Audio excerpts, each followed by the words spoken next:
We are live, and it looks like everybody can hear me.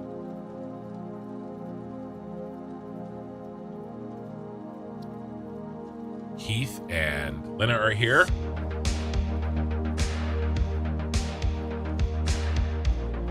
Welcome, guys. My ear has been bothering me, so I'm probably going to be messing with it a little bit. I don't think it's the headphone. I think it's my ear.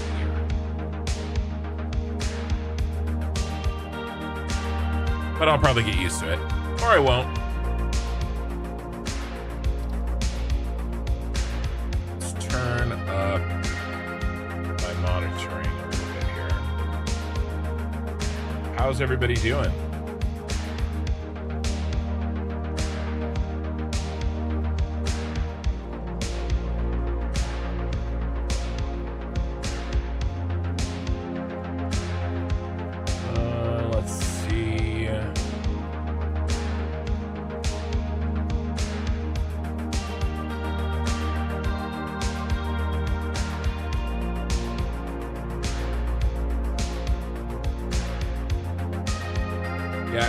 It sounds like no sound is coming out of this side. I think my ear's just stuffy.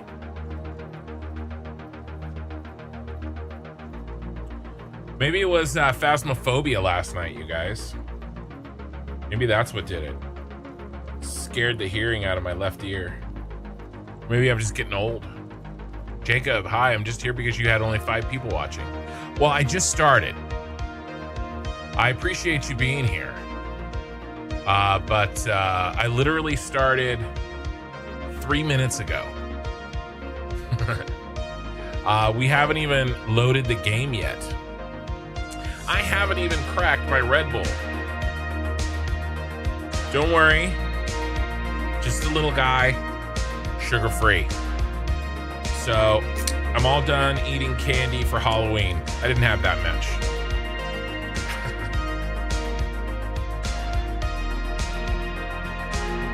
Back to it. Okay, so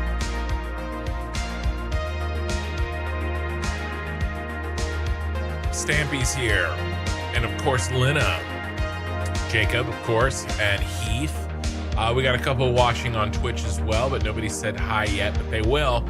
All right, so we're on Satisfactory today, and as you may or may not know, Satisfactory is coming out on console in 3 days. Okay, so we are going to probably stream a little extra Satisfactory for a little while. All right, and so you know, we've got a lot of work to do. Let's go ahead and get loaded here. I'm just kind of getting warmed up. You know, I was had a pretty nice chill day today. I slept in from last night playing Phasmophobia for Halloween, and kind of got to sleep in a little bit, took care of some things. I did some editing. I got YouTube Shorts ready for the next, I think, 4 days. Andrio. I think I got it right the first time. How's it going, man? And so, and then, like I said, family time, and I have to kind of get rolling, you know? Sometimes I gotta, takes a while to get the prime the pump, but we'll get moving here. I'm planning on, you know, 7-8 hour stream, something along those lines. I really want to progress this factory. It has been hanging out for so long. I think most of the really difficult parts are done, and we just have to make some of these connections. Okay, so we're gonna be working on that. I wish I had independent control of these damn things. I almost feel like taking out the left one completely because it's kind of bothering me. If there's anything I can do over here, I might just do that. This is already better.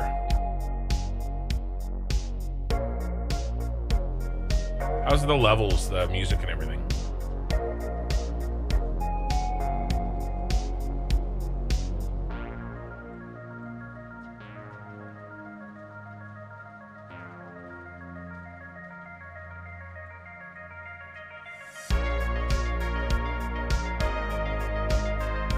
Let's see.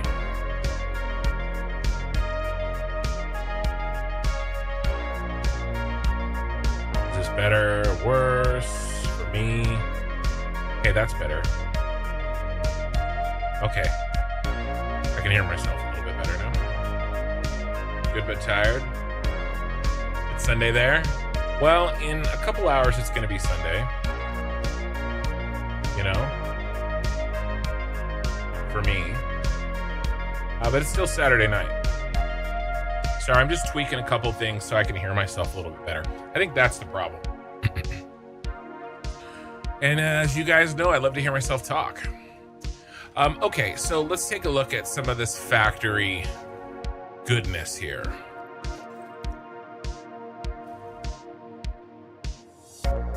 Hey, how'd those creatures get inside my factory?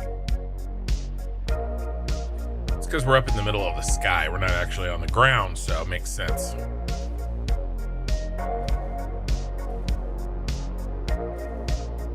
So there is a lot of belt connections to make. Let's start a little wider, okay? Let's start a little wider before we get going.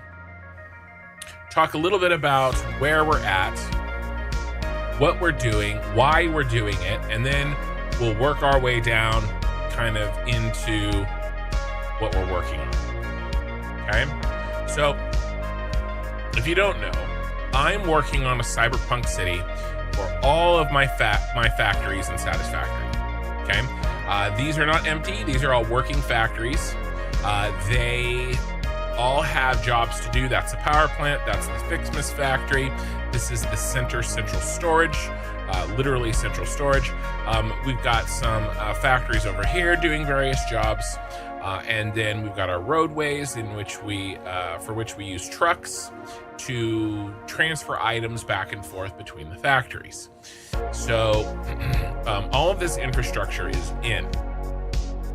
What we're working on right here, these 4 towers, are actually one big factory, just split into 4 towers. Okay, and this factory creates the phase 4 space elevator parts. And let's bring up the sheet.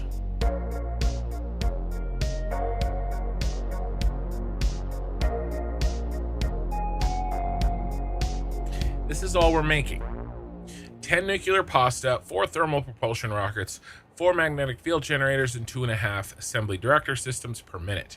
Even so, it is taking all of those 4 buildings. 5 a.m. Sunday. Are you in the UK? You must be in the UK. Andrea, or Europe, right? UK, Europe. I have a lot of UK viewers, a lot of German viewers too. I would say some French, but I would say UK and then German and then French, probably in around that time zone. So here is the flow chart that needs to happen for us to complete these 4 items at this lower Mount Norway. Okay, nice. I have family that is Norwegian. I mean, you know, distant heritage.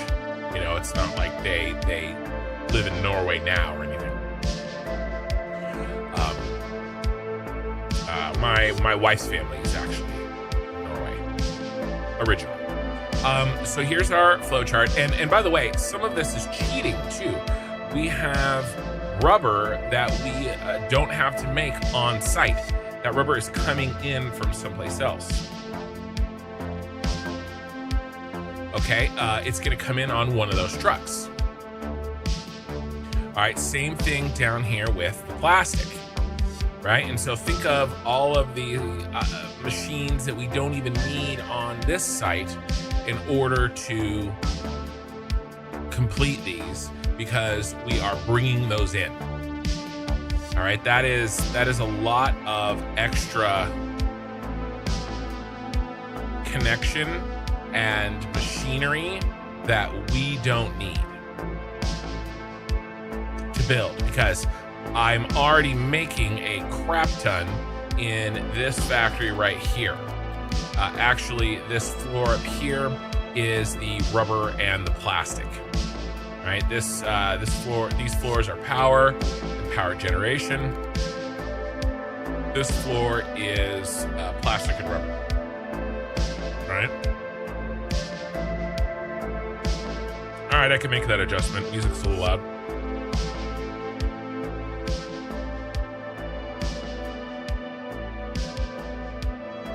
All right, this should be a little better. I was playing Phasmophobia last night for Halloween, and I wasn't really using music, so I don't know, things maybe got a little bit messed up. I think it's 8-hour difference. The clock, California, around 9. It's 9 p.m. That's when I start almost all my streams. I start them local time at 9 p.m. my time. So you can expect, if you're watching right now live, then I start my streams at this time almost every time I stream. If I don't have to get up and go to work in the morning, I stream 7-8 hours typically. If I do have to go to work in the morning, I only stream 4 to 6. So that's generally the plan. Saturday nights are always Satisfactory. So this is what we're working on. And then I've broken these jobs into blueprints. And that has happened here. Okay. And so you can see here, for aluminum casings, a really good example. We need 14 of them. And they take copper ore, water, coal, and bauxite, and they output a crap ton of aluminum casing. All right, and so all of these jobs, right, get summed into one block, of which I need to build 14. It's got 2 refineries. It's got 4 refineries, an assembler, and 5 smelters in that block. And so I have chunked out pieces of this mess so that it's easier. Now I can just think of that this blueprint is a machine that takes in these 4 items and outputs 1 item. I don't have to think of all of these machines, right? And it does it, everything's internally balanced, all that stuff, right? And so all of this work is done. That's why they're green. They're designed, they're put in, and they are belted together. Nothing changed? Well, that's not true. I absolutely turned the music down.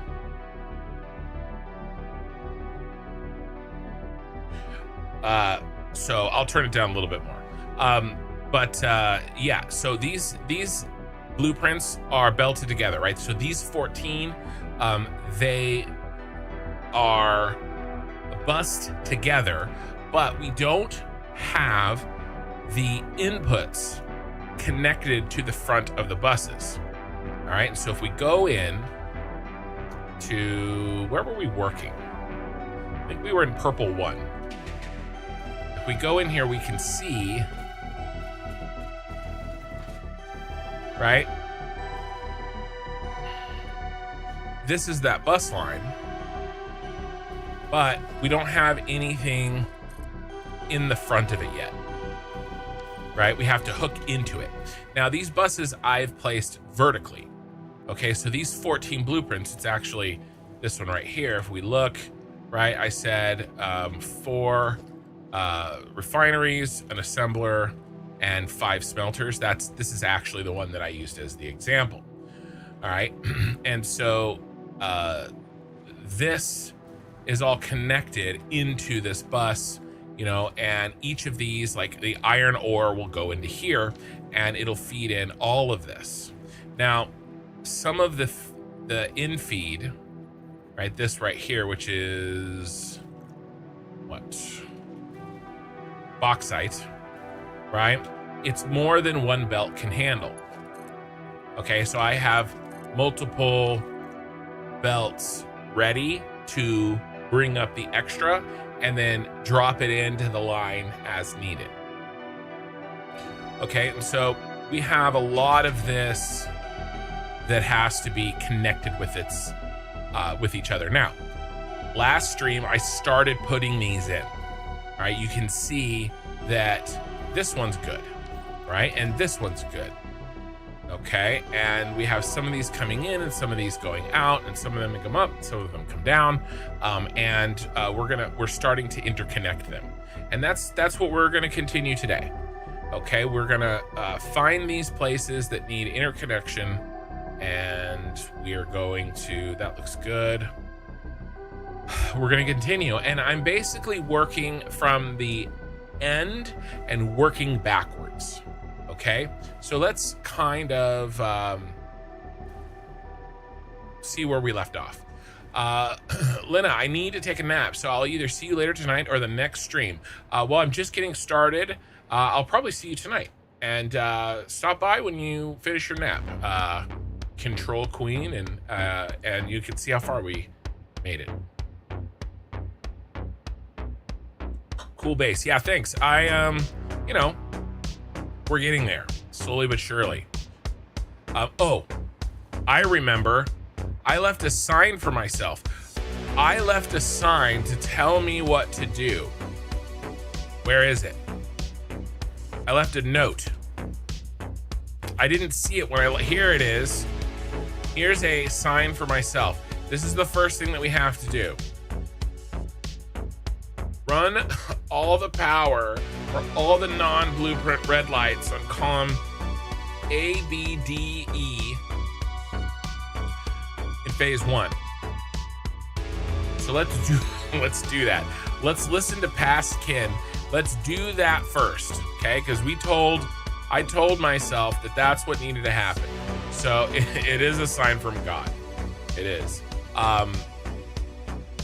So yeah, let's do that, okay? It's mostly done, but there's still some power that needs to happen. Now, I have run the power for any of the things that are actual real blueprinted, where I designed them and then put in a bunch of them, but there's some custom construction here, right? Some of these things that I didn't need 5 or 6 of, I only needed 1 of. Okay, and so these areas didn't have the power done. This one is done, however. This is column A, looking for red lights. And also what we also need to do is make sure that the columns are finished in the back. We don't have Ray or Oki with us tonight yet. I'm sure they will be coming. Okay, so column A is definitely done. So let's turn our attention to column B. Now, where's our special section? Looking for red lights. That's a yellow. These columns are done, still yellow.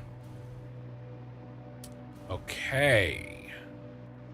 Okay, these columns are not done.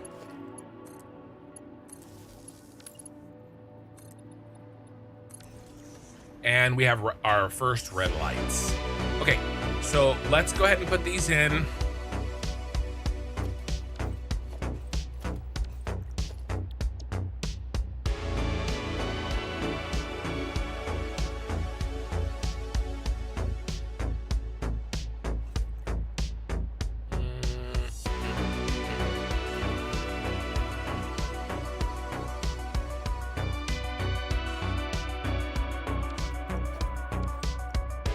I made a blueprint, but I don't think I named it. By the way, a lot of these need to be moved. Let's do a little bit of cleanup here. So you can multi-select here by holding Control and clicking.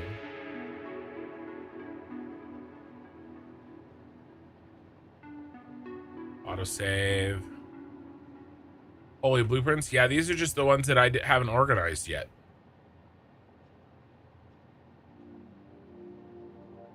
These all go in here.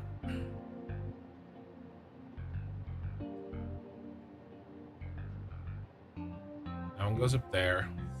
These are the item blueprints. Right, that needed to happen. Some of them are a little out of order, but we've already built all these, right?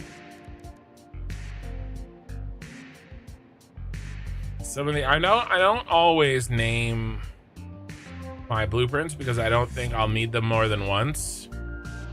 Then I need them again.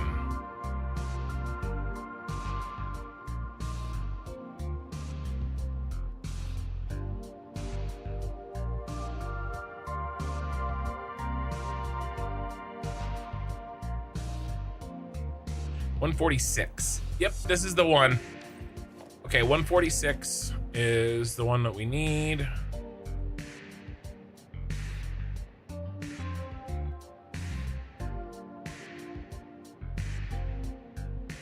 All right, and I just put that on my toolbar, so now I can quick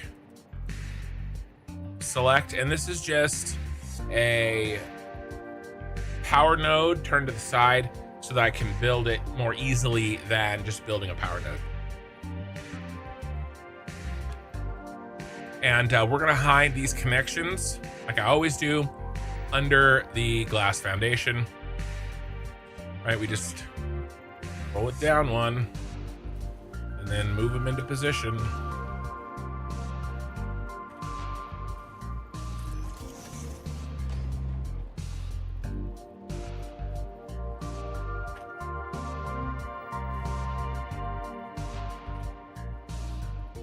Just trying to get the connection end as close to underneath the where it'll connect to the machine as possible.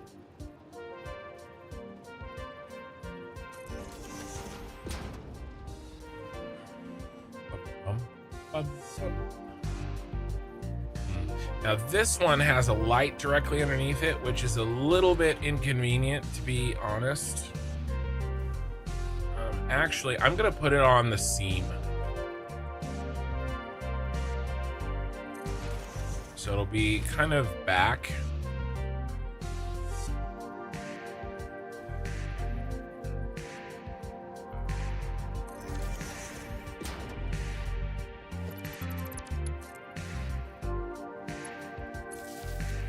But I think it's okay. So let's pull out these, connect that. Right, now you guys can connect and everybody's friends. Where are the other ones here? Go.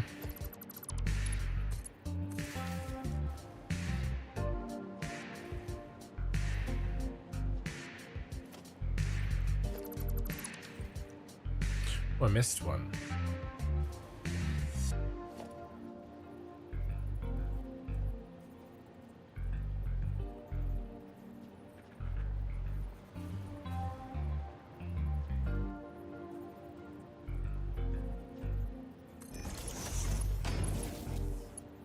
And then you can connect like that. Oh, I missed another one. Another one.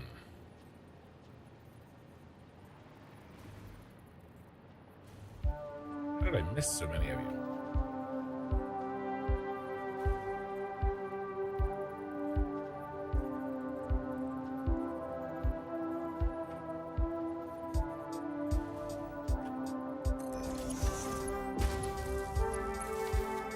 Right. Now I know I did you three. Oh, I did you guys. That's what happened.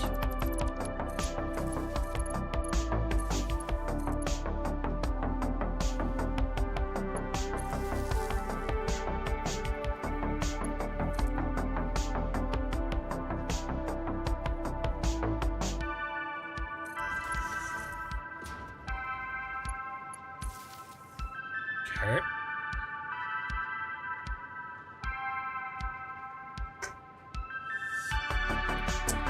think you made the right call waiting for shrooms for Schedule 1. I also called you would be late on Halloween update. Yeah, I mean, and that's fine, right? I mean, he's a one-man show, and you know, he's got to do what he's got to do.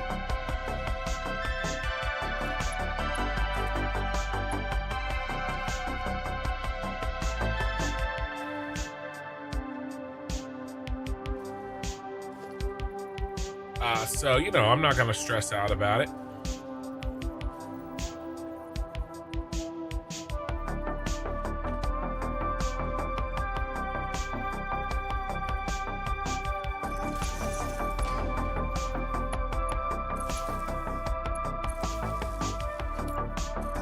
But yeah, I didn't Schedule 1, like Phasmophobia I can play for one night and I think it's totally fine, you know?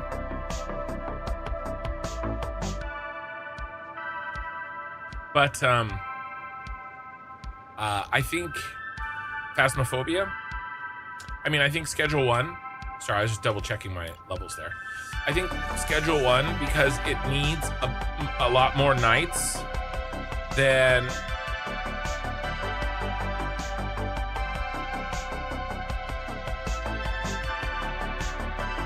it doesn't matter if I wait, if the Halloween update is on Halloween, right? Because I'm going to be playing it a bunch of times not on Halloween. So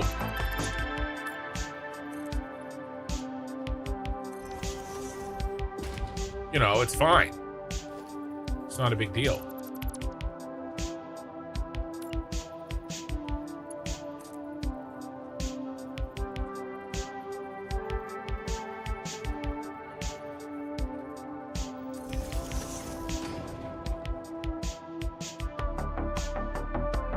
That's the right spot.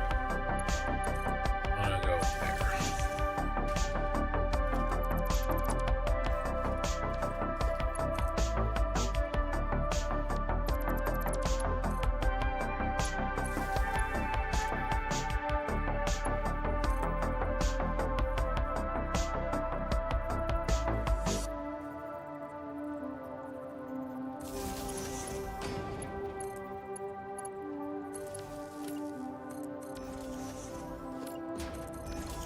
So I'm totally fine for waiting, and I'm happy to play a Halloween update or whatever on a day that isn't Halloween. But really, because he's doing a larger expansion, right? Shrooms update, might as well wait for that, right?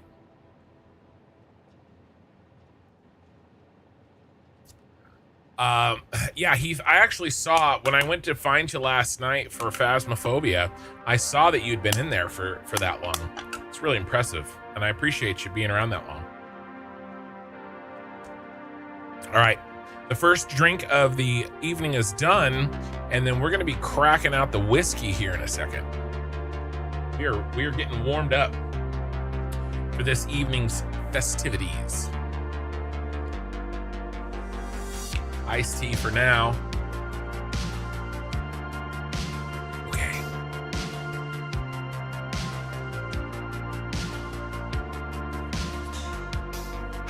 Missed you two. How did we not get you guys into the party?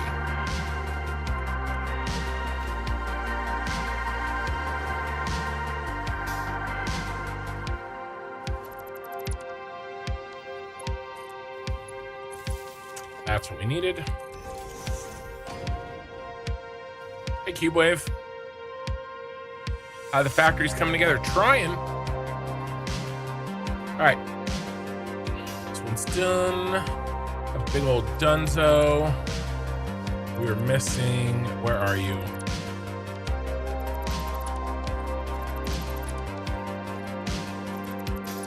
There you are. There you are.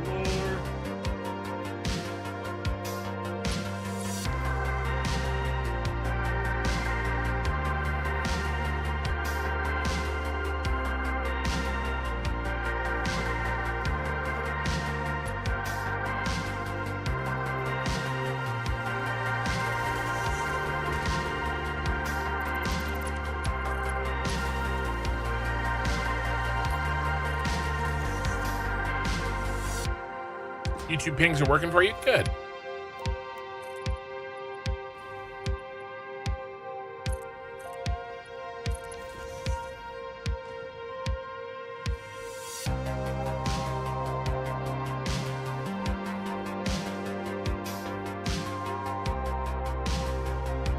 Is that the last one? Is that the only one? Yeah, I don't know if we need this top floor. So what I'm gonna do is I'm gonna trim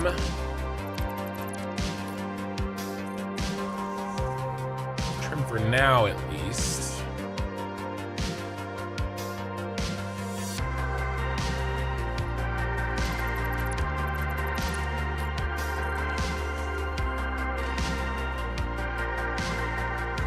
If we need anything, this is the spot that we have a little bit of extra room. Okay, and you know, we might need a little bit of infrastructure for, you know, some of this stuff that we're gonna need here, an organization or whatever. So we've got a little space here if we need it. We're at about the top of the tower here, and we are that far up. So a lot going on. It will be a great moment to see these current factories getting switched on and running. I know. I'm really looking forward to it. I'm trying to move towards that moment every day. All right. Lots of you don't have your power connections, so we've got to do that. I was at the end of last stream, you know, I get tired by the end of these, and I have a hard time motivating myself to do like the things that I don't like doing, like putting these power connections in. You know, it's really not my favorite thing to do. You know, obviously it has to be done, but you know.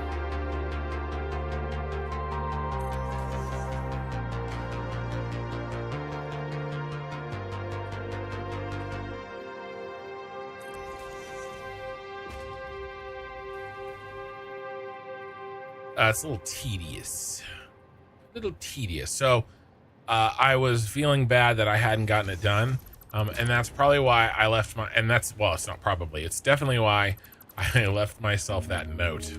So I wouldn't put it off, and I would do it right when I got onto the stream, when I'm kind of feeling, you know, the most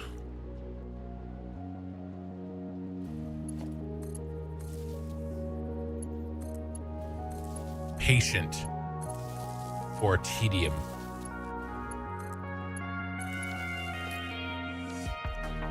All right, what else do we have to connect? Just those four. Perfecto. And then you're gonna need a connection. All right, and then probably do that little guy.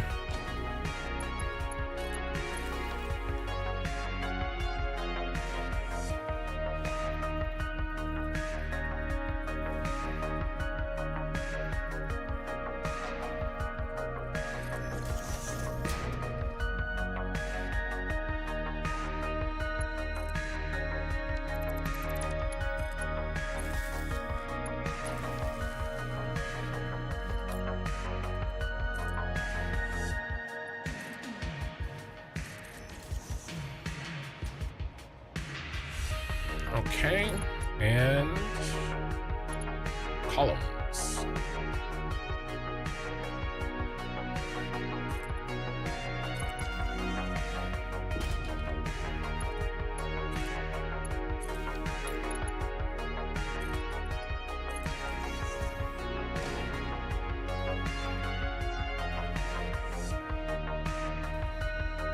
All right, are we yellow? We are. Okay, what do we got next? Just these two beasts. Heath, you got Ray killed and me and Kin killed last stream, but not Nerd. No, well, since Nerd was paying for all of the equipment, we definitely didn't want him to die.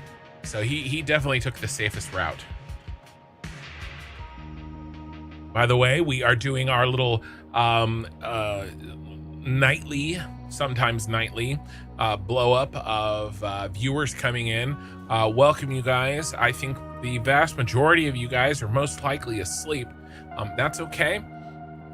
YouTube often gives me long form viewers on autoplay, which typically means that they've fallen asleep. So if you are asleep and can hear the sound of my voice, well, welcome. And when you wake up, you will feel an overwhelming desire to like and follow, subscribe, all that fun stuff. So, you don't have to do it now. Stay sleeping. I want your watch time. But when appropriate, definitely will get that uncontrollable urge satisfied.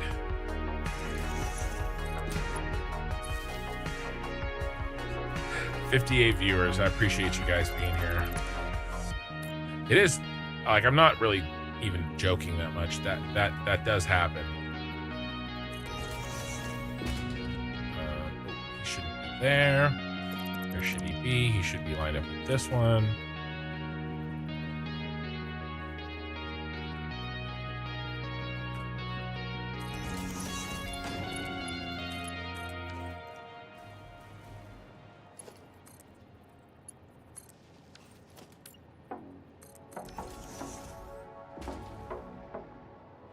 Can we connect over here, please?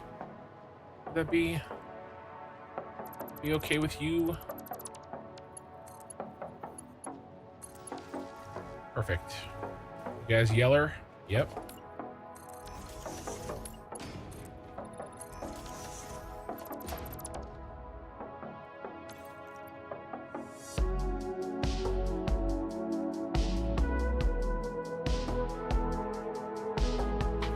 Okay. And then once we finish these electrical hookups, I will pour myself a whiskey drink and we will begin on the main course of this evening, which is the belt and logistic hookups.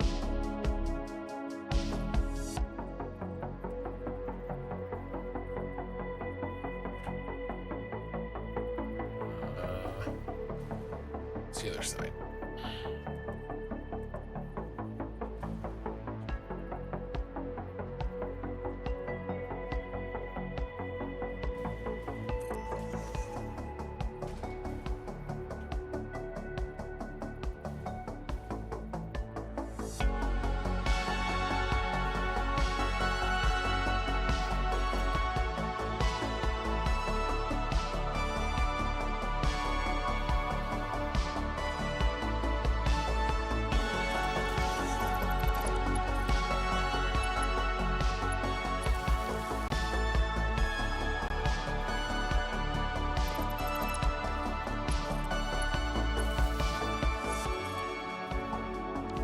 That was a little off.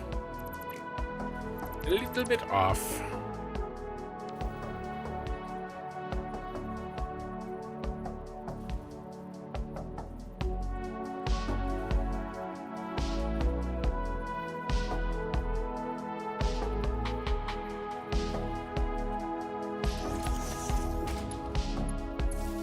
There we go.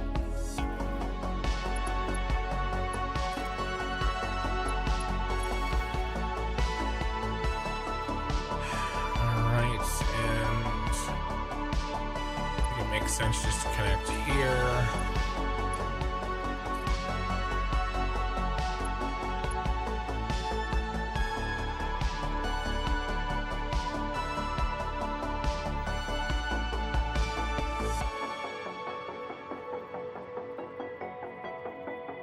I can't do half nudges when a wire is pre-connected, but I can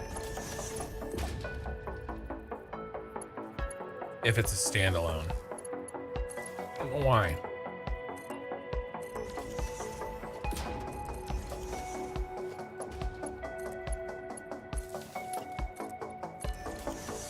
Are we yellow?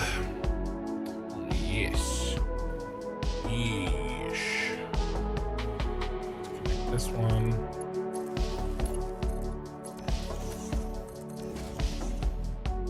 right.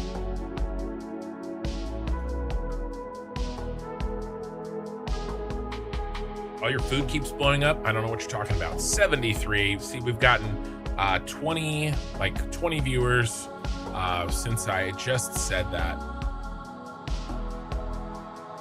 Welcome everybody. We're hanging out. We're playing Satisfactory. Feel free to ask me any questions. I will feel free to answer them.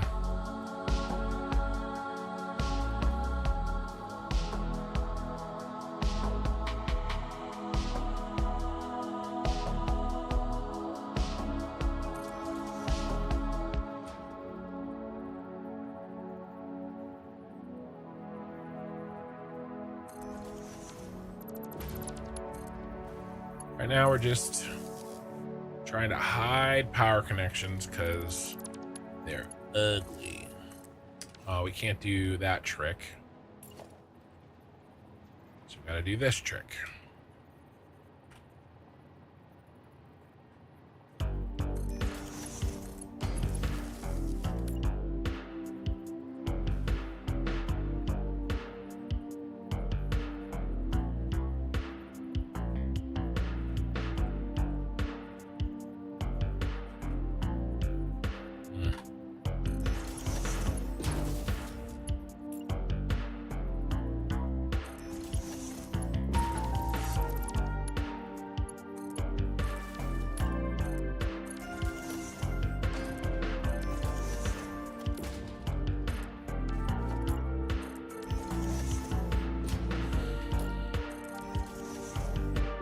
Done. This one did not connect.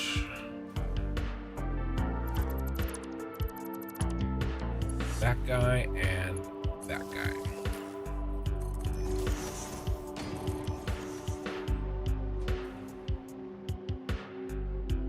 guy. This Halloween update is sick though. First map expansion. That's good. I'm looking forward to it.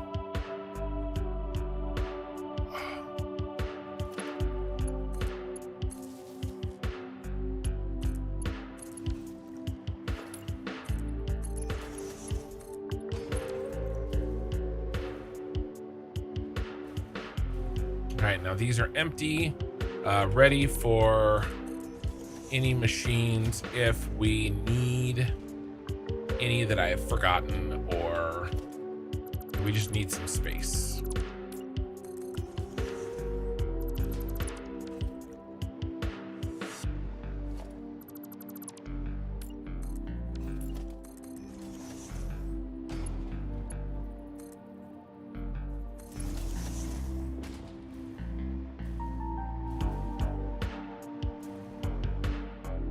Okay, nice.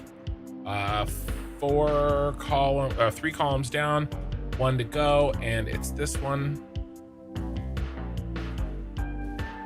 Looking for the beginning of the red lights, and they are here.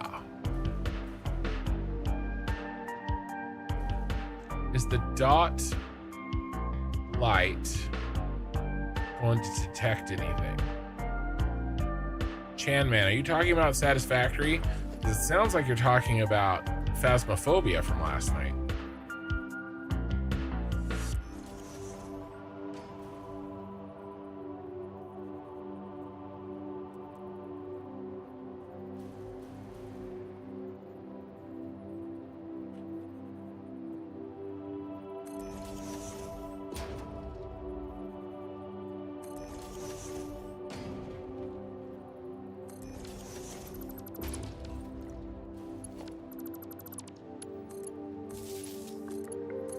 Maybe some UV. Maybe.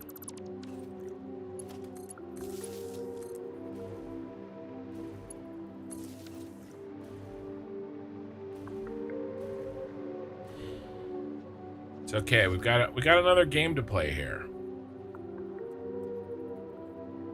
I enjoyed Phasmophobia, but that isn't really a game that like I'm gonna like play a lot.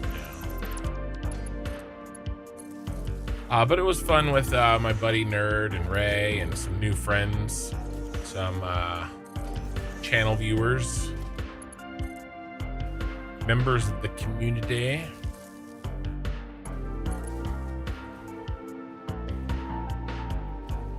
Peated scotch. Hey, I'm about to pour. As soon as I finish these electrical upgrades, we're gonna pour. We're doing the Breckenridge rum cask finish tonight.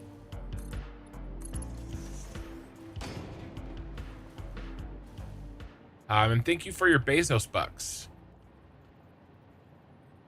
on Twitch.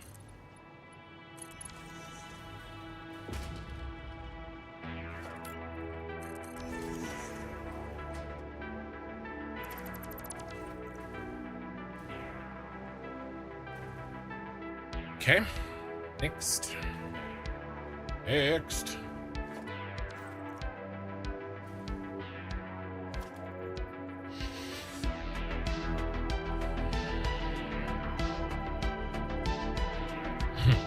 I figured you were. Yeah, like I said, it was fun. It's not really something I need to stream all the time or play all the time, so it's all good.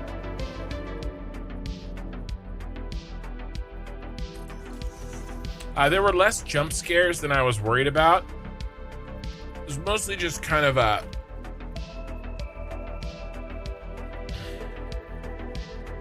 creepiness factor, you know? The sounds were scary.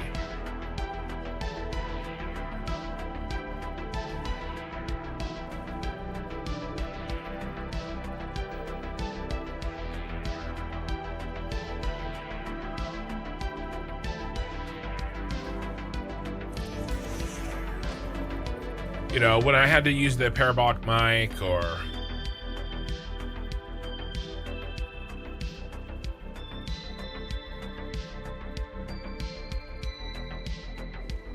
talk to the ghost through the speaker, that was kind of creepy. But even still, I wouldn't necessarily call it like scary. I know there are some games out there that really are made to scare the crap out of you.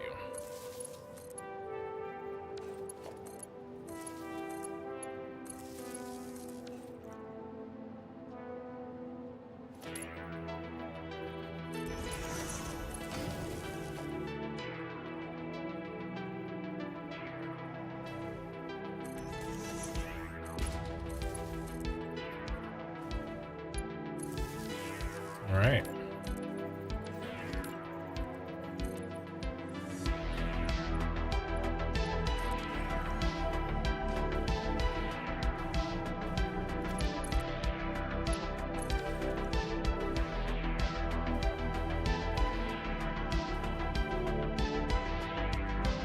I think this ghost is a mimic, definitely acting like construction.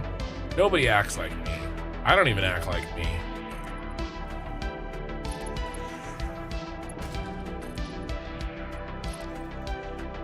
Is that it?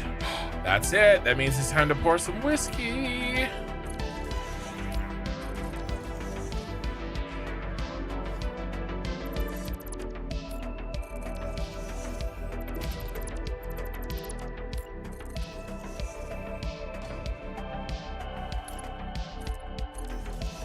All right, we got that stupid task out of the way, and now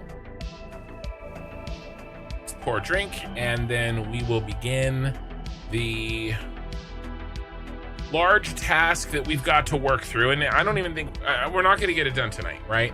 But it's all of these connections. But we're going to work through it, and maybe it'll go faster than I'm thinking. That sounds like something a ghost would say. Yeah. Not today. Of course, if I was a ghost, would I even know? All right, you guys ready for the cork pop? This is, by the way, Breckenridge rum cask finish. When I went to Kansas earlier this year, my cousin showed me this. He is from, or he lived in Denver most of his life. And so this is the... This distillery has the distinction of being the distillery at the highest altitude in the world. This is the highest altitude distillery. It's in Colorado. And it's pretty good. I like it. It's chill, nothing crazy. get a little cork pop here. Oh, that was so quiet. Let's try again. A little bit better.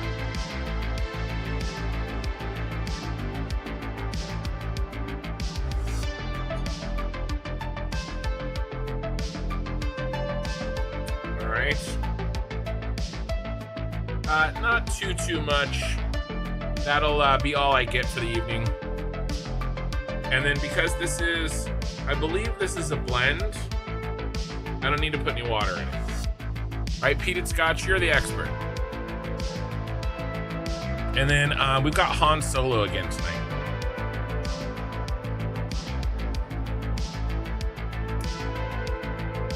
Yeah, did I get it on the second pop? They were really quiet. I'm not sure why. Okay, it's very good.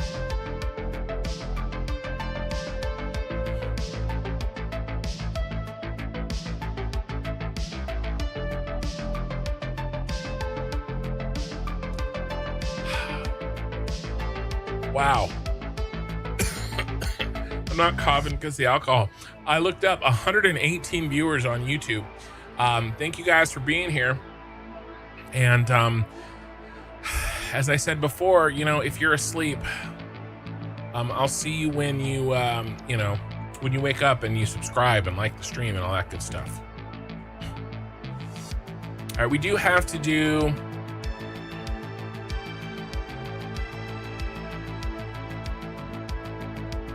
this guy. Okay. We gotta cover this.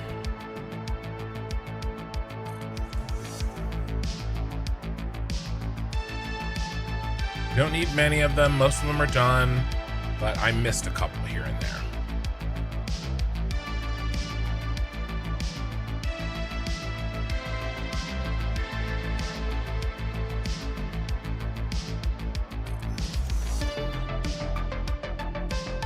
I don't want to see any of those exposed foundation edges. There's another one. Another one. Water, ice, or neat is all purpose. There's no rules. Drink it how you like it. Well, I think we were having a conversation. What I was referring to was that I believe you said that if it's a blended whiskey, having a drop of water in it is less, has less effect than, you know, if it isn't.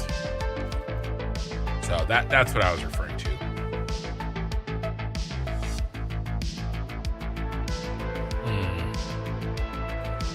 Just feels exposed. What is going in here? Coal and raw quartz.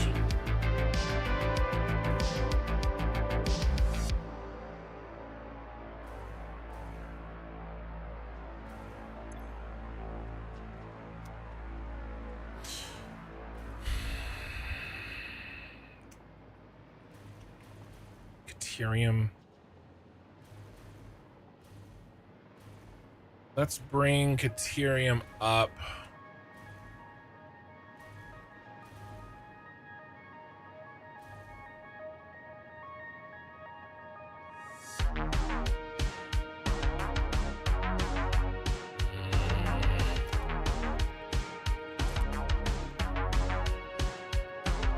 Don't like this.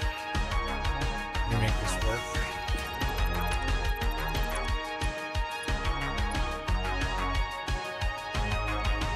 There we go. Here even. Right?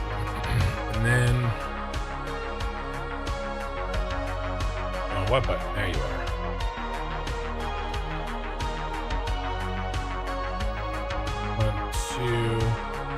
Do it on the line.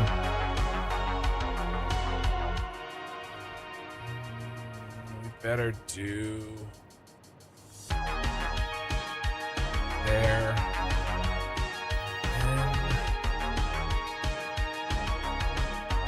And there maybe. And then height wise.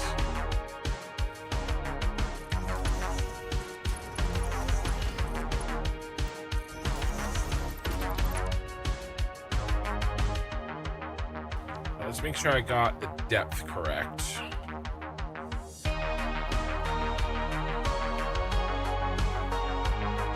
Yep, 138. Yeah, it grows fast. It'll grow like this for a little while, and then it will stop. So, but it's all good. It's all good. All right, so center. You go 1, 2, and then 1, 2, 3, 4.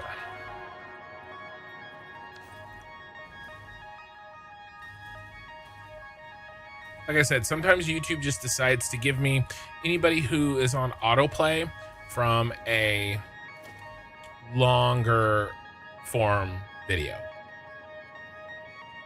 You know, that could be another live stream. It could be just a longer video.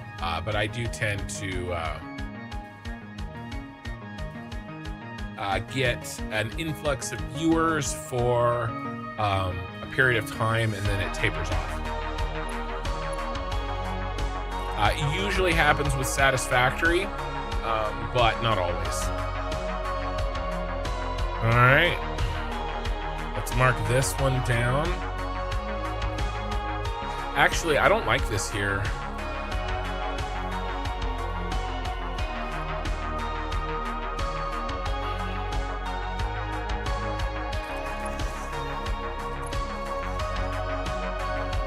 For consistent spacing, it really should be there.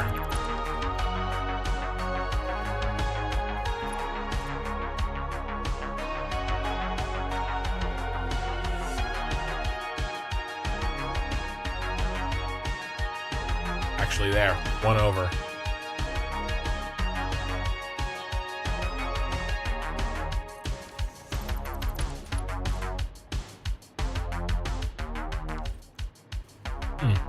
Nope. They are up in each other's business a little bit, aren't they? Right there indeedy. Let's put that next line in.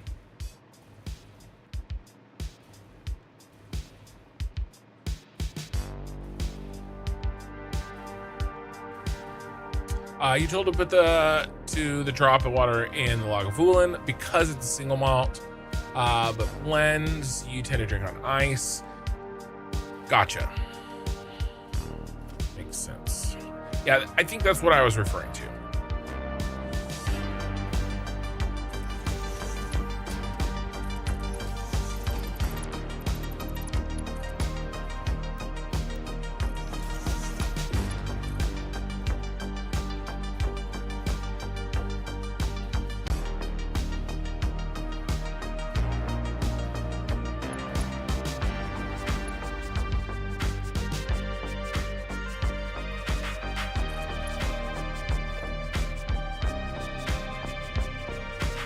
I missed.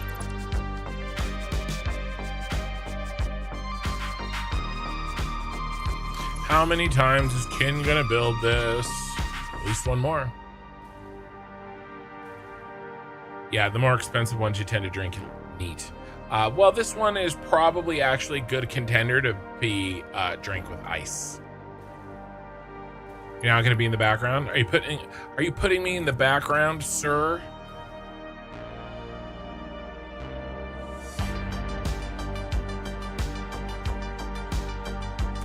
I wouldn't blame you. Wouldn't blame you one bit. Okay, that's handled.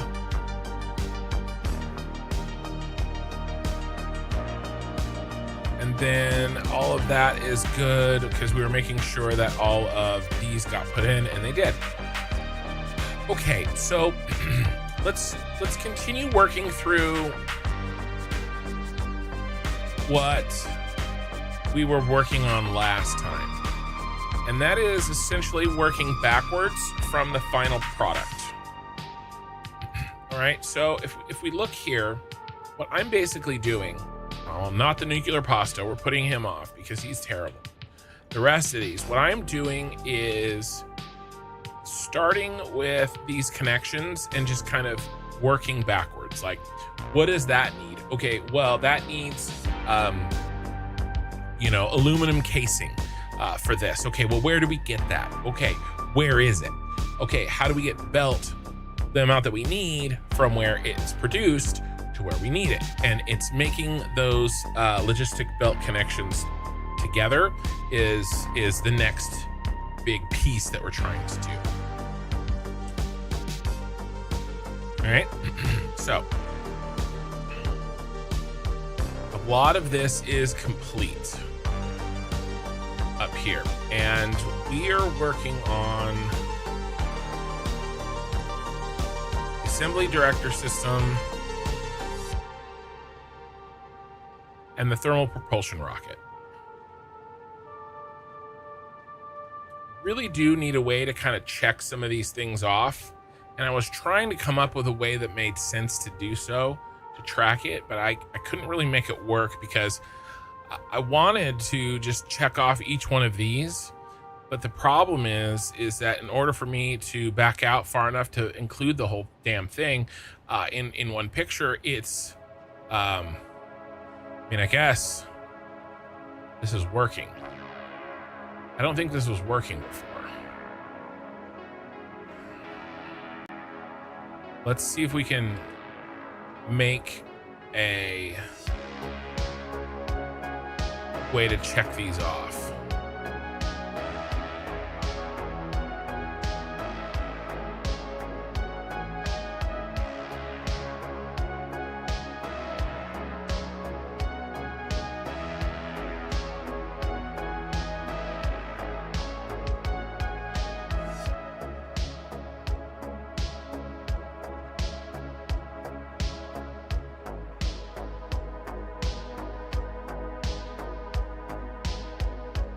Oh, you almost fit, you sucker.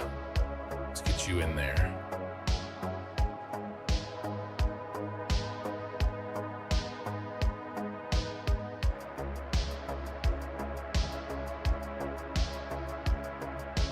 All right, and this is just meant to be a way for me to keep track of what has been done and what is left to do.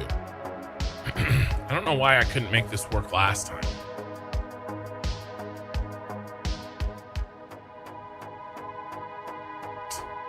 Still trying to find the ghost, huh, Heath? Are you playing right now?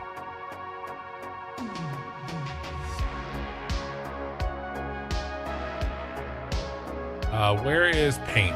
It's hiding. What is it? Alt space M.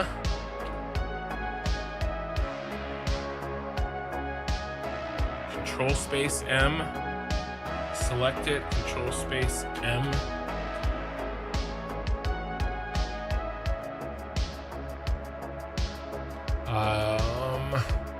Shortcut to move window from off screen.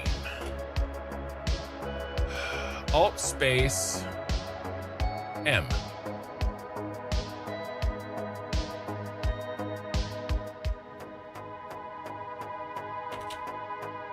It's not really at all what I wanted, sir. Now we have Copilot up. Come on. I have a lot of screens here, guys. And sometimes things are hiding.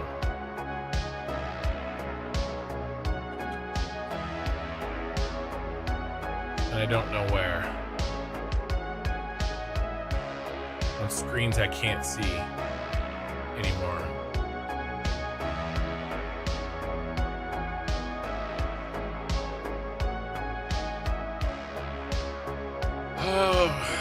Reset screen to middle of screen.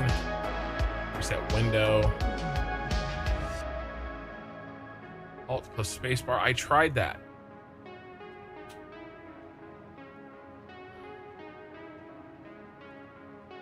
I need my paint. And it's hiding.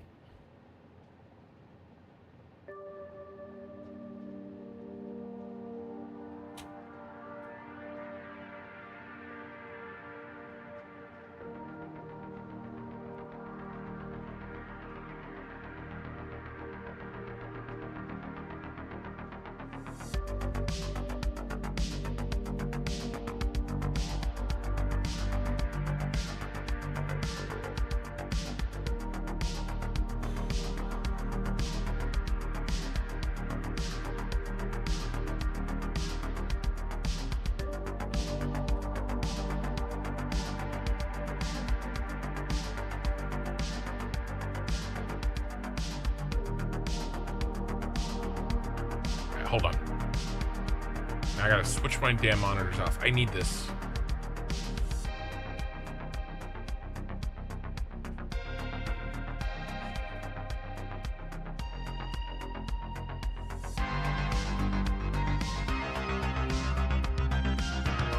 There you are.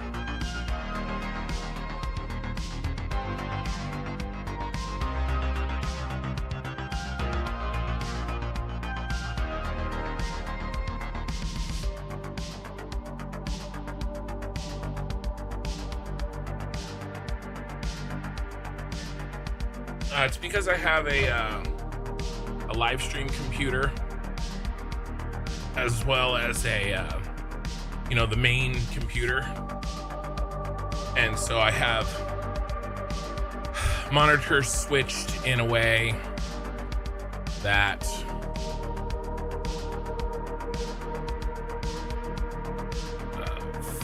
phase 4 space elevator part logistic checklist. Okay, so we've got all of our connections here. We can mostly read it, and then I'm just going to go through and as we finish one, we'll give it the check mark. All right, now a lot of these are already done because they're within a blueprint, right? So like all the copper powder, well, all the copper ingots, like this is inside of a blueprint already, right? And so this connection's already done. We did it in the blueprint. So a lot of this is done, but we just have to track and make sure that we get it all, because there's too much for me to keep in my head. All right, so what I'm gonna do is I'm gonna move this to one of the aforementioned screens.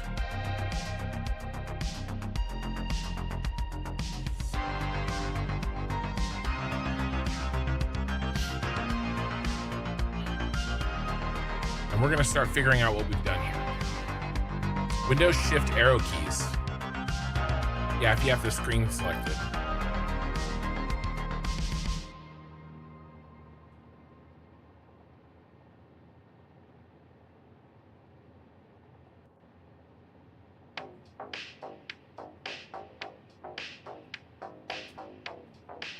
It was Alt Space M. The problem is that I was maximized on the other screen, and so that wasn't working. Okay.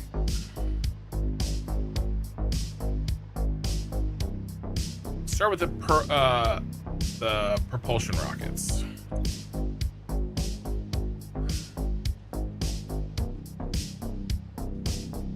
So let's do this one, fuse modular frame. Okay, well, I believe that this fuse modular frame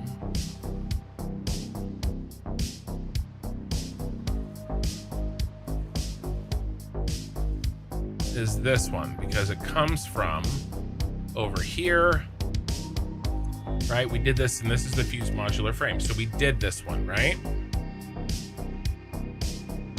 So now what I'm gonna do is, I'm just gonna check off this fuse modular frame.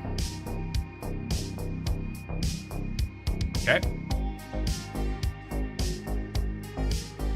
And we just start working our way backwards. Now, like I said, I've done a bunch of these already, and so it'll take a minute to track them. But if we don't do this, then we're begging for trouble.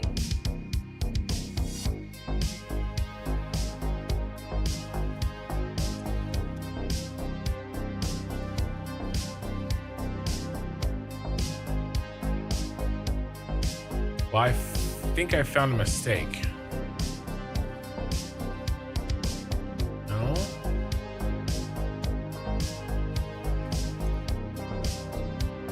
Supercomputer goes up.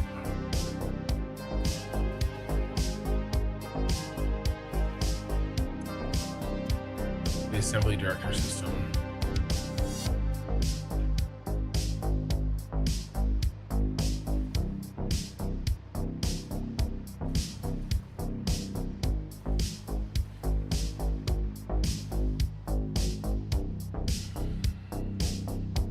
cooling system.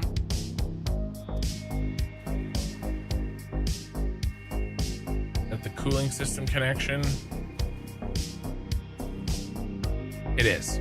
Okay, so we have the cooling system to supercomputers, the cooling system to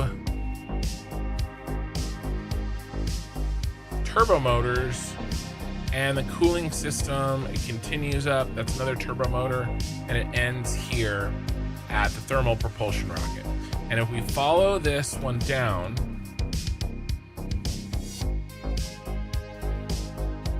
put this in last stream, comes across from here and feeds in. Do I have all of those wrong?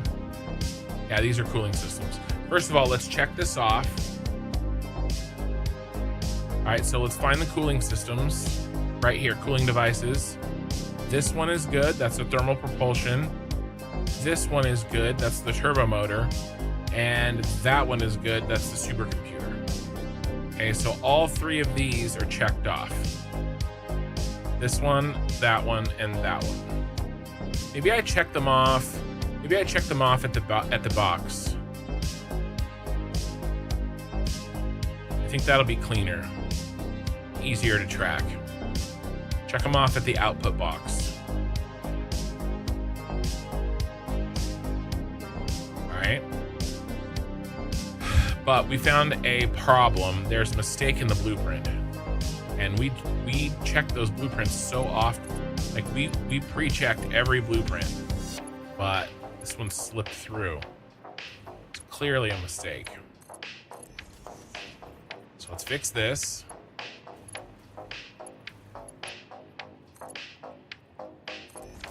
Add the things you've already completed to the input items tab of Satisfactory tools. I can't do that. I already have something there. I mean, the inputs item tab already has rubber and plastic there. I'm using it as part of, and the problem is I need to check each version of the connection, right? Yeah, cooling devices are done, but are they going to the 3 separate sources that they need to go to? I can't just check off cooling devices. I have to check the connections and make sure that I'm sending each of them to the places that they need to go. Okay, and it's even more complicated than that. We'll get to an example of a more complicated version of this. I'll show you. It gets worse than this, right? But this is a start. At least this is something. Yeah, 200 concurrent viewers. I've gotten up to 1,000 on YouTube. It's only happened once, and the chatters didn't really increase very much. So I'm pretty sure the vast majority of them were asleep at the time. But you know, a watch hour is a watch hour, right? And I don't run ads very often during my live stream. I only will do it if I go to the bathroom. You know, if I take a break, I'll pop an ad. But I don't do it very often at all. So it's really, I do make money when people watch the VOD after the live stream is over because there's ads there.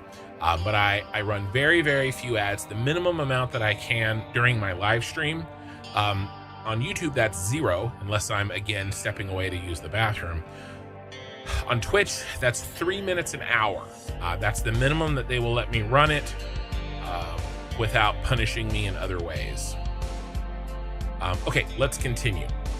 We were working backwards from the thermal propulsion rocket. Just making sure we've got these in, and then finding where we've left off.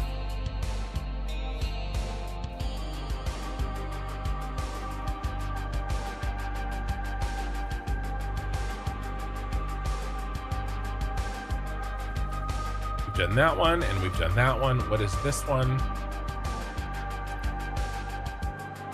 Fused modular frame, and we did the fused modular frame and cooling system. We need modular engine and turbo motor.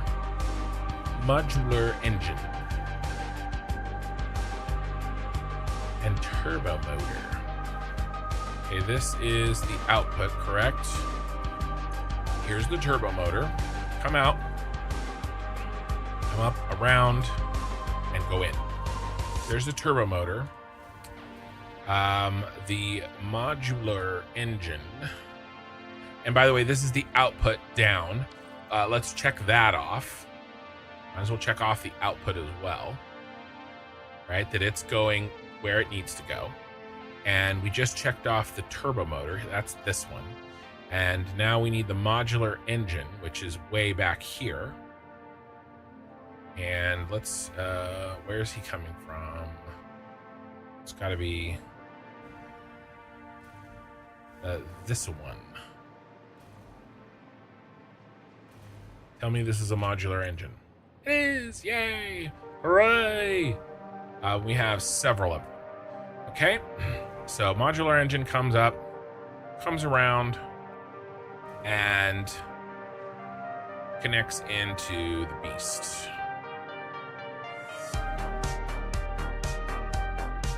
By the way, the modular engines also need to go into, okay, what do we have? We have two things of thermal propulsion rockets. The modular engines need to be anywhere else.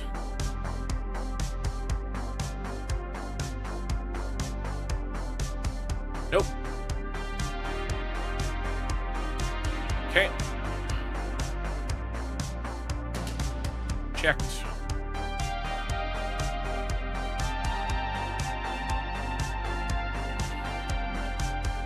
Okay, cool.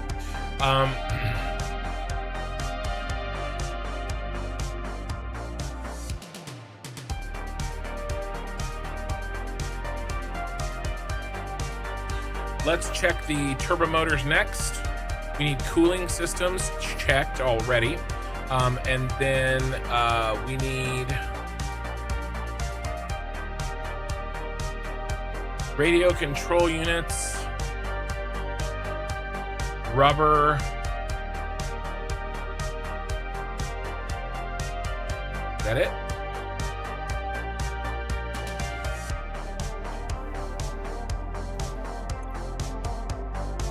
And motors. The rubber should be coming.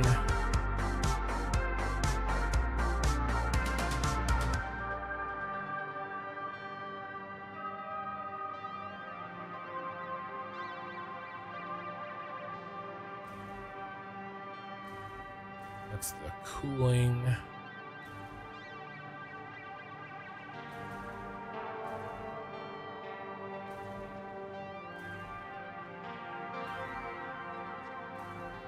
The motors are coming from underground.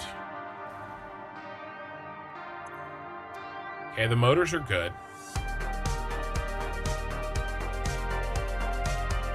And now that's just the motors to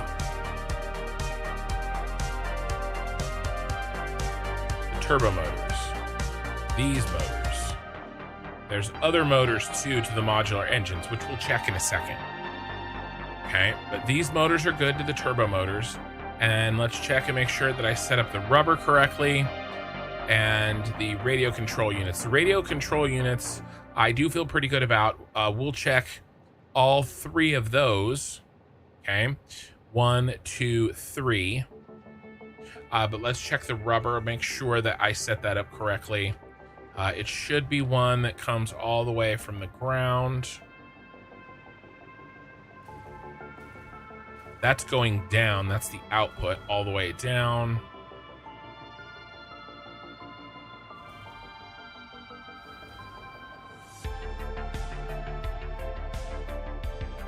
It's a modular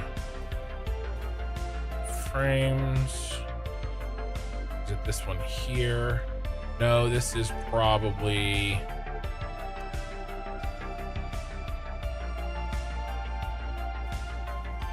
What is this? What did I do here? This doesn't seem right. What in the ass? Okay.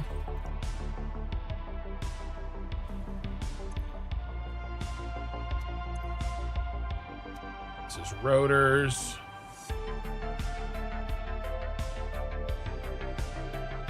Yeah, because we're making rotors in this line. This is the rotor line. We're making them and sending them up. Okay. So rotors into both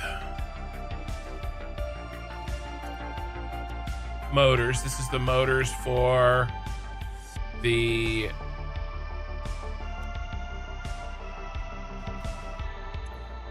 modular engines.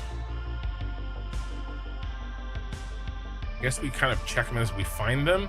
There's the motors for the modular engines.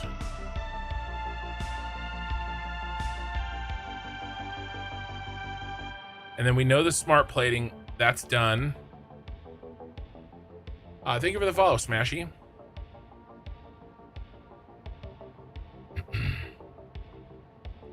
We're getting sidetracked here on this smart plating, but it needs to be done anyway.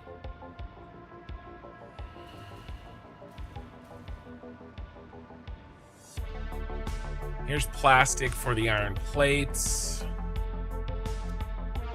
These iron plates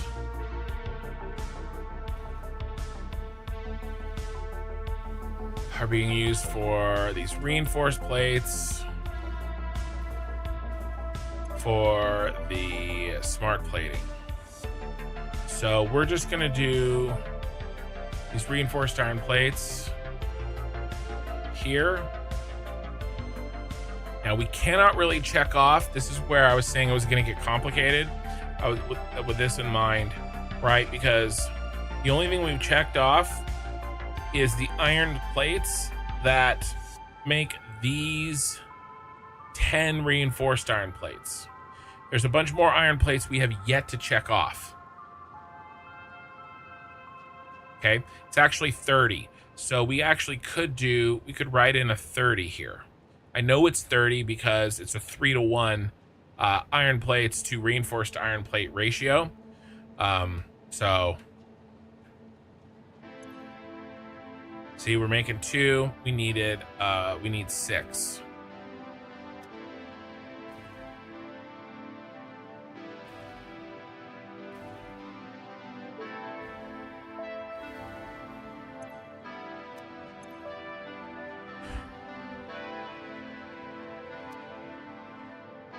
There's 5 of those. Those are a blueprint, by the way. That's how I know that they're good. I made them in a blueprint. Now, they are a blueprint, right? This is complicated. This is why I have so many notes. And I could have more notes. I probably don't have enough notes.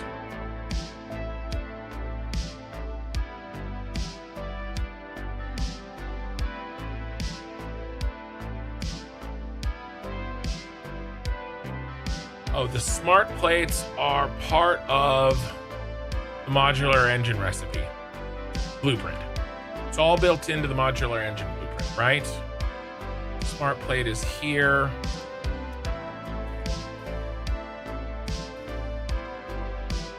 Splits, comes up, modular engine. Yep, we're good. We're good. Now, what I was trying to do is make sure that I had the rubber for this other set.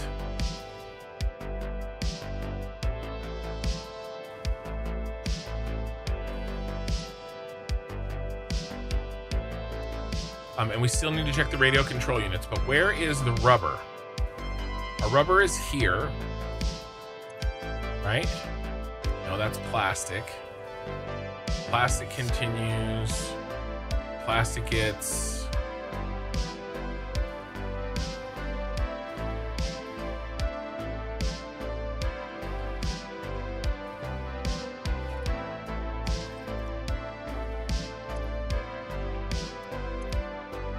rotors. Sorry, those are rotors.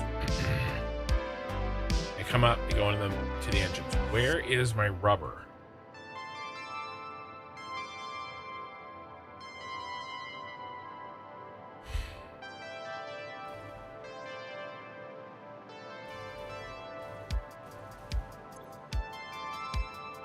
These are the stators. The rotors are here. The stators are getting made in the other tower. Okay. It's not easy. Okay, these rotors connect to the motors. That's good. These stators, we're gonna do a yellow check mark here. okay? They're out of the piece that we're working on, but they need to be connected to the other tower through a complicated, long-ass run.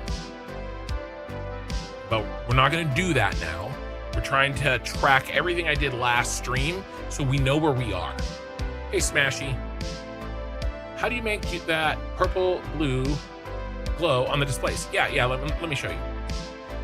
So it's just, now I have a vertical gradient here. That's why it's black on one side, but it's just bright, glossy.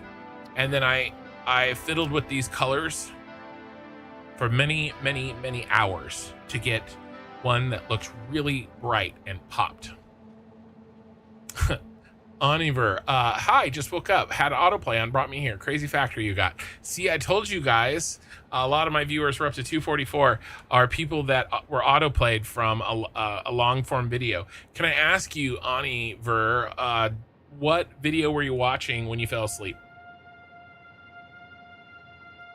And when you woke up, did you have an overwhelming desire to subscribe to my channel?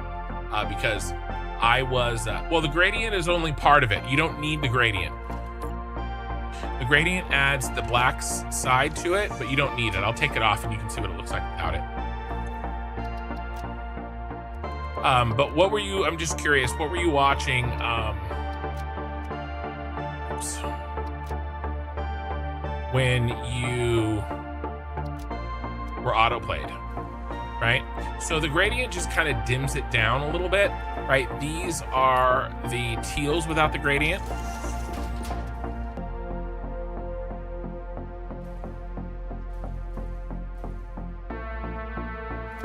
So the gradient I do to kind of reduce it a little bit, but this was just kind of a happy accident, the way that the two gradients overlap and cut off the brightest parts. And so you get this like beam looking thing, which I think looks really cool.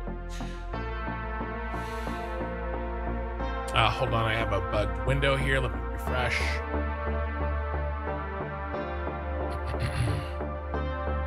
Trish, not asleep yet, but just lurking. That's an amazing looking factory there. Do you use mods? I do. I have 2 mods. None of them affect my ability to build directly. The 2 mods that I use are one to control the sky.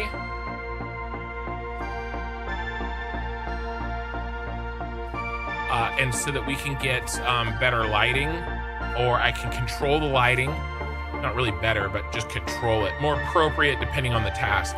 Like this is the factory. I'm making a cyberpunk city, and every one of these buildings is a working factory.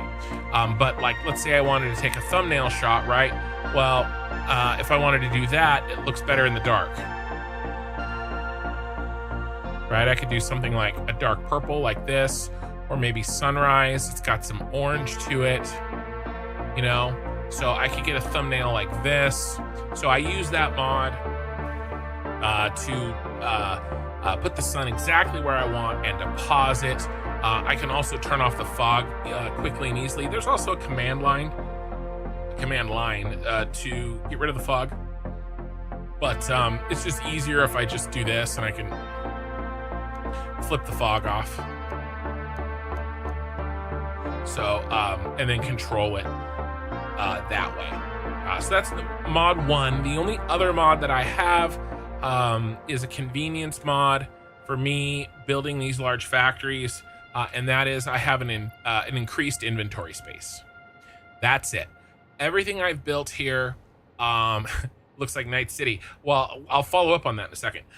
Everything I've built here, you can build in vanilla.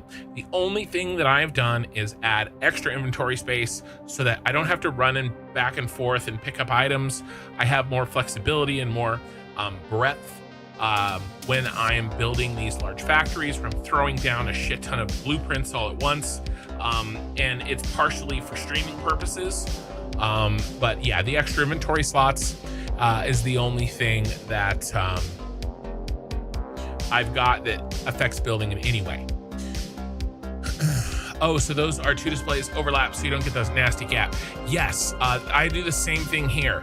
These are all overlapped, so no gap. You cannot do that with the large displays.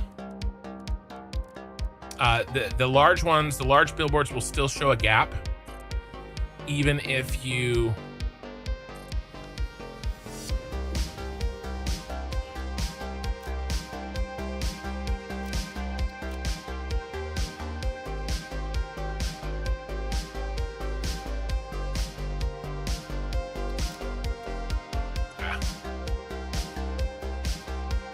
Right? So it would have been a lot easier if I could have just used these large billboards, but you can't, because they still show the line, and you can't overlap them to get rid of the line. But these small billboards you can, and so I turned them to the side. Okay. By the way, see how much more difficult it is to see? This is why I control the sun, bring back the light, you know, to wherever it makes the most sense based on where I am. Yeah, that's how I got rid of the gap. I use mostly small billboards for that reason. But yeah, you got to hear from a 20-minute Linus Tech video. Well, thank you for being here, Zealous. This is Satisfactory. If anybody doesn't know, if you're not familiar with this game, listen, I don't know how else to say this. You know, I try not to be too arrogant, but false modesty is another problem as well. There are maybe 5 other creators. There's a lot of other people out there doing this on their own that I will never know about. But there are very few other people building anything like this. The average Satisfactory player does not do this kind of thing. Okay, it is similar to somebody building a giant castle in Minecraft, right? Why are we doing this? Because we can. And let's be honest, right? It's a flex. It is. I want a cyberpunk city that houses all my factories. It's what I want. It's what I want to make. I want to walk around in my own city that I built, and where every building is a factory, right? We have roads, trucks drive on these roads. We also have this guy over here, which you can't see. It's all lit up with lighting. We're too far away to see the lighting. This is a working building. This is a hub, right? And so, I mean, I spent 100 hours just on that.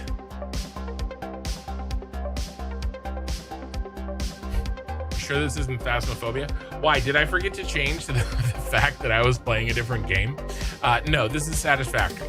But a lot of people, this doesn't look like Satisfactory to them because I'm doing things that you don't do early game. I have early game factories. There's one over here, right? This is a relatively early game factory, right? I still kind of, you can't see the machines, you can only see the belts this far away. But I still do my bus lines, I still do blueprints and stuff to do this. But this was my first large power plant to give me enough power to build the city and get it going so that I could build the city's power plant, which is there, right? So I've been working on this for almost 1,000 hours, okay, total. And, you know, your Satisfactory game isn't going to look like this. I have 2,700 hours total in the game. Okay. And so I couldn't do this in my first 1,000 hours or my first 2,000 hours, right? It takes time to do this kind of stuff. And this game is coming out in console in a couple of days. Okay. The console for release for Satisfactory is November 4th. Okay. And so, I mean, that's 3 days away. A lot of people are going to be playing Satisfactory, and I just want to, you know, appropriately set expectations. Sometimes people see what I make and they get discouraged, or, you know, they get in there and they're like, I'm going to do that. And it's hard. It's difficult. It's tedious.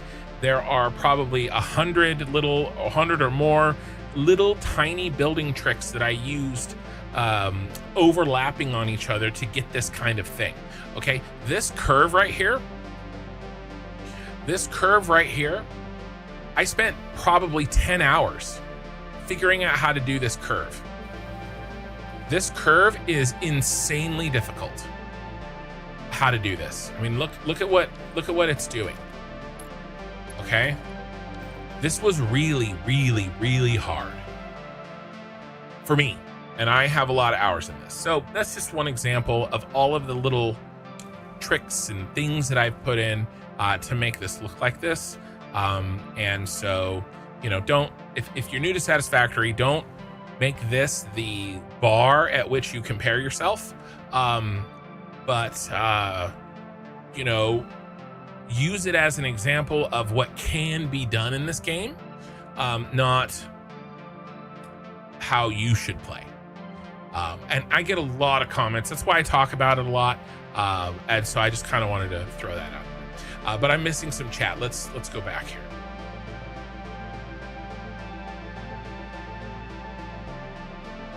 I started with Pay Money Wubby. Not sure if you've seen him before. And Loki been thinking about getting this game, so very likely to sub. All right, Onveer, well, I appreciate it, man. And like I said, I do actually have, you can go back, this is VOD, I don't know, 140 or something like that. Every minute of me playing this is in a VOD. And about the first, I don't know, 20 VODs or so, I actually did edited episodes. And so like 4 hours gets cut down to 1.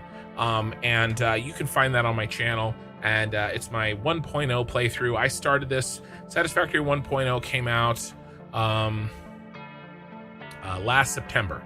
We just had our 1-year anniversary for the full game release. This playthrough I started back then. I'm one of the few content creators still working on their 1.0 playthrough, because I'm going slow, I'm taking my time, I'm not, you know, I'm taking my time. Yeah, it's best to do what you want. The way you play will make you the happiest. Yeah, whatever way that you want to play, you should. If you want to play with massive spaghetti, then do that. You want belts running everywhere for the chaos, you want to play like Let's Game It Out, you should do whatever you want to do. This is what I want to do. Don't make it the be all end all of how you think you should play. Like I said, the only reason I'm harping on this is because I get a lot of comments about that, and I think there's a lot of people watching me right now that have never seen Satisfactory, and that's going to continue over the next couple of weeks because of the release of the console version. Construction. I do robotics, and the coding team coded a helicopter mode to kill the battery. I'm not following you there, Heath. To kill the battery. Damn, this looks like Night City. Okay, so this is the second to last large factory that I'm going to build. You may see over here. Let's see if we can get over there.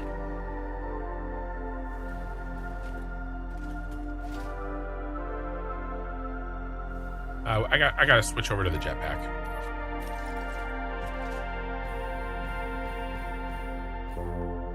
We have, look at the terrible fuel we have in the jetpack over there. You got to switch the fuel out here. Hold on. There. So this is an empty quadrant of my city. This is where all the phase 5 items are going to go. All of them. Okay, there's a bunch of phase 5 items that I have yet to start making. I can't get to phase 5 until you see the upper right hand corner, objective complete phase 4. I need to make a bunch of those 4 items. Those 4 items are the one that I'm making in this factory. Okay, this is it. I'm trying to finish phase 4 and get to phase 5. When we get to phase 5, I'm going to build one giant factory, one giant building to house all of phase 5. And what giant building is better.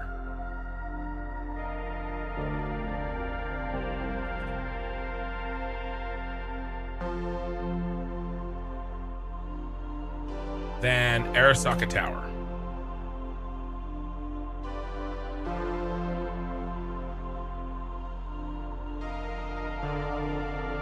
Right? This version. I'm not sure what this is.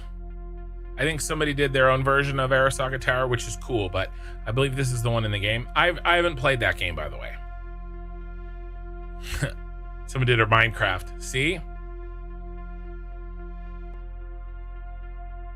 So I will do, someone mentioned Night City. I will do phase 5 in the Arasaka Tower. I'm thinking of putting it on maybe the 45-degree angle. Maybe the front face is off of this corner facing our pyramid over there, right? And so it's kind of in that quadrant. Probably, I'm thinking 45-degree rotated off the square there. So I'm thinking about that. Oh, more breath than yesterday. Oh, when I sprint. Yeah. This is fantastic and wildly impressive. I can only imagine the hours spent on the build alone. How do you plan on how much space you'll need for the footprint of the mega factory? It's hard. That's extremely difficult to do. I've missed that many times. Okay, I have too much space in this spinning one, and then and a little bit too much space. That, by the way, is the Nakatomi Tower from Blade Runner, because that's my Fixmas factory. And of course, not Blade Runner. Sorry, my other tower is from Blade Runner. This is Nakatomi Tower from Die Hard. And Die Hard is a Christmas movie. Blade Runner is not a Christmas movie. Well, probably not a Christmas movie. Die Hard is. So there's probably too much space in that building. There's probably a little bit too much space in this building.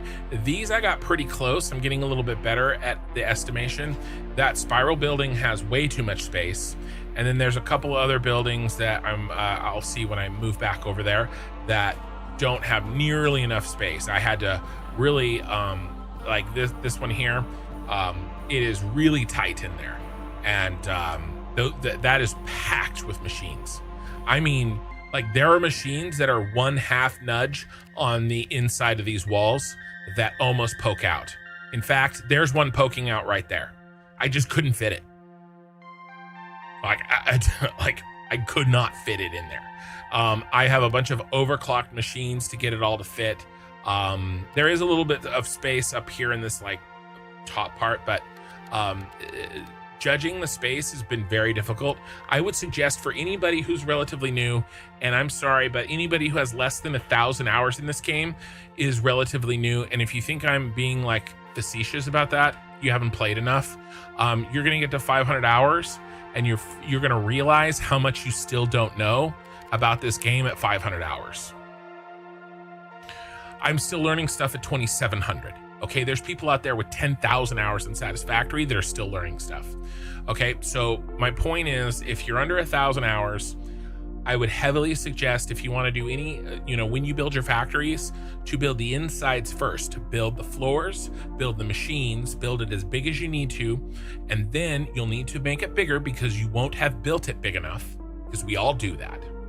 Okay, you'll need to make it taller because you've forgotten that you need a bunch more machines that, or you want to do another item in here because it makes sense to do so that you didn't think of before, right? All that shit happens. Do that, and then when you're done with your factory, put the shell of the factory around the guts and the machines inside of it. I'm doing it the opposite way here because the shell is the most important part. I have enough confidence in my ability to make things work that I feel like even if I miss, and I have missed, that I can still make it work. And we have. This one right here, I was really nervous, but we jammed it in there. We got it to fit. Smashy, I'm 1,500 hours and I still feel like a beginner. I feel called out. Yeah. Well, listen, when I watch somebody like Pobcac, There and BL Andrew, to me, they are the top tier. They may not be as good of creators as somebody like Bits and Total and Kibitz and What Darren Plays. I think those guys are very good content creators. They're very good at YouTube. They're very good at live streaming. But in terms of building skill in this game, BL Andrew and Popcac are hard to beat. And everybody's good, right? Everybody that I mentioned is good. There's a ton of people that are very good at this game. Building things, BL Andrew builds things that makes me feel like I just started. Same thing with Popcac. In fact, I've stolen a bunch of tricks from both of them. Josh is something else. Josh doesn't count. It's like Josh isn't a person. Josh is more like a force of nature, okay? Like an act of God, okay? He doesn't play this game. He does other things with this game, okay? Josh doesn't count. He's something else completely, okay? He is like, here's the universe. Josh is outside of it, right? It's something else completely.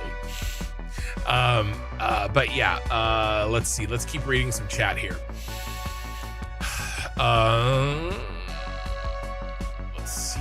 Have you seen anything that EJSA builds? He made a one scale of the Pillar of the Autumn from Halo. I haven't. EJSA. That doesn't ring any bells to me. But maybe it should. I try not to watch too much current Satisfactory content because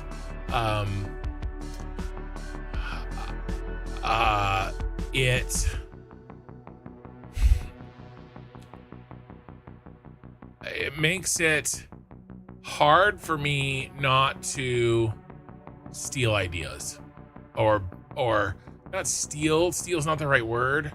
I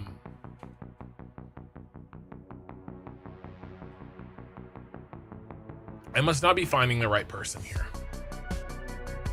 I'll look it up later.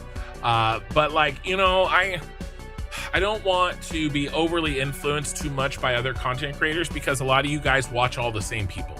I want to try to do my own stuff, right? And every time if I see something and I really like it, I can't help myself. I put it in. So I kind of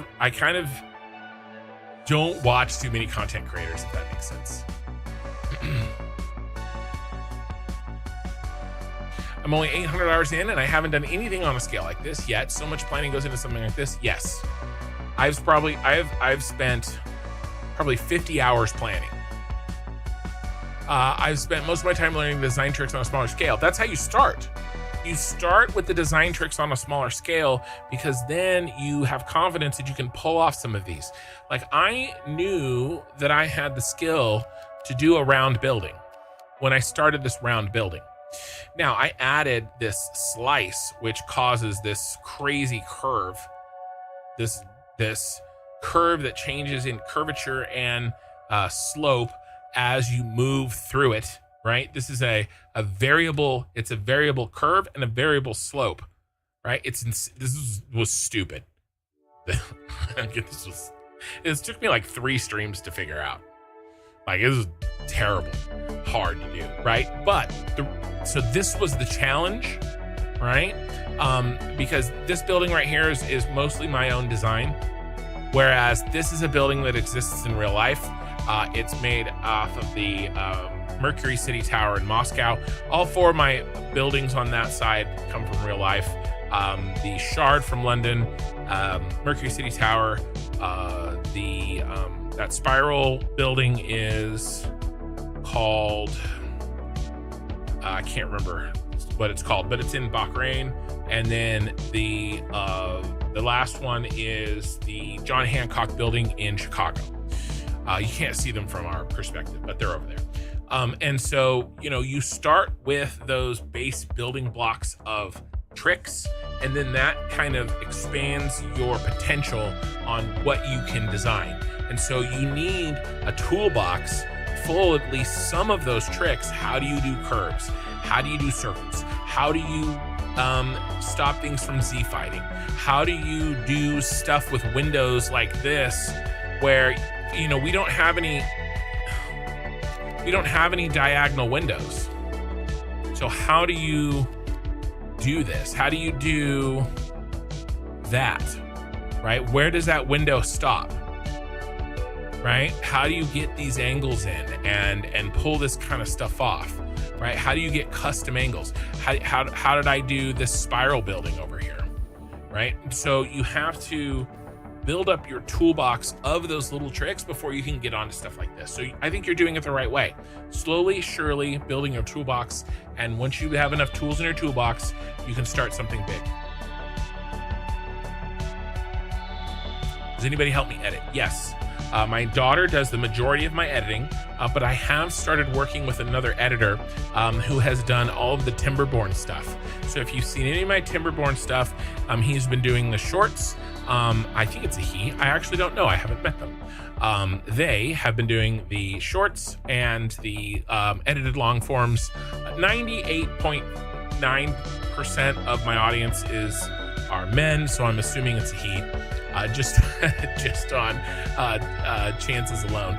And then the 2 edited episodes of the Timberborn series, he edited those as well. Our battery is so bad, it's only 20 volts, and per game we have to switch it with a new battery, so we make a mode to spin the robot really fast. I don't know what you're talking about, Heath. Really love your streams. Do you share your spreadsheets? They look interesting. I'd like to see the formulas in them. Yeah, sure. I have shared them on my Discord. I try to be as open as I can be with anybody who wants to know what I'm doing. The only thing that I hold back for members, the only thing, is a copy of my current save file. Those are for YouTube channel members and Twitch subs. Also, I do have a Patreon if somebody feels like they don't want to give money to either Amazon or Google, which I understand. I do have a Patreon as well. I don't really talk about it very often, but all 3 of those, or any 3 of those, will give you access to a more restricted section of my Discord. And in that section, I keep a copy of the save file. If anybody wants a more recent copy, you just message me. I'll throw it in there and you can download it. That is the only thing. All my blueprints I make available for anybody who wants them. All my spreadsheets, all my plans, the links to Satisfactory, that's a picture. The links to Satisfactory tools here, I've made available before, so you can go in there and see how I did it.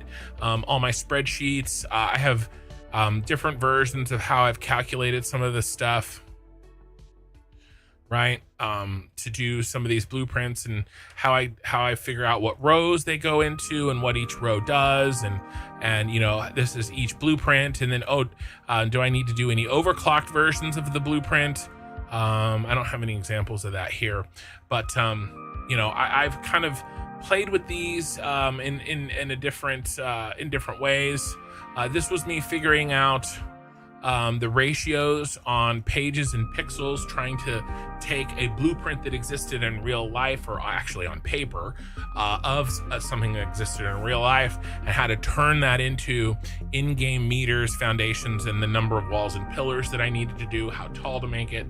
All this stuff I've done in the VODs. It's all on YouTube. You can go back, you can watch every minute of me doing this, just like I'm live streaming right now. Villasin watch streak reached, is currently on a 7-stream streak. Thanks for watching over on Twitch. I appreciate it. But yeah, I share this stuff as well. Just tag me in the Discord. You can tag me at any time in the general and ask me if you want something, and I'll share it to you when I'm not asleep. You plan your floor layouts or build as you go? I build the shells first, and then I design my blueprints, and then I kind of go from there. But I definitely beforehand design everything here, like do the planning, right? And then this will tell you kind of how many buildings you're gonna have. And I have done some rough estimates on like, okay, well, the square footage of or square meters of an assembler is X, you know, and I've kind of done this and then tried to figure out, okay, and then I've added like, you know, 30% because you need room for belts and stuff like that, and walkways, right? And the fact that, you know, you're gonna have spaces between them, and then that's kind of like a minimum square footage, right? And then I can figure out like, okay, if I make the building this big and I can split it into X amount of floors, okay, well, how much total square footage is that? Am I even close, right? Am I even close? That gets me an idea, right? And then, you know, if I have to, I can overclock, right? We can go get slugs, and we can do some overclocking, you know, and I have overclocked in a pinch, you know, and to make sure that it'll fit. Sorry, my allergies are bad. But yeah, that's kind of how I do that. And then in this case, I planned out the blueprints, and then I planned out what buildings they go in. I also have another, here, let's save this. Let's open.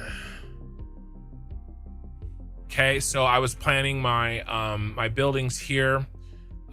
You know, these are the 4 buildings. The purples are on the catted corners of the teals. We're currently working on purple 1 right here. I'm answering questions, and I love doing this, but I will get back to work here in a second. And then I've tried to plan like what direction the belts go between these sky bridges right here. And so, and that's where the arrows are. Yeah, I've tried to plan as much as I can. As much as you can plan, the better. And then down here, these were jobs that need to be done that didn't need so much that they needed to be in a blueprint. And then this is the columns. Where did I put the blueprints, right? And so column A, I've got 5 columns in each purple 1 and purple 2. And so I was able to, I counted how tall I can make each column. The middle columns can be taller, right? 10 to 14 blueprints tall. Where the edges are the smallest, are the shortest. And then I, you know, counted up, okay, well, you know, I need 4 cooling systems, so that makes sense for them to go there. There was a lot of work figuring out which blueprints would go into what tower, because I'm chopping, basically, this big ass factory right here is being chopped into 4 buildings, right? These 4 buildings. We're standing on purple 1, that's purple 2, teal 1, teal 2. Right, so I'm doing all this, right? And so the more planning, the better. That's what we're doing now, is I'm trying to track as I make these final connections and as I knock out these tasks, right? I'm checking them off. Not the machines. All the machines are built for this factory. I am just now connecting them. Right, and so, for instance, this fused modular frames, they are appropriately connected to the thermal propulsion rockets. Okay, and so I've checked it off, and that's actually what we're doing right now, and we're going to continue to do that. Oki, welcome back. I did see you messaged earlier, but I'm working through these questions, and I'm that was her last band contest ever. Steal Like an Artist. Yeah, well, you know, exactly. I know what you mean, right? You use for inspiration. I recently passed 1,000 hours. I think a month was spent just doing Fixmas stuff last year. I think I've spent at least another month making blueprint designs and creative. I'm having a lot of fun. Yeah, this game is great. I found 24 doggos and got enough stuff from them to get research done on geothermal before phase 2. Nice. Hey, you know what? Farm those doggos. I have 40 space doggo kennel blueprint that I've shared. Nice. Have fun the way you have fun. I agree. Oh, that's neat, using the building counts and the buffer. Yeah. That's kind of how I've done it. So I think I'm all caught up with chat here. And so let's get back into what we were doing. I've given you guys at least a little bit of context to what we are doing. This is the inside of this building. Like I said, it is full of blueprinted machines. Let's put our hover pack back on. That's our main mode of transportation while we are building. And I'm going through, I've made a bunch of these connections, but I was lax in my tracking, and I'm trying to now go back through and make sure that they get appropriately input. So where were we? We were making sure that we got our plastic for our rubber for our turbo motors, and I think I just remembered that's what this is.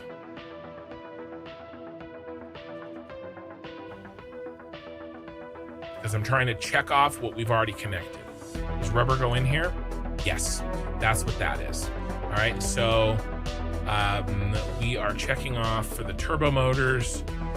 Rubber is unfortunately kind of messy all the way back here. So it is, you know, one of these. There's going to be a bunch of them. Maybe in this case, we check it off halfway through. Okay, so it's that rubber to the turbo motors is done. We checked off the cooling systems. We checked off the motors. All we have now, let's check on these radio control units. I know they're done, but let's look at them and follow them and double check, and then we'll check these off as well. And again, these are a blueprint and they are located within this tower. So what are the three places that radio control systems go? Some of them go to the pressure conversion cubes, some of them go to the turbo motors, and some of them go to the supercomputers. Okay, and so the supercomputers are right here, I believe. Yep. And they come from here, which comes all the way down here and all the way here. Is correct? It's coming out of here. That's the cooling system. I got off somehow.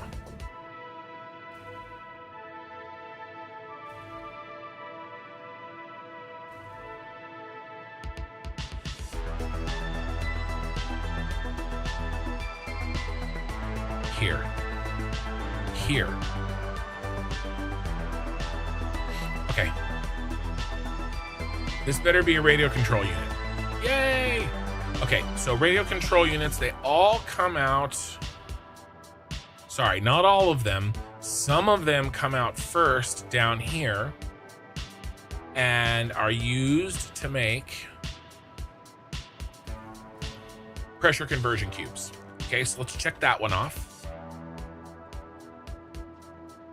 These 20 radio control units, pressure conversion cube.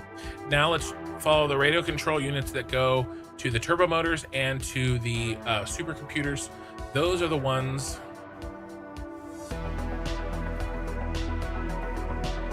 that come up, they come around here, they come in, they come down. Okay, there and there. Those are the radio control units for the turbo motors. And then those go in and go down for the supercomputers. Okay. Supercomputer. 5 per minute, 8 per minute on the turbo motors. There we go. Okay, those are also done. We're getting very close to the amount of stuff that I've already done. This is fuse modular frames to the pressure conversion cubes. I am 100% sure that we did that, but let's look again. Remember, those pressure conversion cubes are here. And I believe we have 2 rows of them. Nope, is that it? Is that all we have? Just 4 assemblers? 4 pressure conversion cubes? Doesn't make sense. No, there's another 4 right there. And another 4 right there. Okay, great. Those, that's the radio control units. But the pressure conversion cubes also need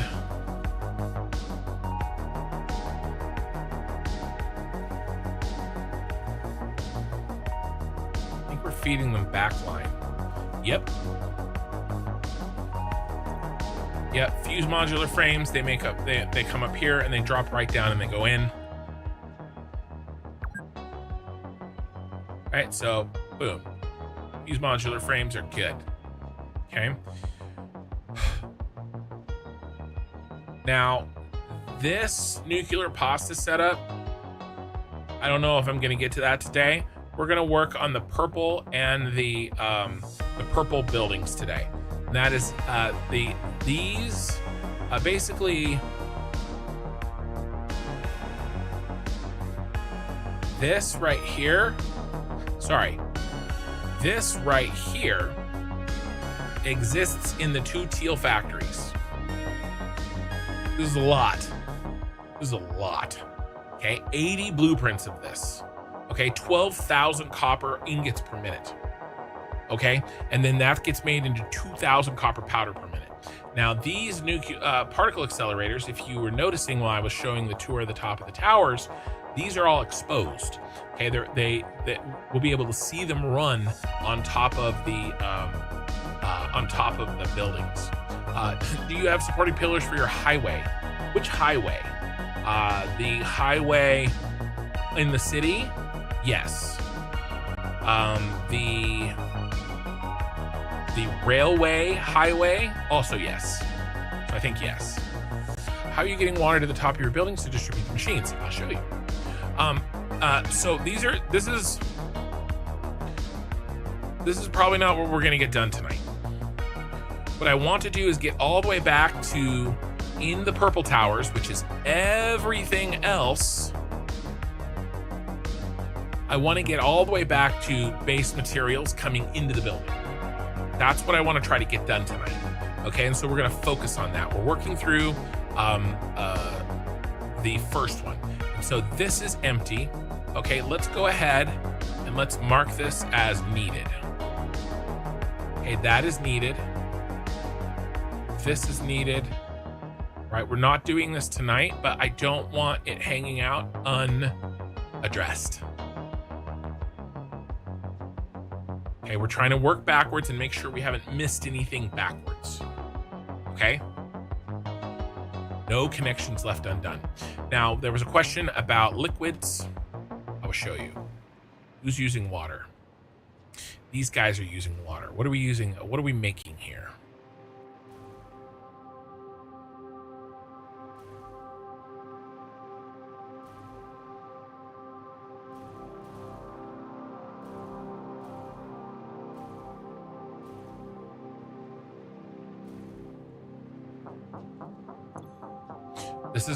This is Blueprint makes our aluminum casing.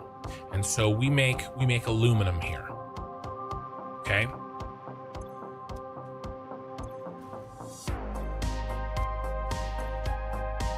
Bauxite and water make alumina solution.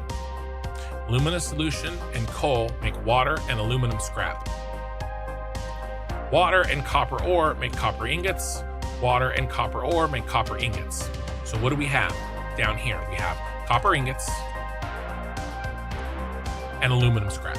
And by the way, I'm water recycling.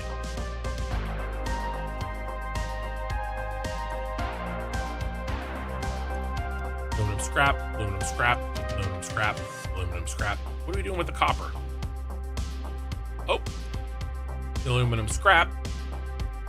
The aluminum ingots up here that make the aluminum that get made from this scrap get made in this one bad boy here with the copper ingots that we're also making in the blueprint for aluminum casing. So in one blueprint, we're going from bauxite, water, and copper ingots all the way to aluminum casing.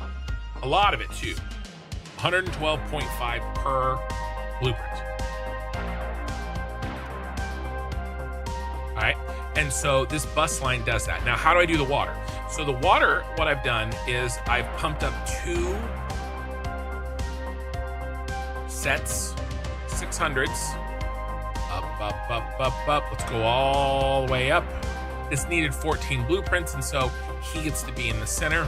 Remember how these factories look? They have this extra taller piece.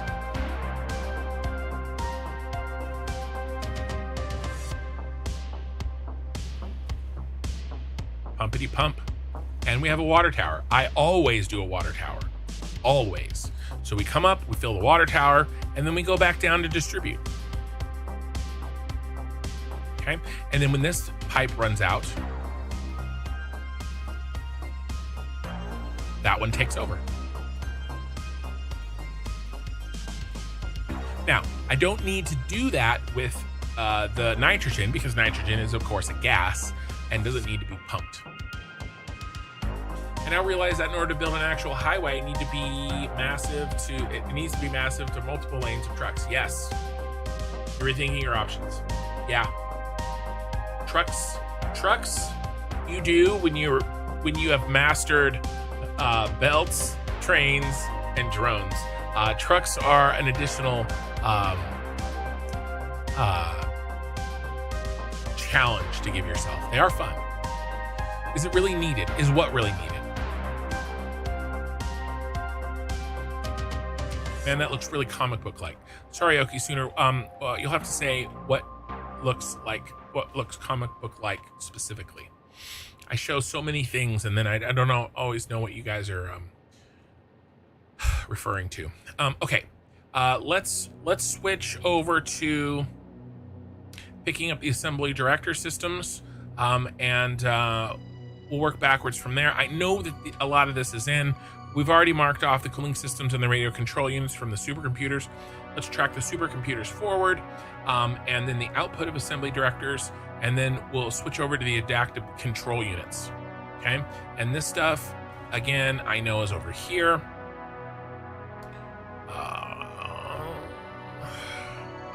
Right here is supercomputers.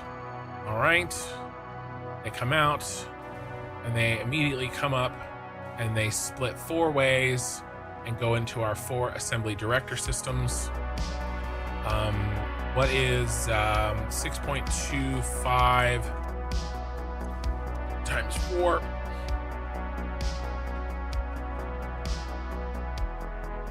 Sorry, put the decimal in the wrong place.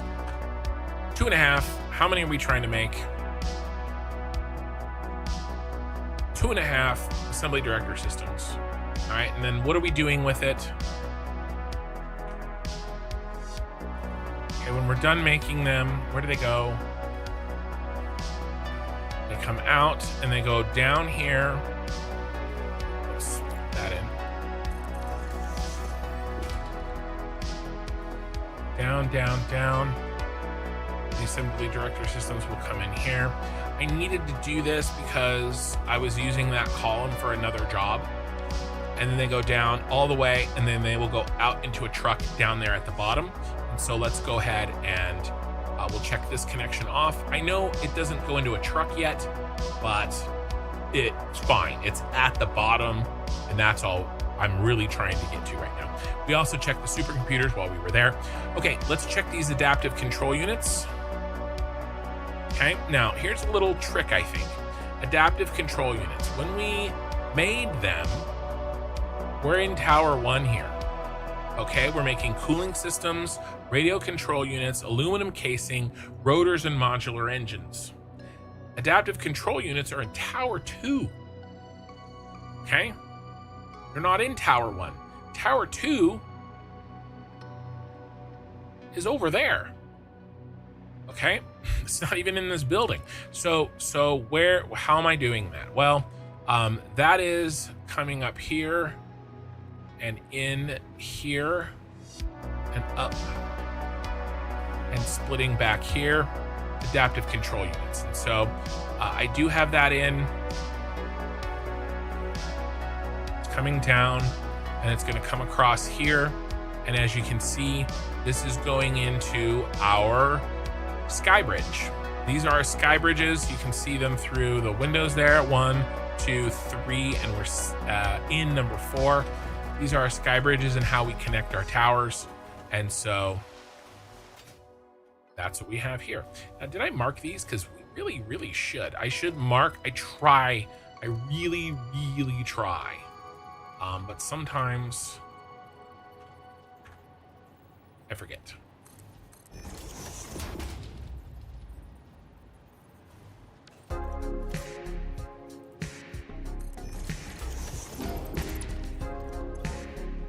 Let's go with purple.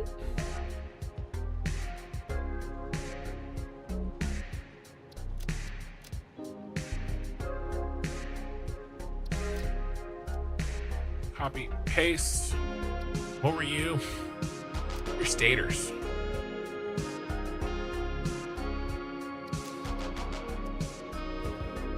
Okay, so the staters, when we checked those off, you can see I made it yellow. Okay, so the connection into the tower is good, but we have to connect them the rest of the way. So we're gonna go yellow on these adaptive control units as well, right there. So we're gonna want to green check this shortly. Okay. By the way, these magnetic field generators, they're happening in the other tower. You said you needed to do a thing, but not the stream. Oh, up here? Yeah, yeah. Well, everything needs to be connected in the factory, so they are necessary. By the way, we're up to 350 people. If you're awake, I appreciate you watching and hanging out. Feel free to ask questions. I will try to answer them. If you can hear my voice and you're not asleep, if you could take a second, I only have 13 likes on the VOD. If you could like it, I would really appreciate it. If you're asleep, and that's not asking a lot, right? Because you're awake. Now, the people that are asleep, okay, when you wake up, you are going to feel a overwhelming desire to send me a super chat, not just like the stream. Okay, so I know you're asleep. You fell asleep watching something else, and that's fine. But you can hear my voice in your dreams telling you to give Construction a super chat when you wake up. All right, and drink a glass of water. Those two things. There you go. So you all have your assignments based on your level of consciousness. Okay, let's keep going here. This may be about everything that we've connected. What other major things need connecting? These aluminum casings. Where are the 3 places that aluminum casings need to go?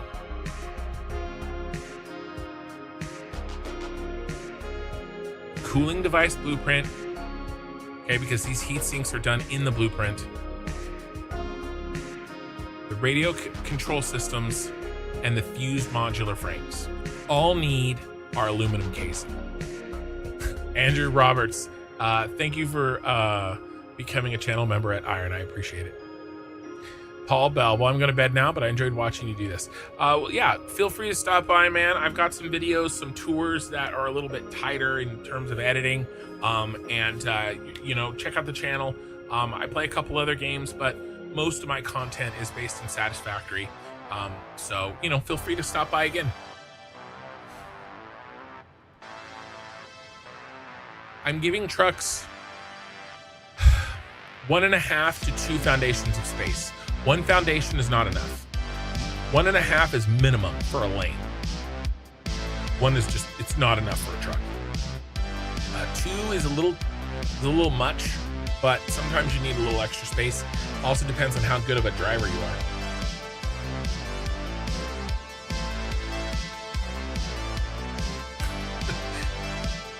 Okay. Aluminum casing. I think this is the first one that we haven't actually done yet. Where is our outputs for this? Where are we going? Are we going down or are we going up? What direction is this? We can only tell at the top or at the bottom. Closer to the bottom.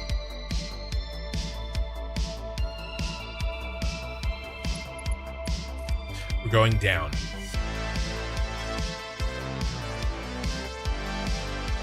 Okay, we're going down. We need to go to 3 places. Let's locate those 3 locations. This is the output. Okay, let's build this here so we can find it quickly. And by the way, I think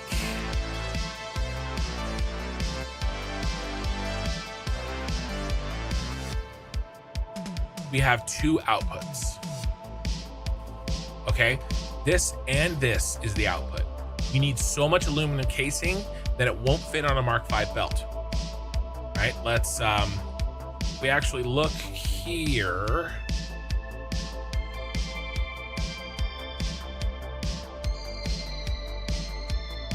$1,558. Obviously, that can't fit on one Mark 1 belt. Sorry, one Mark V belt, because that only carries 780. So that's why we have two parallel belts. And we also do need to find out when to switch them over. So we're going to do that as well. All right, so we got to figure out who needs what where. We have two sources of aluminum casing.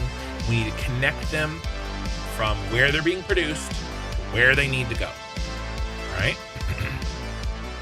So I do know that one of those locations is the fused modular frame. Okay. And so let's find out. We need 700. Right. And so what I think we can do is send all 780 on this line. We'll fill up the first line, 780, and then we'll send it all here, and then we'll overflow the extra 80 to this one.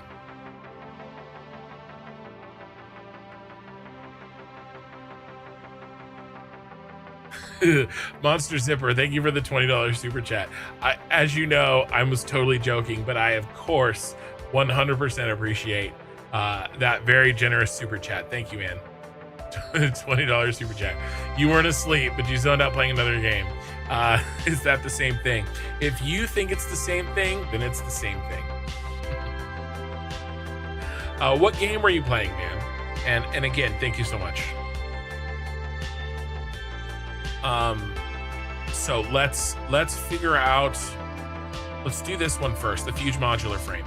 Let's do this one. Let's assume that its output is full at 780. All right. I think it's one of these.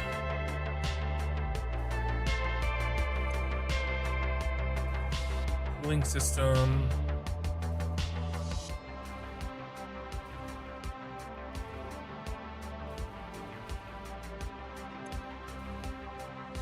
Aluminum casing. Okay, so you're one of these inputs here. Let's fix that.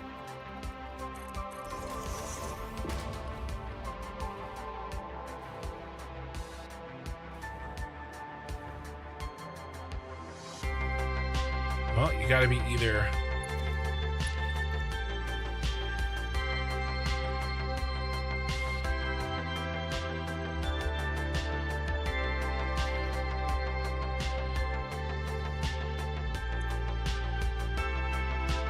heavy modular frames, or, and you guys are both coming up from the ground. Okay, that's good.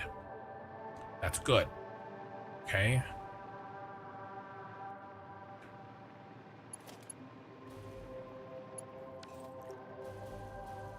All right, let's run them parallel here. Here and there.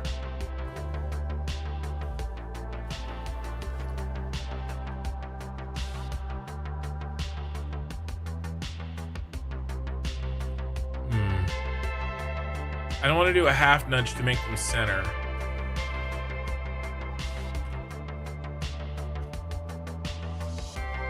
Should I? Gross. Let's run.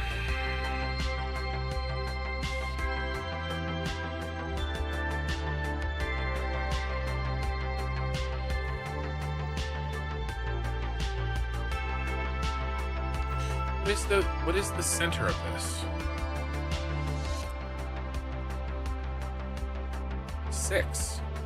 Center should be 3. 1, 2, 3. Is it not here?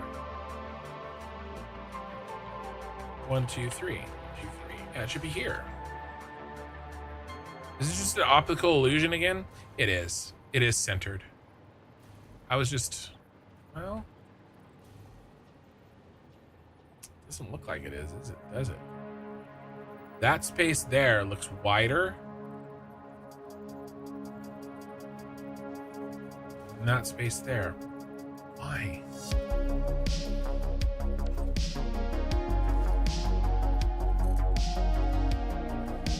Because it's 7. It's 7, not 6. That's why. Oh, Ken, you stupid dummy. Why did you do that? I was better later about trying to be more careful about exactly where I place things like that. You're welcome, my friend. I'm just playing software, Inc. of all things. Love Satisfactory. I have about 1,200 hours in between Steam and the other platform. I was on way back before Pipes. Nice. On 18 hours, gonna stay till I hit 20 to 24. Plenty of times, but good for you. But not good for you. Yes. Yeah, well, you know, as you get older there, Okie Sooner, you gotta chill on that sometimes.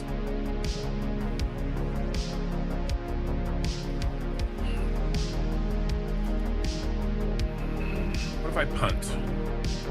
What if I punt?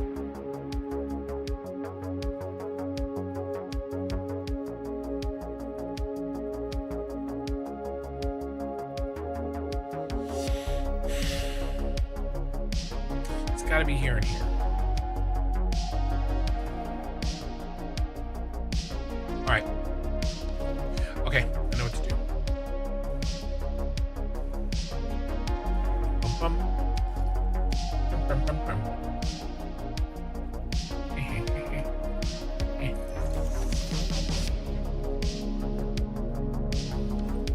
Are they actually gonna be coming in? There, this is good, I think.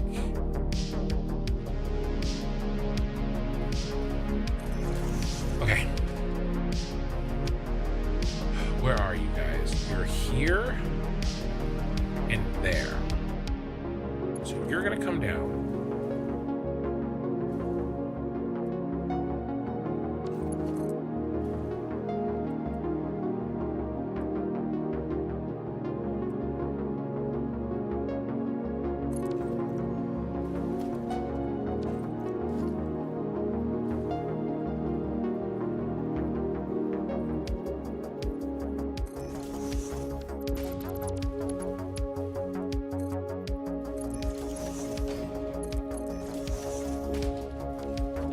Did you connect automatically? You did. Okay. And then you, we have to do, ooh, this is in the way.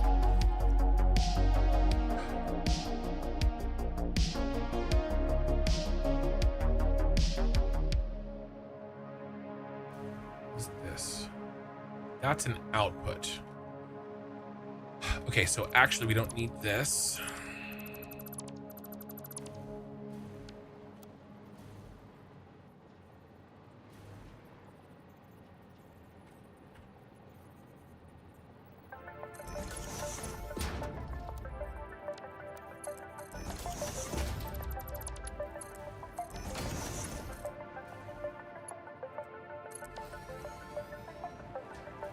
Okay.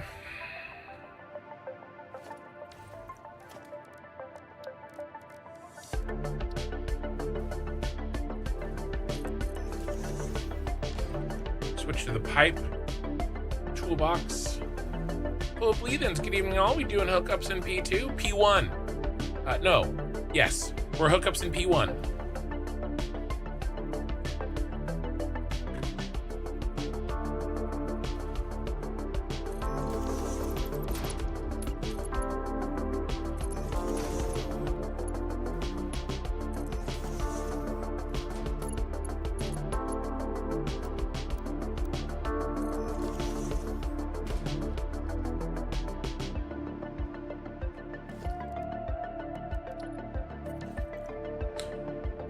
All right, now we gotta get this.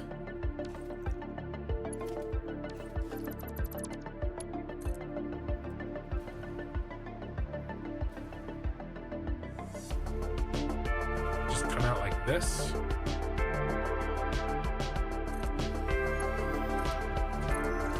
That's backwards. Doesn't matter, I'm gonna delete it anyway. Autosave, ruining my day. Okay.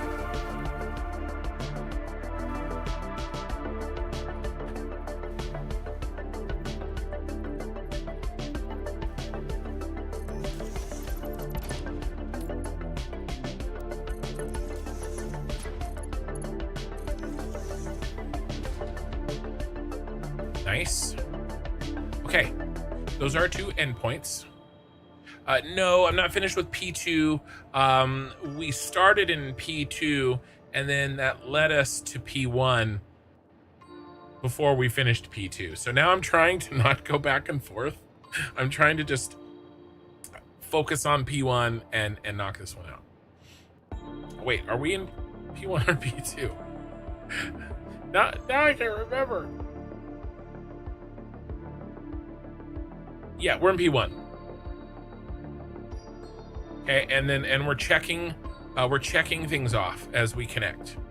Right now, we're working on this aluminum casing setup. One thing that we did do, though, just while we were going,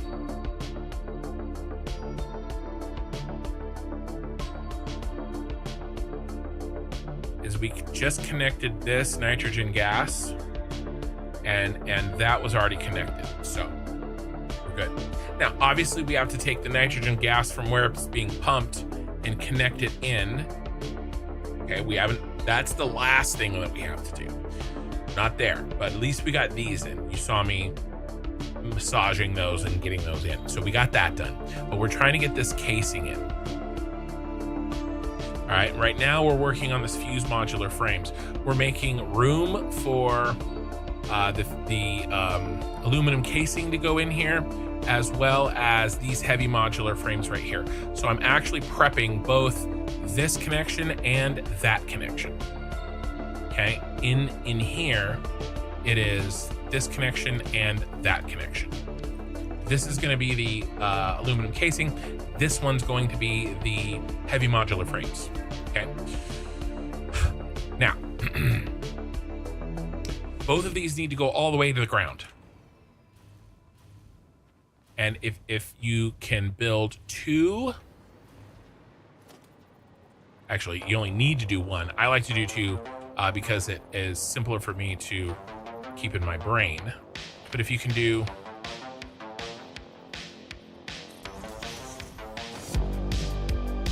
two of these and set them, and they are perfectly lined up, you can do an infinite length lift, just like I have done. Let's delete this one too.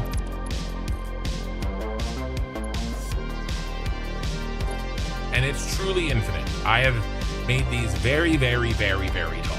I mean, I guess not infinite because you can't go infinitely up in the game, but as much as you can go up the game, you can make them as tall as they, as long as you have the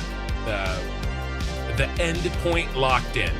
If your start point is correct and your end point is one of those floor holes, it can be infinite.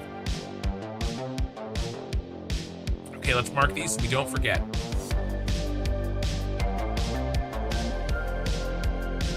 No feet left behind. I'm trying to be better about marking. See? I've started trying to do better. Let's mark out this, while we're here, let's mark out every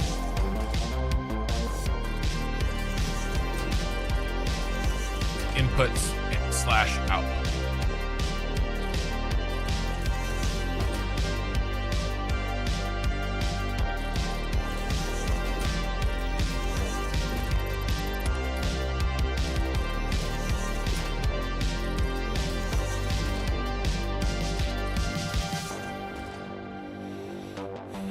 Okay. This one's gonna be aluminum casing. This other one that we just put in is gonna be Heavy modular frames. Okay, what the hell is this? This is the cooling system. Just cooling system output.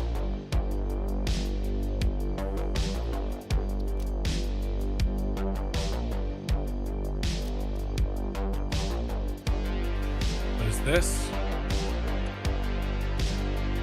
This is either rubber. Wait, we need aluminum casing here too? What?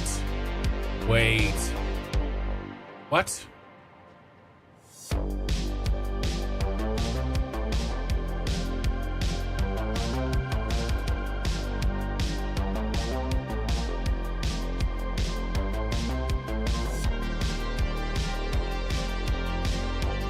This and this are right next to each other. That's okay, because we can't stack them, because if there's not enough room, right? There's only 700 there. That's fun. This is actually good. This is fine. This is fine. This is fine.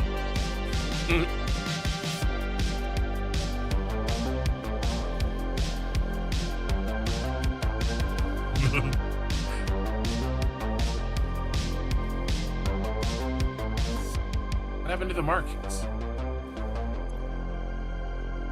This is rubber. I guess it doesn't matter, or does it? Do they stop at the same time? They do. So let's do the aluminum casing one first, and then we'll make this one rubber. And we know that this is nitrogen. Okay, now let's add on to this, because this matters.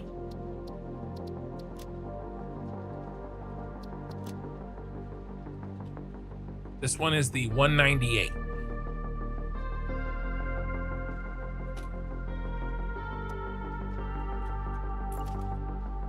This one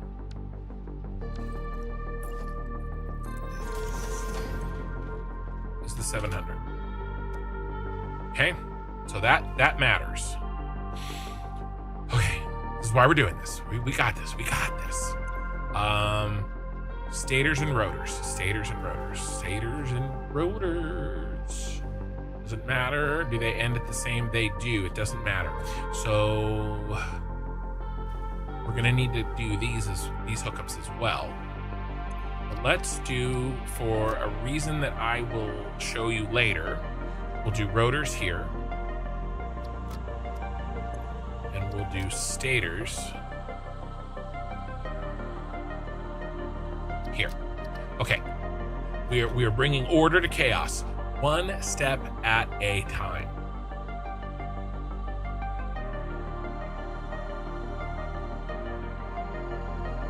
The background, the music is still loud.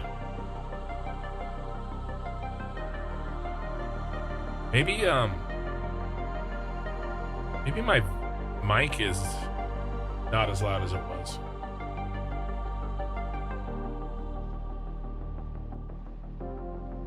Okay, I've adjusted the music again. I apologize.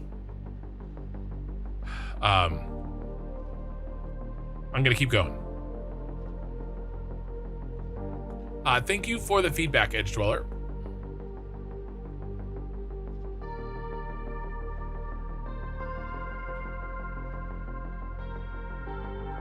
Okay, I'll cut up on chat. Those are in. Let's connect. Just make sure they're connected. Yes, they are. They're good there. They're good there. Okay. Let's do this. We have some interesting problems here.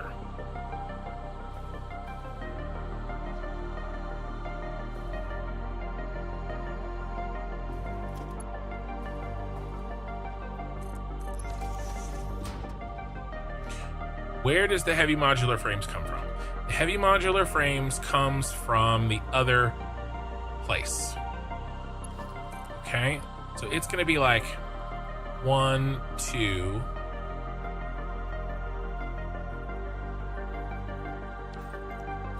We have to, the order of operations here is insanity. How much stators? Is this enough stators that one is going to be enough, or do I need two?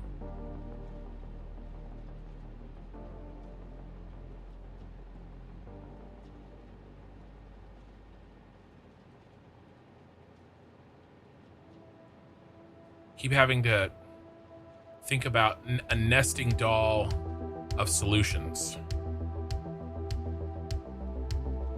We're only making a total of 136 stators. All right, so we can steal off the same stator line. Where? Okay, we can go direct to the side.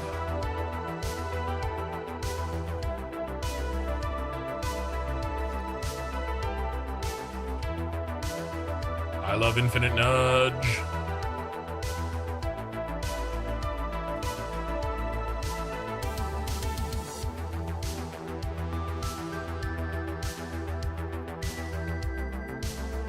No, why are you?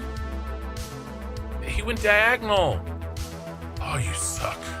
So much for me saying I love infinite nudge. He went diagonal for a second. Really screwed me up.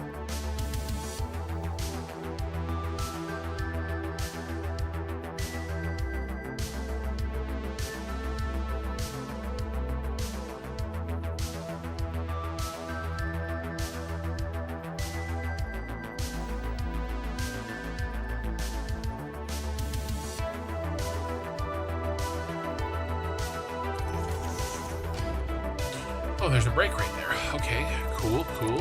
And you're definitely stators.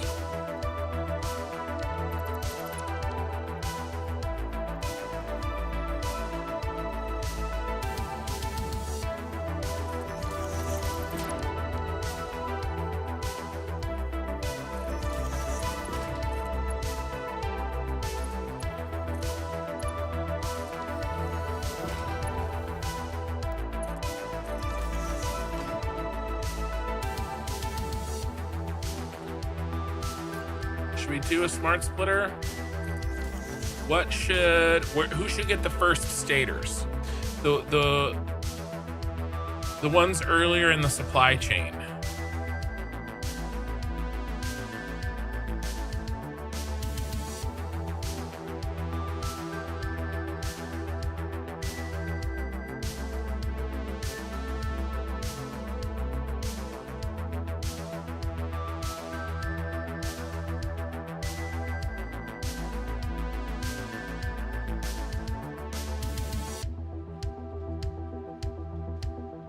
Probably the cooling devices get them first before the modular engines.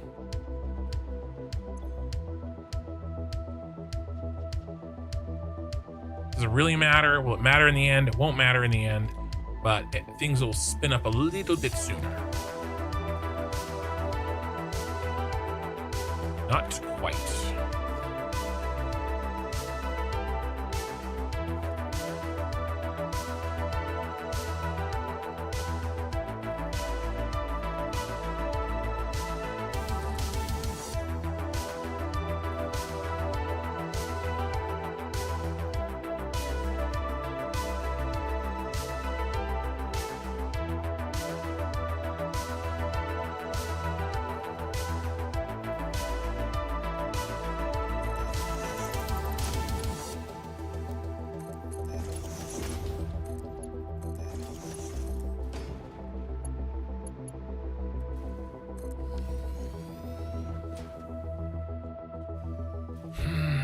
That's gonna...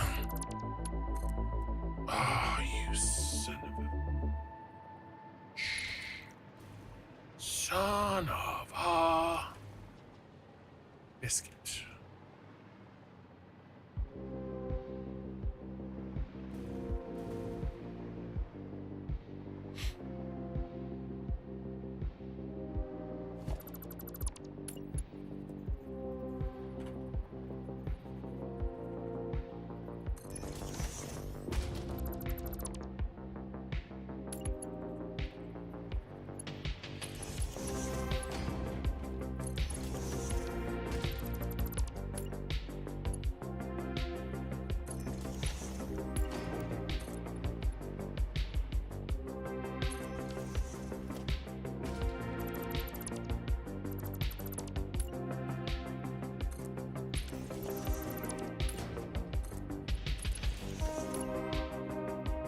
Autosave.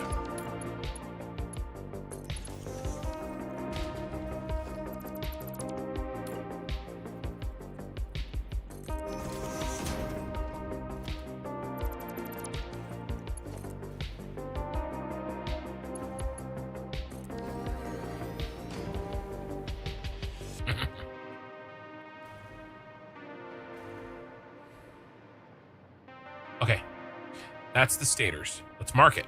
We just did it. We had to do it ahead of time. Let's mark it. They're yellow, though. It's actually...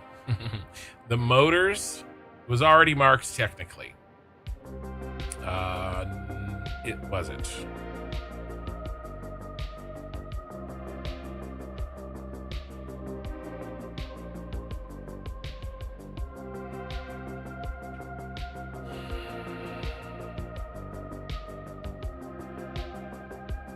Motors for the turbo motors, the motors for the modular engine, yes.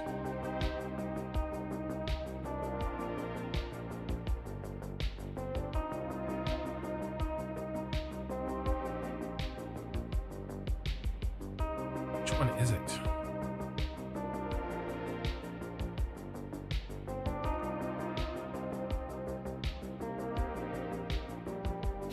It's the motors for the cooling devices. So it's part of this 105 I already marked. Okay, it's just this yellow has already marked it. Okay, it was just additional connection that wasn't, you know, totally done. What we can do though is mark this green motor there. Okay, this motors that connect to the cooling devices. So we'll mark that because that's part of the blueprint, right? It's this motor here, and this motor comes up and goes into here for the cooling systems. Okay. Okay. So now those are marked. So that's good. Okay. Now that those are marked, and we know how much space we need, now we need to access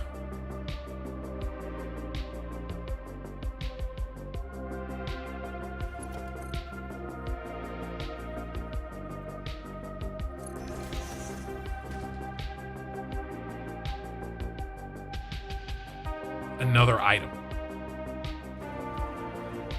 Now, is this all the heavy modular frames that are coming to this tower?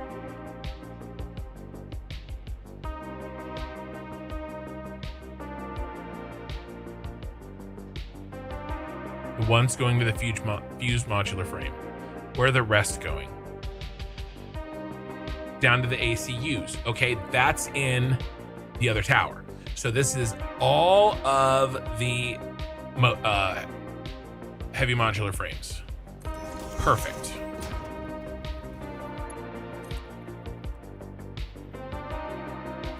Can't quite do it because of course you can't.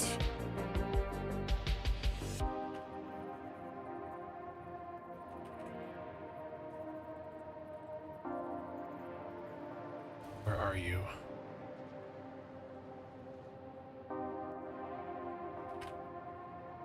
I don't know if that's true. Dang it. I'm gonna have to bring it down. Make sure it's right where we want it. Let's go ahead and line it up.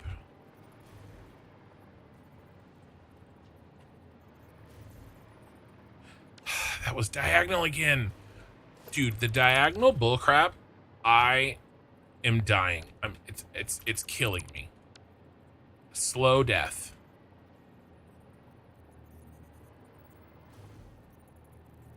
Should I put the railroads in the center of the highway or shove them underneath the road? It depends on what you want to be the centerpiece. Do you want it to be a railway that also has a road, or do you want it to be a road that also has a railway?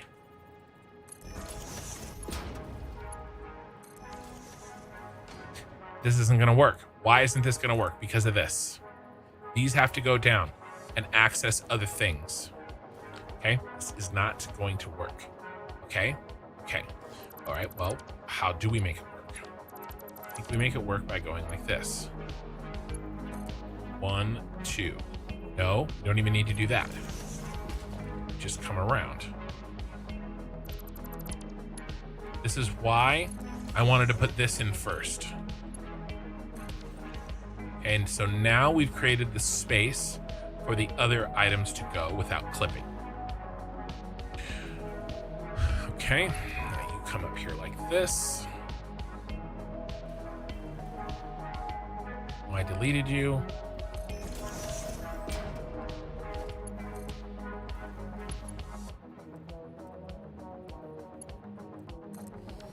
Also, let's make these both face the same way.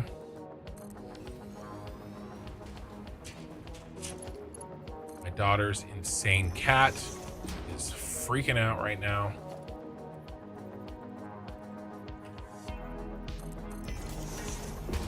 That's not gonna work.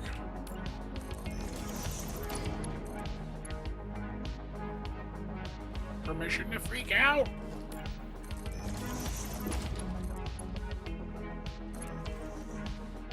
Still not gonna work.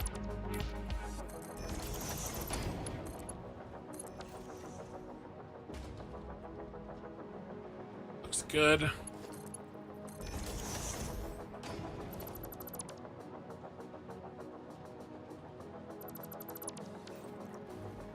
Remember, we are keeping track. We're marking things so that our future selves thanks us instead of curses us, which is usually what happens.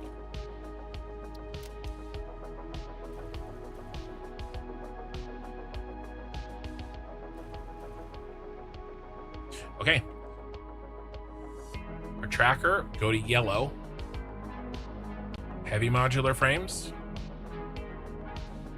Bing. Okay, we've connected him from the beginning of this into the tower, but we haven't connected it, or from entering the tower to his location, but we haven't connected him from exiting his home tower to the tower that he needs to be. I've got a bug. Let me reload chat.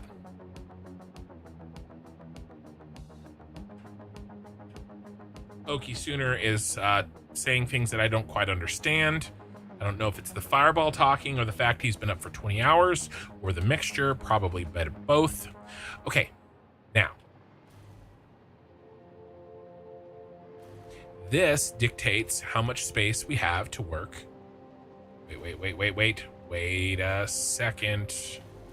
Wait a second. What are you supposed to be? Rubber. Robert. Rubber.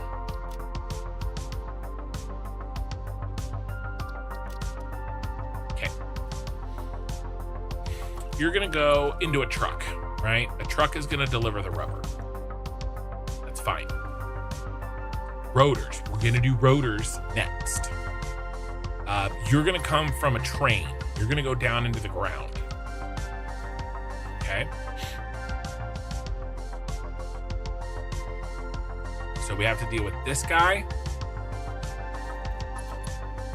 and this guy. We have to do it 1, 2. You have to do it here. Okay. So it's going to look something like this. A splitter.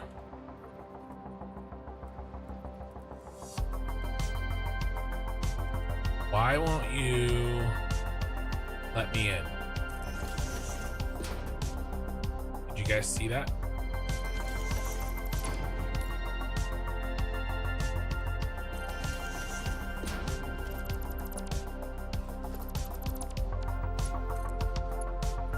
That's okay. Got around it easy peasy, lemon squeezy. And then you're going to be a merger. Actually, you are actually going to be a smart splitter. Just replaced it. Connections are still the same. Forward is going to be any, and then overflow is going to be there. And we're going to make sure that this is a full belt. That means that this will have 80 on it.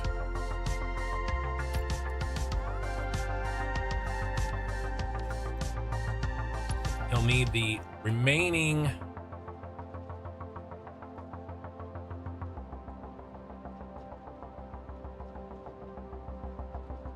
$118 from someplace else. 780 minus 80 is 80 is getting moved to there, and the rest of the 118 has to come from someplace else. Okay. Now, where does the aluminum come out of? It comes out of over here. All right, we'll make sure that this one is the max, and let's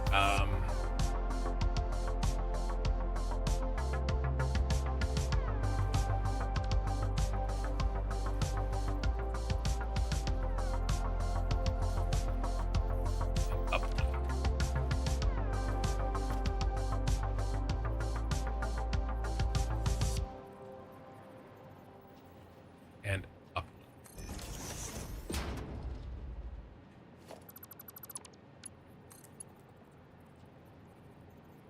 One, two.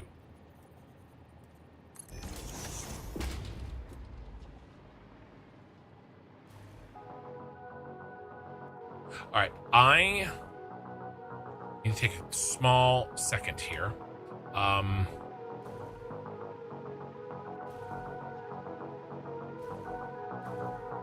Let me do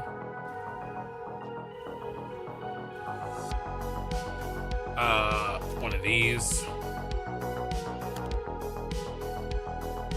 I need a personal moment.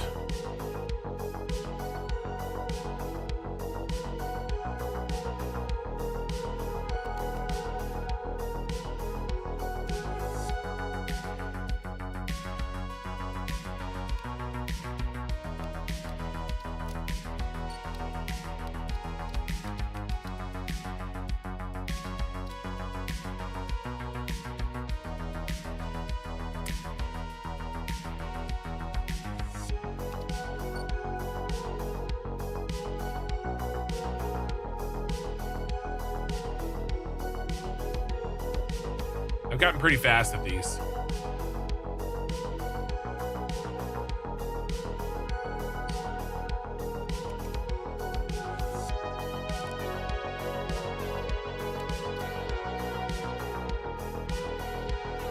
All right, give me a second. I'll be right back.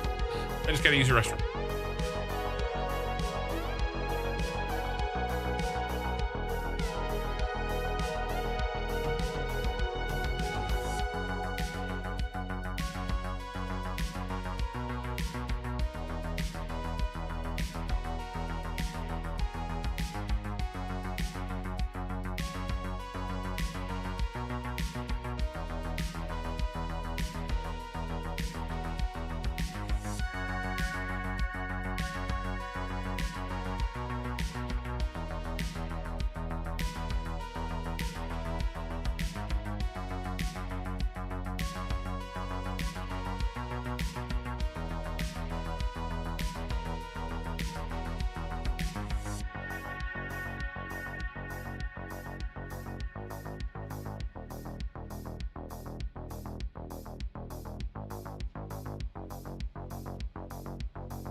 All right, I'm back.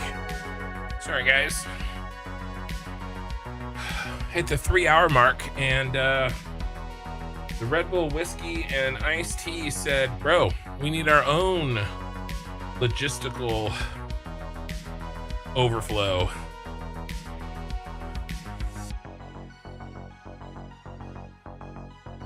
I like how the lighting colors the elevator. Yeah, I think it's really nice. All right, let's get the camera back on.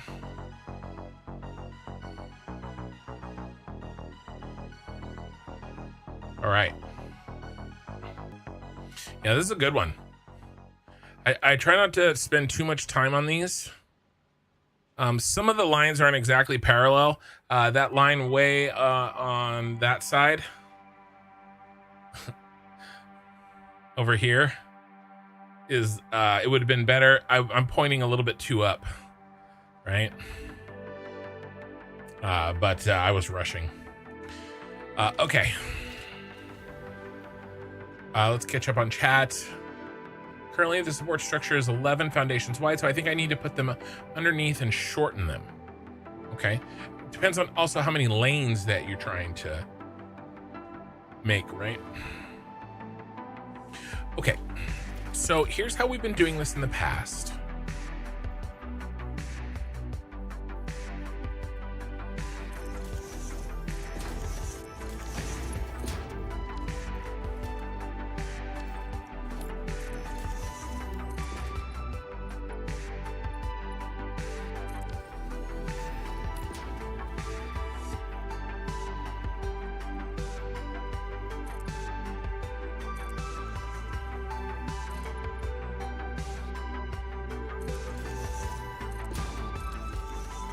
Making things parallel.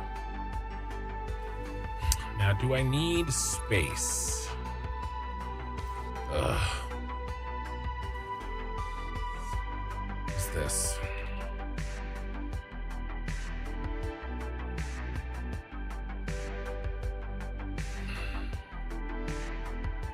Radio control units. What's going into radio control units?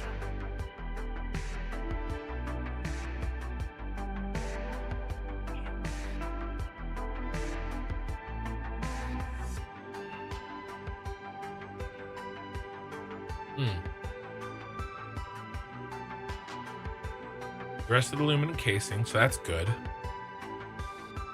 We need to shift some rubber over. Rock quartz and coal come out of the ground. A limiter is being dropped in from the top, I'm pretty sure. So where's the rubber? Let's shift the rubber over now. The rubber over.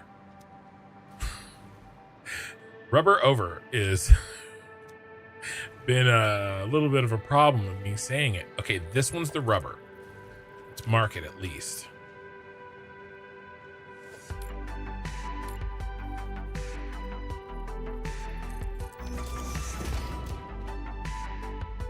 And it's not because of the whiskey drinking, guys. Oh my God, it's backwards.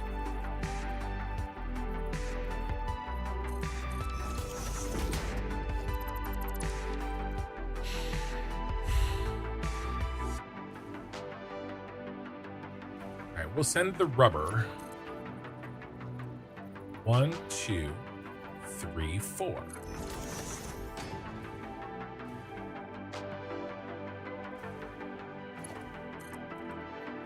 1, 2, 3, 4.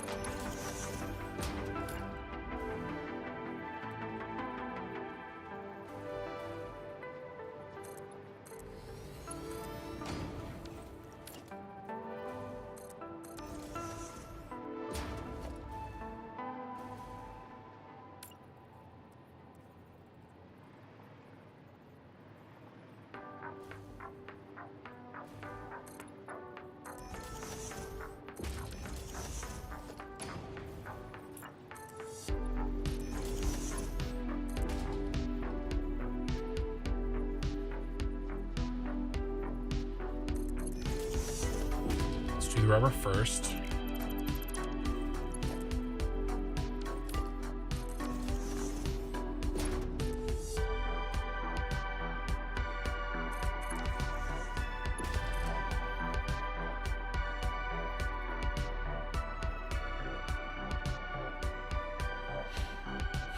What I was trying to do is get them close.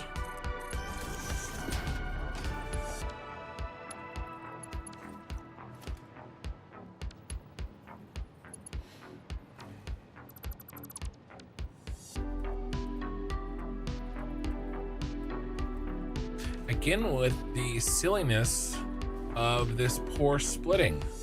I'm not sure why that's doing that, but that irritates me.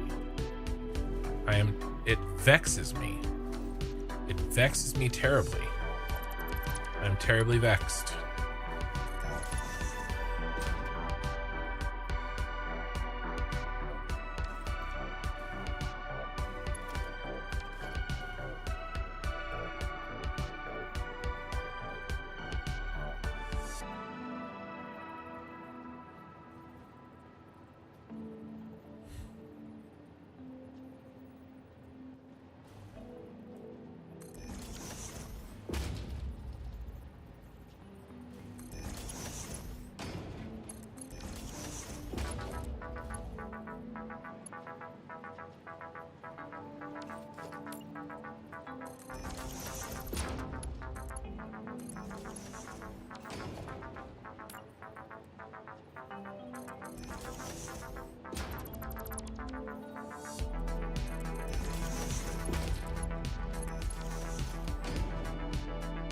Grooviest elevator music ever. Well, you know.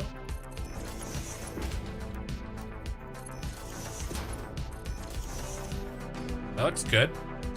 I switched that over to a curve to kind of smooth out that transition. I've been trying to do that wherever I can.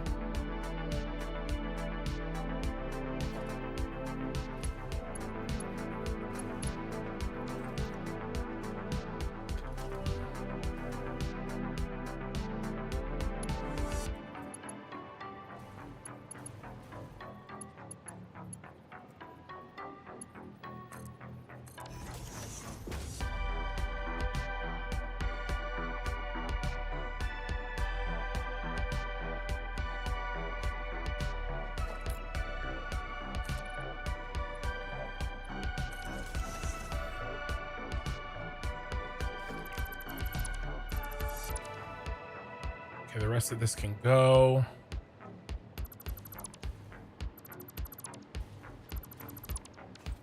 Let's mark as we go. Let's mark as we go so we make sure. We just did the rubber going to the radio control units.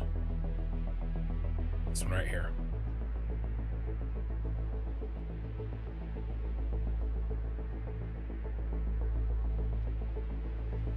Okay, now we're back to this. Now that we have that done, we know that we don't need the space here.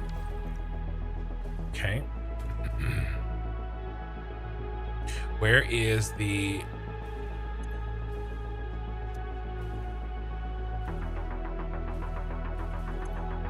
aluminum casing?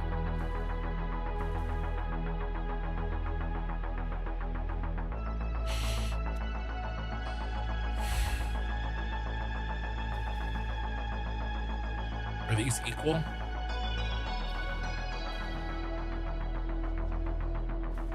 Two items that go in here that aren't rubber and aren't crystal oscillators.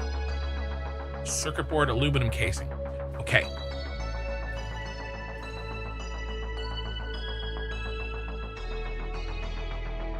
Circuit board is going to come in from here.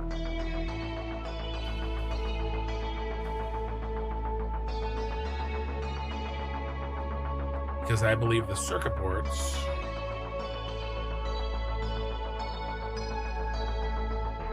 are P2. And again, we're working in P1. All right.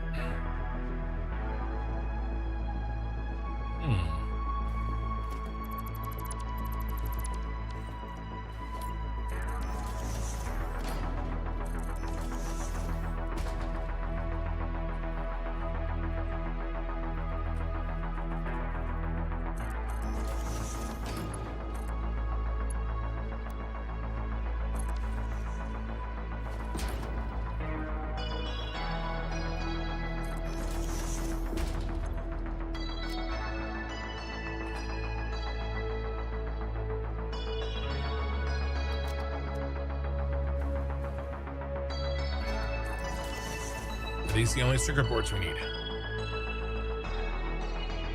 Are we back?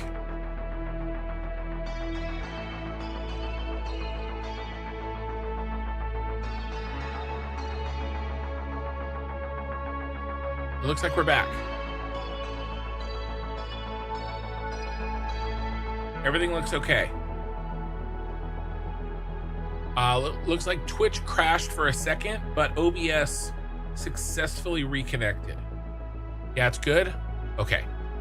All right, thanks for the heads up, CubeWave. I appreciate it. And thanks for, yeah, 2 lanes on each side. Okay, yeah. All right, just making sure that I'm all caught up on chat and everything. Okay, circuit boards. Let's make sure that this is the only place circuit boards need to go. Where are you, circuit boards?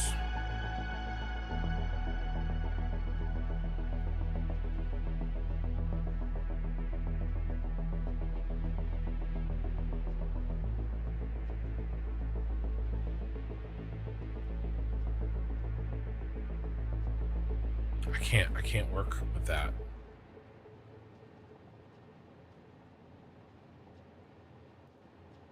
Computers and adaptive control units, we know that those are in the other tower. So the only ones we need, why is that line so thick? Because I was selecting it. Okay, is this one 110? He's the only one.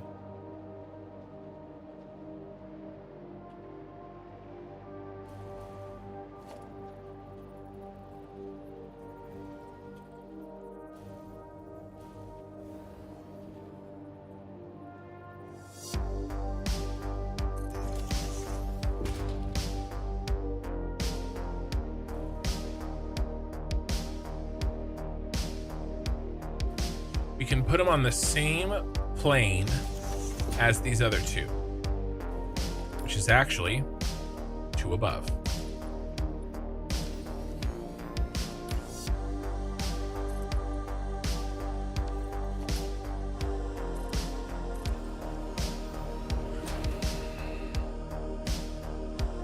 Which one do we want them to be? We want them to be the close one. Okay. And that's this one.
We line it up evenly.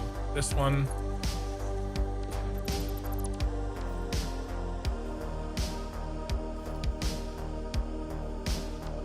You look ugly.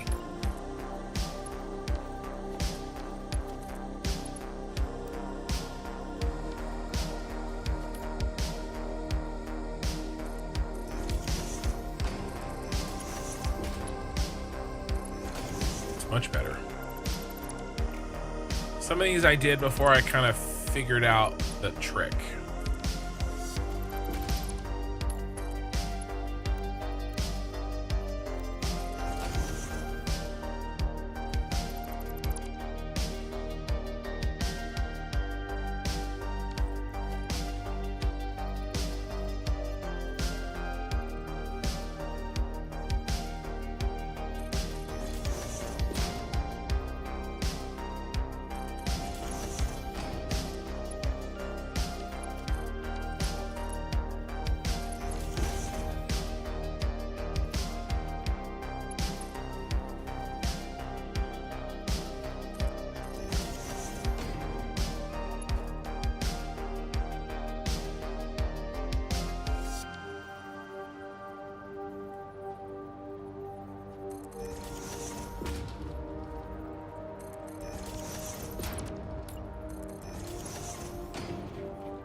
You get a nice curve here.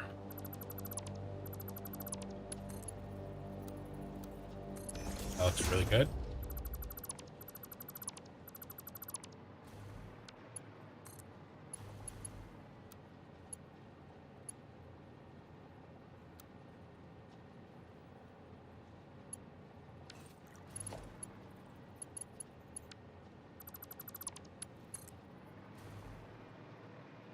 You sucker. In the wrong direction.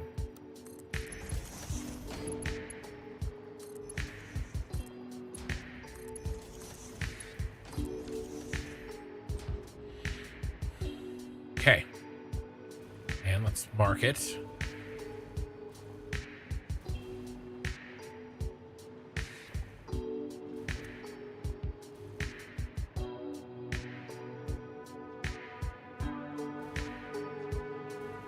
Thought we marked this. What's happening here? I marked this.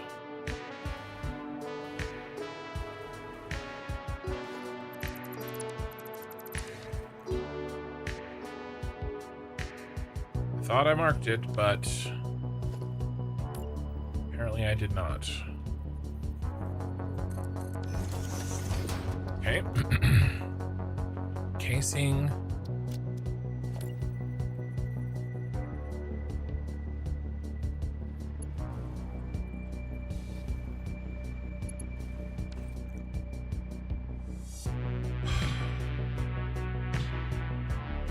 This is the wrong one. It's not right. Stupid. It's this one.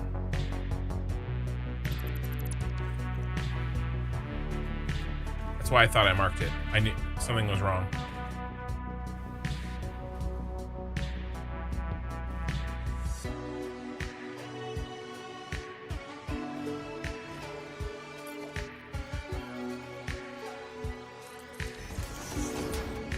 This is circuit boards.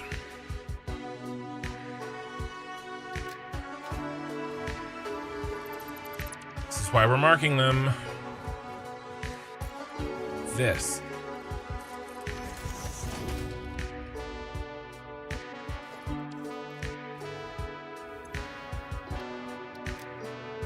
It's casing.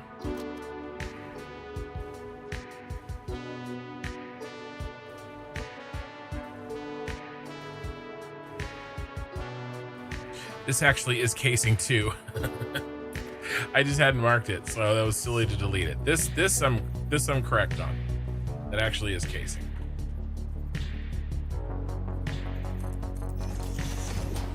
Okay. That was a waste of time. All of this. Waste of time.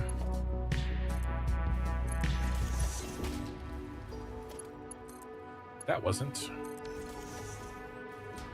Okay, circuit board is in. Let's clear this. And then let's mark it on the sheet. And this needs to be marked in yellow because, again, it is a connection coming in from another building. It's only partially connected. But as far as this building is concerned, it is connected. And that circuit board comes way up here.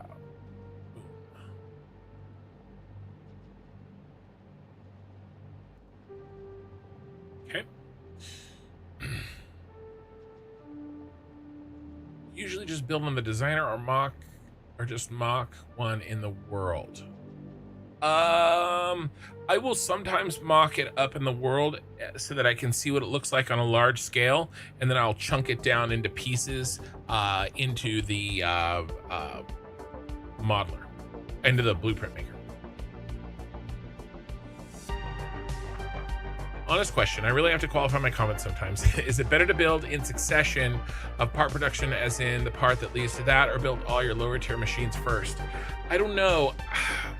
I don't know if there necessarily is an answer to that, Oki. In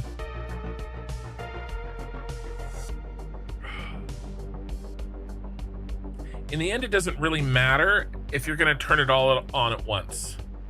If you want to test as you go, which I would suggest maybe people who are newer to the game do, or still learning how to put together large, complicated factories, even if you're not new. Then if you build a part in succession, then you can test to that part, right? You could run all your items to it. You can put a, this belt measuring device, conveyor throughput monitor on there, and you can see, hey, yeah, I'm making the amount of stators that I need. Maybe you're making cooling systems that need motors, right? The end goal is cooling systems. Maybe the end goal is actually something that needs cooling systems, right? Like the adaptive control units or whatever. Okay, maybe you need cooling systems or adaptive control units. But maybe you do it one step at a time, and so you do all of the stators that you need to make motors, that you need to make cooling devices, that you need to make adaptive control units, right? And you want to make sure that each piece that you build is working. So what do? You can build the stators, hook up everything, and test it, run it into a item sync, and make sure if you think that you should be getting 130 stators per minute, put that mother effer on there and make sure. You could absolutely do that. I don't do that because it's exciting to turn on the whole factory at once. And I like the challenge of that. But I would absolutely consider that a very legitimate way to build a factory, right? One chunk at a time, one item at a time. Make sure that you hit the target items per minute as you go. I would say, no, he's not asking top down versus bottom up. He's asking per item bottom up, or it's kind of like,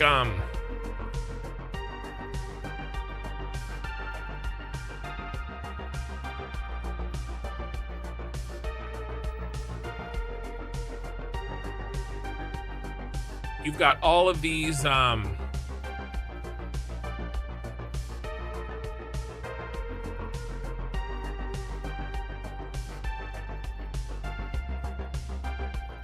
different layers, right?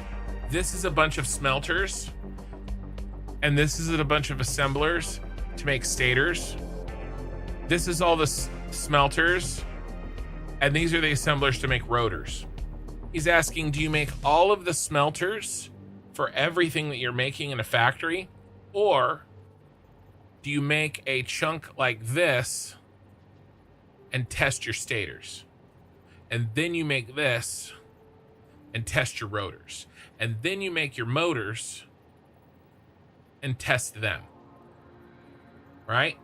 And then once your motors are together, what do you need next for cooling devices, right? I'm just using that as an example, right? Then this is heavy modular frames, and we know how many pieces that has, right? So, I think this is a very good way to do it, because as long as you're going to test as you go.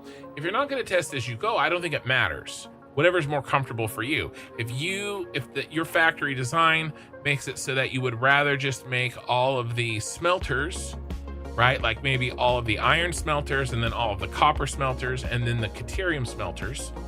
Okay, do that first if it makes sense. But if you do that, you're not going to be able to test along the way. So that's what I would say.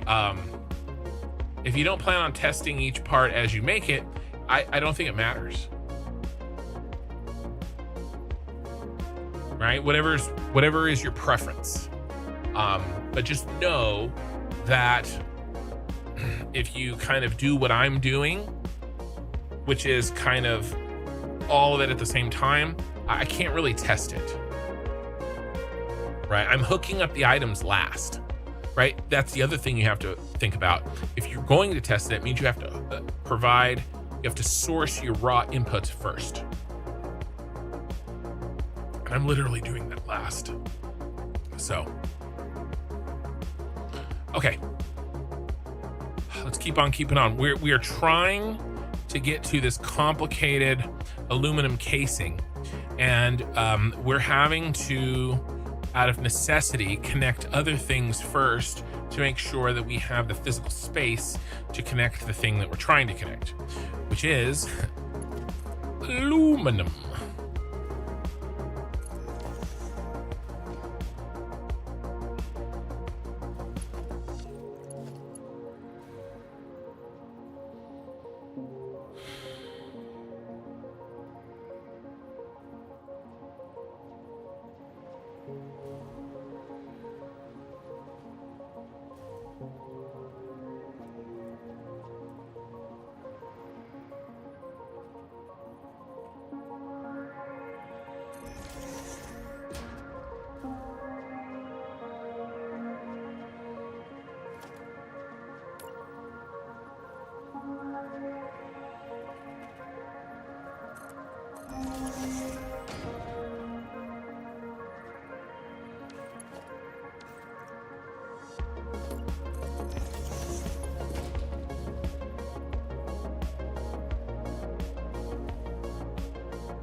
Isn't that lining up? I don't like it. I don't like it. Something is wrong, and I don't like it.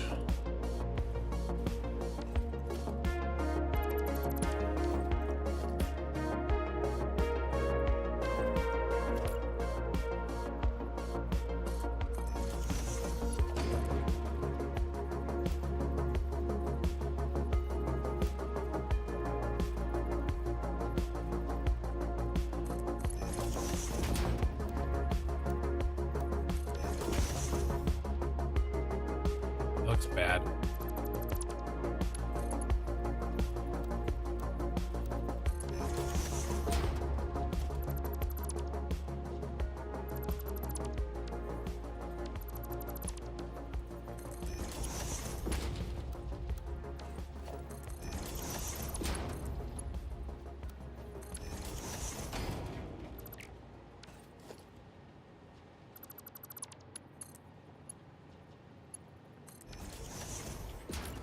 This is also a smart splitter. Any overflow.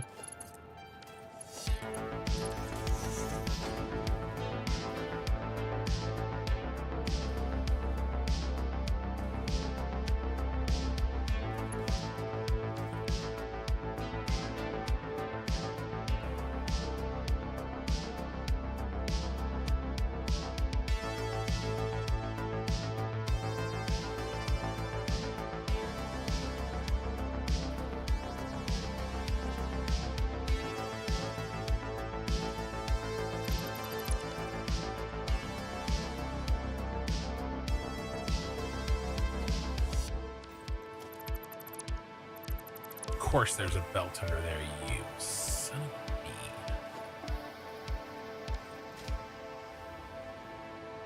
Son of a biscuit.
really having to work in all 3 dimensions here to make all this stuff fit. That's fine. We are building a vertical tower for a reason. I have all this vertical space in which to work. Now, are you going to be in my way? Yeah. You're going to suck. Okay, so...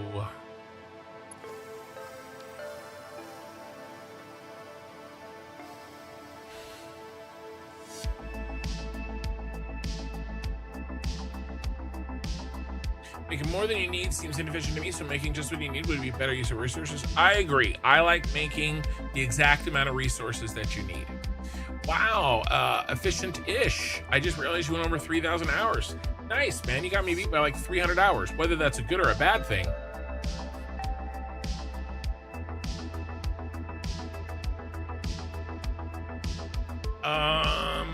Yeah, I mean, I overproduce the end product, but I don't overproduce the component pieces along the way. Like, if I'm making adaptive control units and I need stators, I'm only going to make the amount of stators that I need. Now, I may make more adaptive control units that I need, and I'll sync the rest. But I don't want to have to put in item syncs in the middle of production chains. You can get an item sync at the end.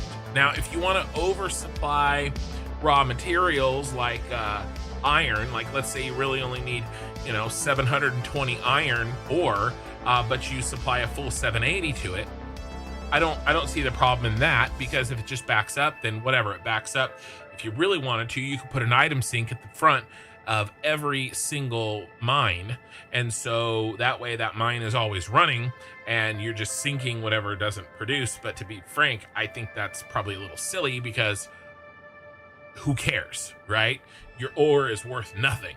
So if you send extra, you send extra ore. If you create extra adaptive control units, you create extra. But those intermediate steps, I like to be precise. But that's just how I choose to solve these problems.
All right, you're clear.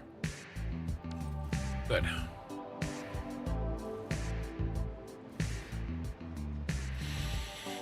Okay, let's review. Oh, we're not quite done. Almost. We're almost there.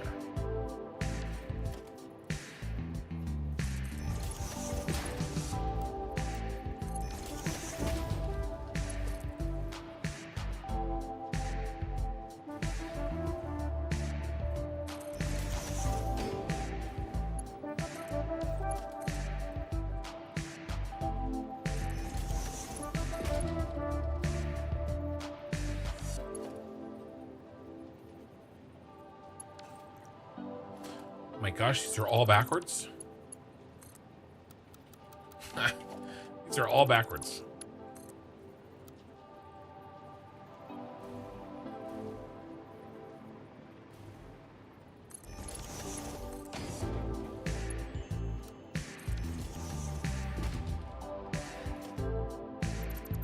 Okay, let's get rid of the scaffolding and the feet, and let's review what we just completed. Make sure we like how we feel.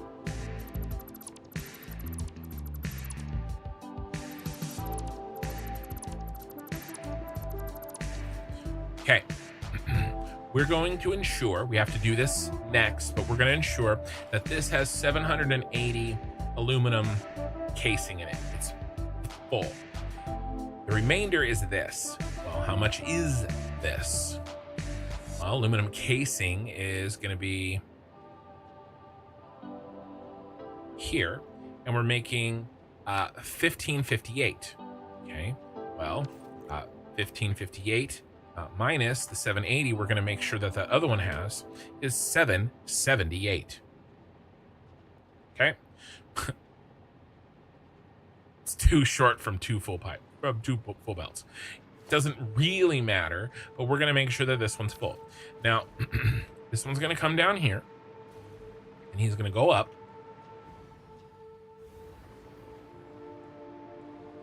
into this one. Okay, and we're going to force this one to be full. Okay, and it's going to go up there, and that's 700 out of 780. The other 80 is going to eventually overflow to here, and it's going to go up to the cooling systems, because the cooling systems need some. Okay, now in addition to that, the other one that has the 778, it's going to come here, and it's going to force all of its items up into the radio control units first. Because radio control units need some. Okay, well, how much do the radio control units need? 660. Okay, then the remaining 660, and let's run the math, 778 minus 660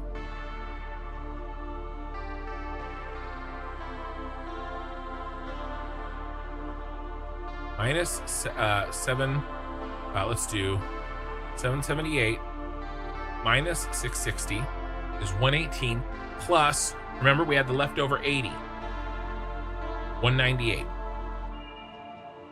198. Okay, so the 660 is going to go up here, fill the radio control units, and then when it's done, the overflow is going to come down here, and it's going to merge with the 80 left over from the 700 that we're sending up for the frameworks, I think. Fused modular frames. 700 with fused modular frames. All right, and then those two are going to enter there. They're going to merge, and they're going to go up, and they're going to handle the these items right here. Heat sinks into the cooling devices. And that is how we have checked off. Well, nope, got to make it green. 1, 2, 3 more connections. I propose that the new fluid truck station is a blender. No, you need a blender too. Don't call me Frank, Shirley. I know. I'm sorry.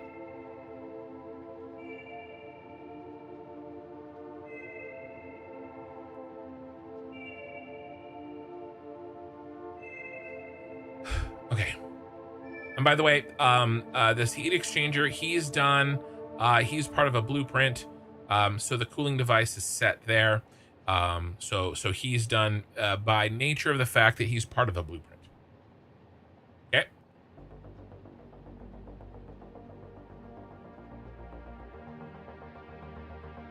Checking these off, baby.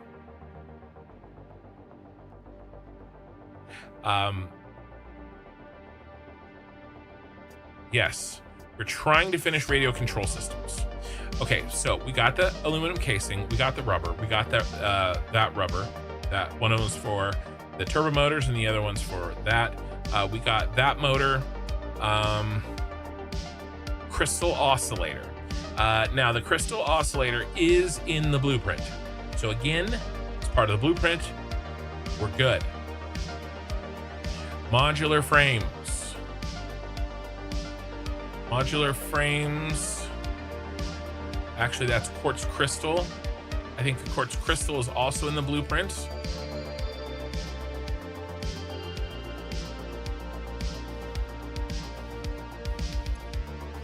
There it is.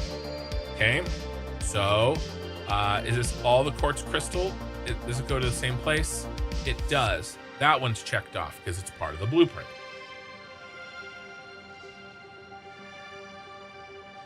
All right, what else? Rubber into the insulated crystal oscillator. I'm pretty sure that we connected the rubber, but let's make sure. I know we brought rubber over here for something.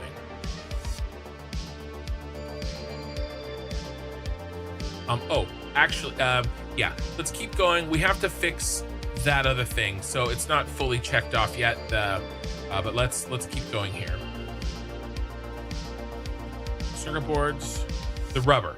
We did connect the rubber. So this rubber is actually all the way back here. It's making the crystal oscillators. Okay, so we'll check this rubber off right there. Because there's too many connections coming out of the rubber there. That's a terrible place for me to have put that. I could have done a better job making this, but too late now. This little checkbox. AI limiters. Let's check these. This is important. I believe that these are in. I think we already did this. Let's make sure. Where exactly did the AI limiters go? I think they go right in here. AI limiters, they're this one here. We have to feed it in? No, we feed it in at the top. So let's follow this up. This column should have an AI limiter already feeding into it because we're making them up here.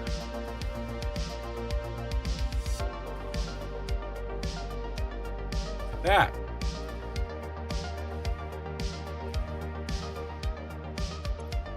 Limiters. Now we have a problem. We have this plastic that isn't fixed. So let's go ahead and check off the AI limiters that are headed to the crystal oscillators, which are part of the radio control unit blueprints. Okay. Quick wire and plastic. So this plastic's a mess. And then this quick wire here. Yeah, these guys are connected in. So that's fine. And we've actually connected down.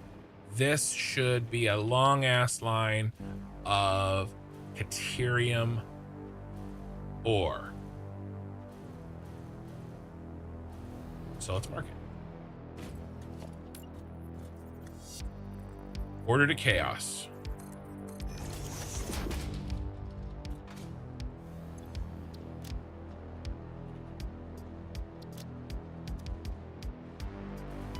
Where are we going to fit the damn plastic? And then where is the other plastic? Right? Where is the rest of the plastic that we're getting over here? Here's some. Right? And our rubber truck is over here, so we can put our plastic truck there. Or where else we have to make sure we don't need plastic anywhere else. I haven't marked out any of this one yet. Okay, and so do we need plastic over here anywhere? No, but we have to deal with those rotors.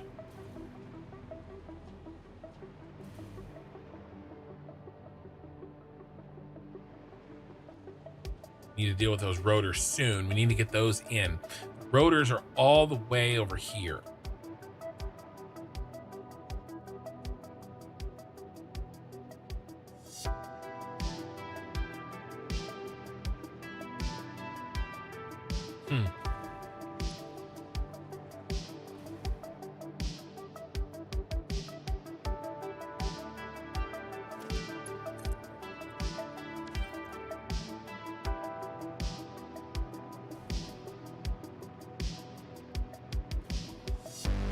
Do a mid split.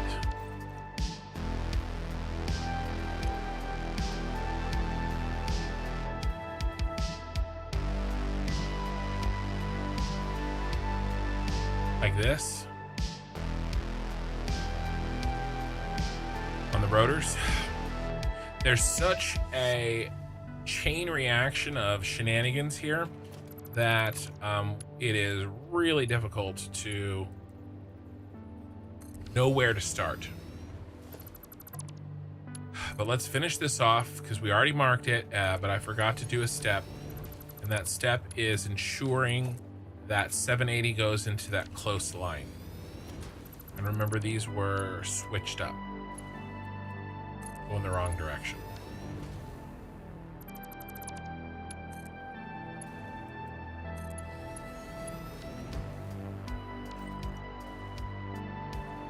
All right, so what we need to do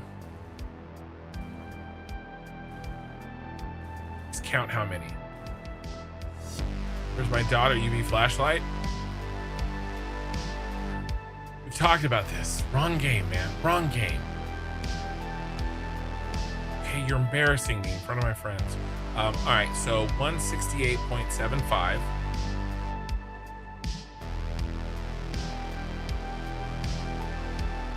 Plus, I have to count how many are in here. 112.5.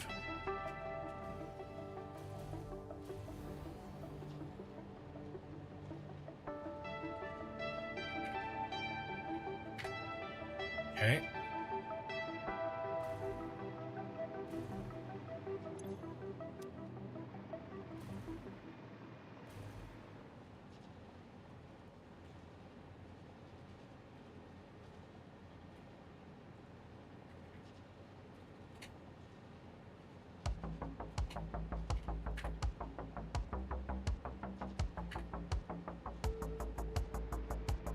That's that one. I'll go back through and count these.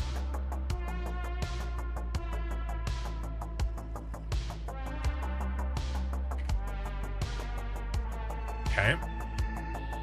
1, 2, 3, 4, 5, 6 machines puts us right underneath. Okay, so let's cut this and double check. 1,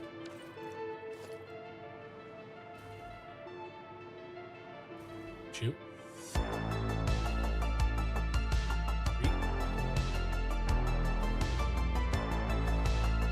4,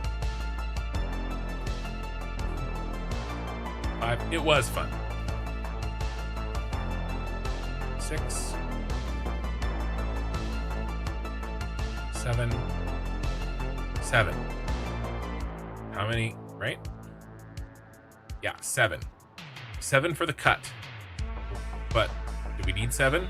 1, 2, 3, 4, 5, 6. No, I overcounted one. So that's why we're double checking.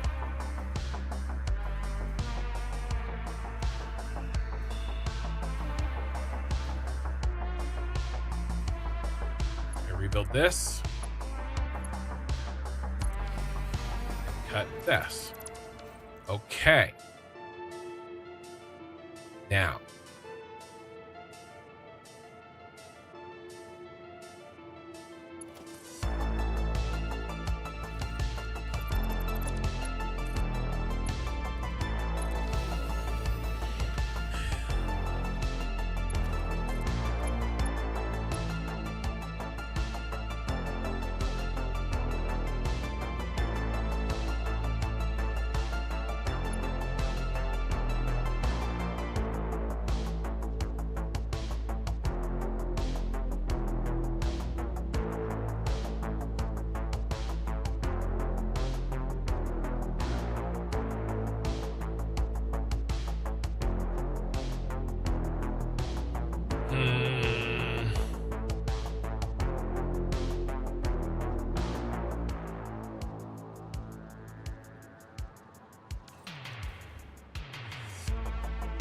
Count these.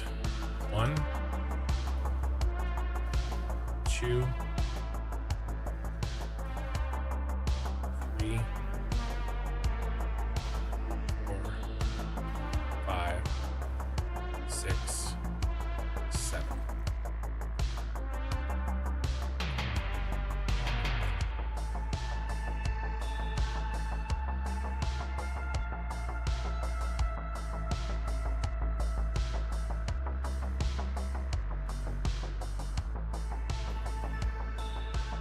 Overflow's right here.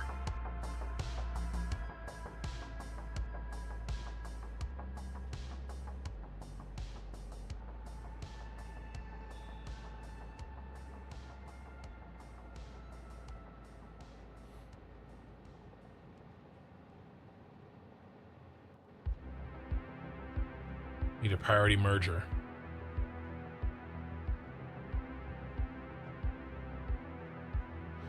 Can we replace this regular merger with a priority merger with a control replace?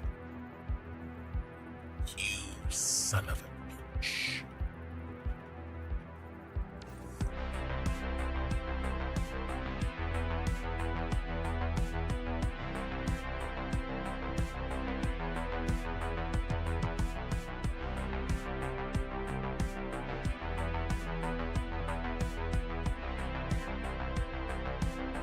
We're gonna have to.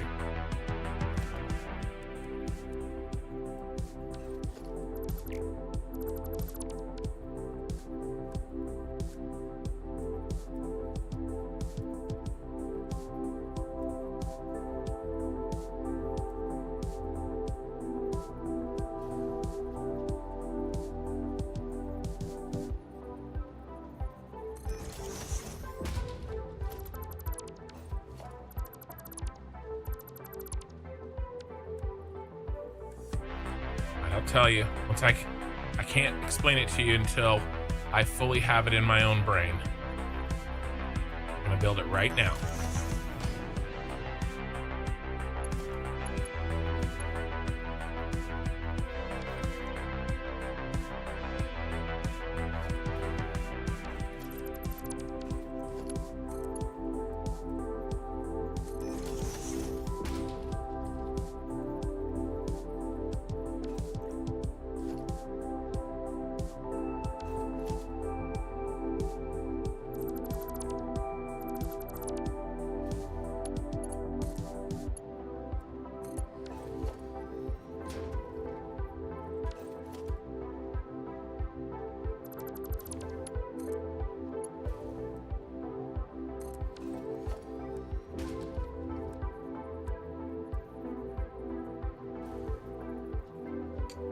Afraid of this.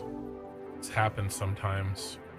It's a half a nudge off, but I can't half nudge it. It won't work.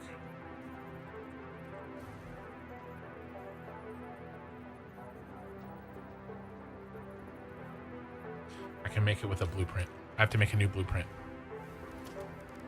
Okay. We can do this. We can do this. It's merged down. Hold this in. I gotta hold this in my brain.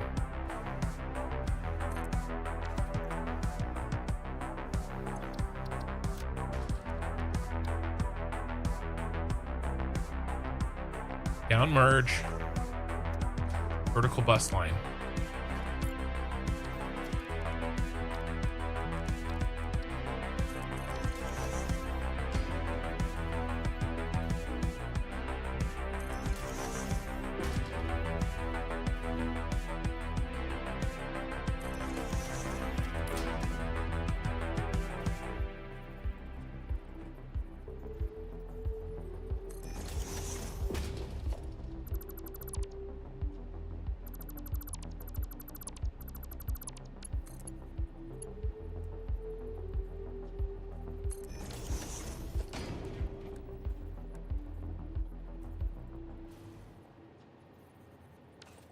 Okay. In order to get that half nudge up, you have to change that.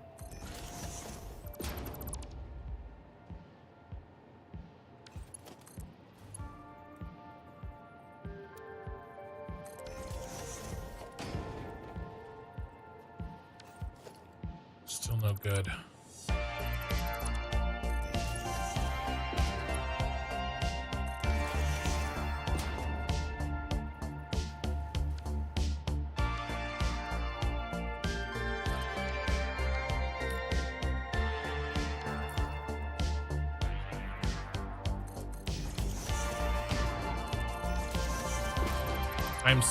I'm on a crazy branching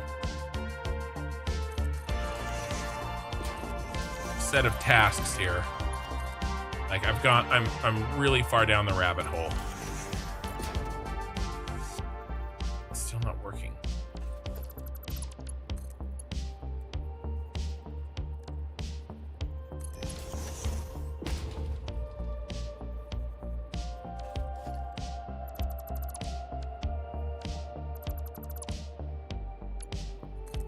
One or the other should be working. I can't get it to a place where I want. This is a merger.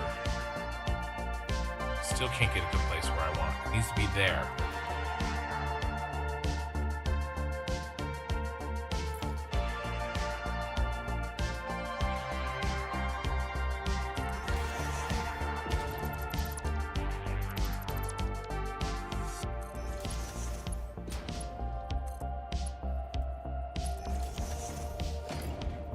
There it is.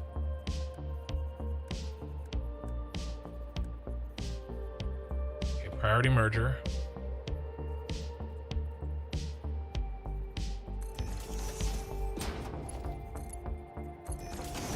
Okay, all right, we're good. We're good. We got the height correct. It is not half a meter off anymore. Now we're gonna finish the blueprint.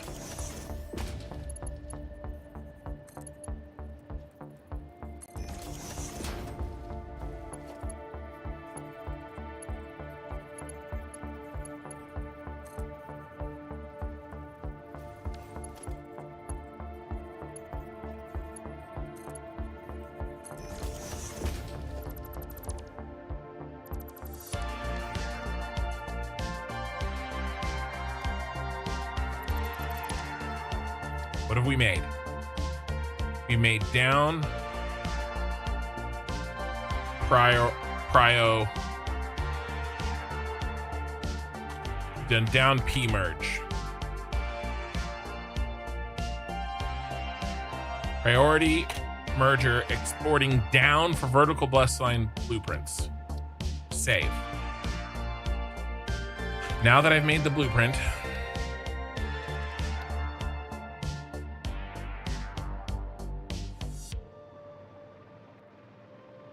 can't even read chat right now. Just give me a second. I can put this in. Now, because it's in blueprint form, I can half nudge vertically to exactly where I need it to be. That is where I need it to be. I can delete this. I can delete that. I can delete that. I can build you like this. I can build you. I missed. I missed. How did I miss? Well, I missed. Okay. Again. No missing this time.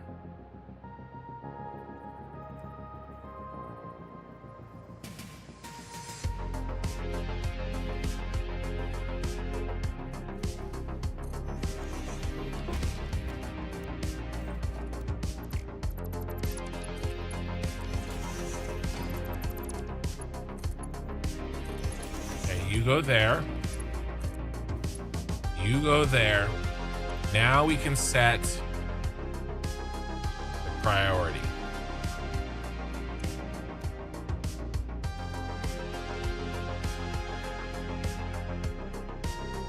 Except I'm not 100% sure the orientation of these. Center is got to be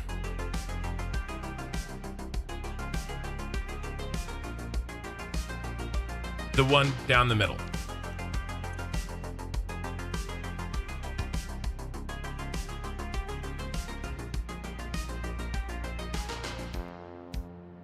You have to ensure that this never backs up. That's the whole point of this. Now what can we do? Now I can build right here a smart splitter, and I can build right here a merger. And this can go like this.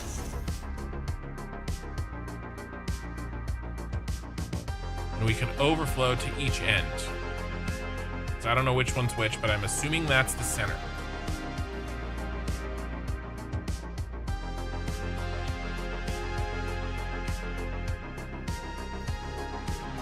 center has the lowest priority. It's the most likely to back up.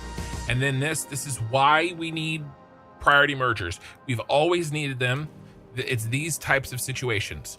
Now we can ensure that this is 780. Okay, because this line plus this line was more than 780. See? 787.5. There's 7 of these blueprints, each pumping out 112.5. This is the 7th. Okay, so it's going to add into the line, and we're going to have 7.5 to deal with. The 7.5 will back up here. It cannot back up here because we don't want this to slow down. That's why we have to prioritize. That's why I had to put the priority merger in. We want to force this one to back up, and then it'll overflow and add to this one. You are going to have all of the rest of them that aren't the 7 here. Okay, so let's go make that happen.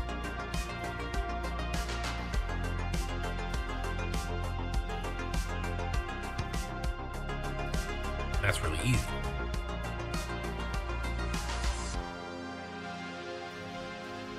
There's our break. We come down. In fact, we don't need this, we don't need this, we don't need this, or that, or that. We build this here.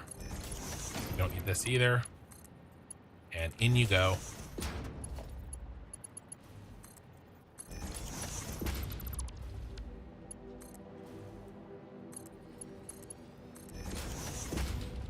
Okay, so let's double check.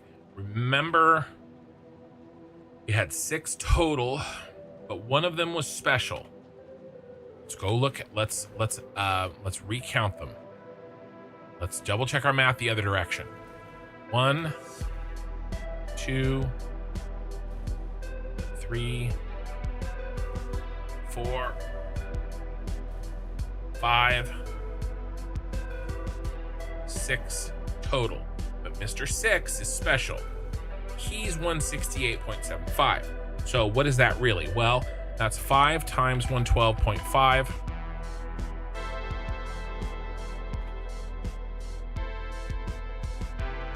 Plus, what'd I say? 168.75.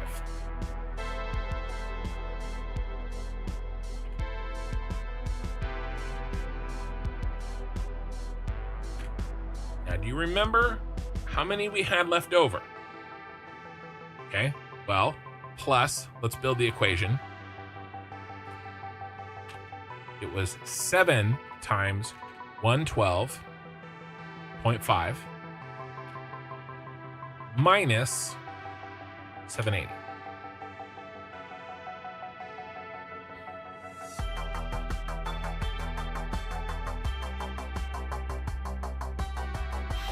That number's not right.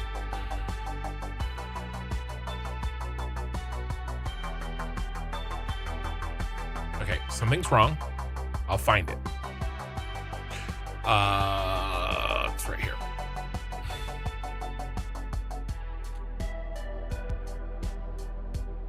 Something's still wrong.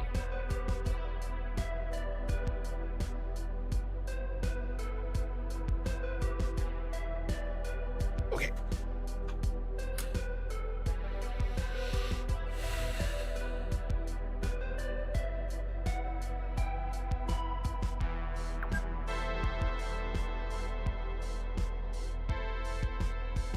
$1518.75.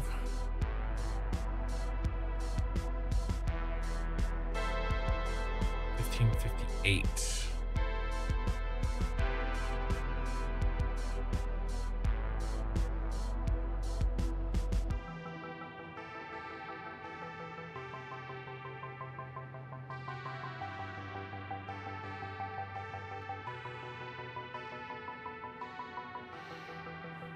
All right.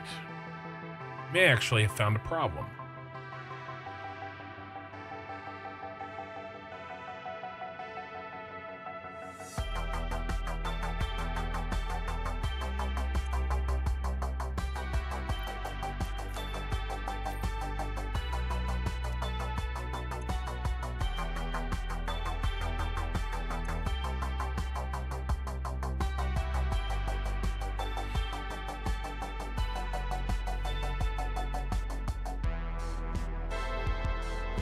I think Mr. Overclock was I only increased him 50%. I think he needs to be 100%.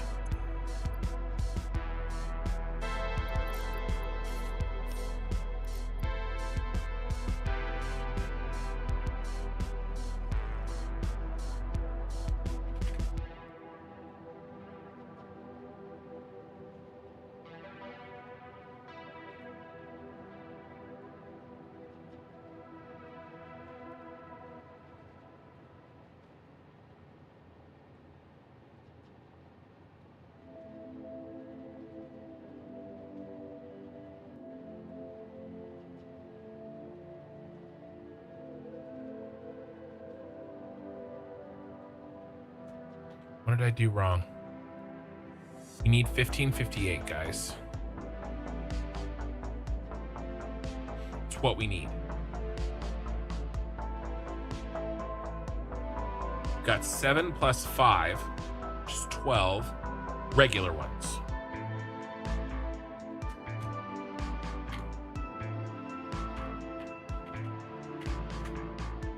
$13.50. This minus this, 208. Why I got 168 point,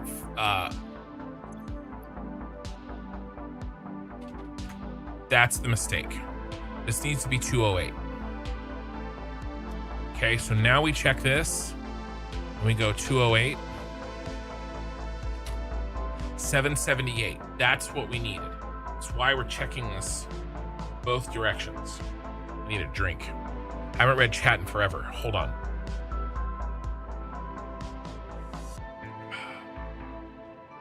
Yeah, I'm still in the rabbit hole.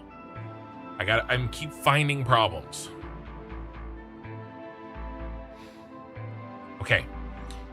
This overclock is wrong. 208. We have to work backwards from here. Okay. So in order to get 208, that means we need 277.333 aluminum ingots.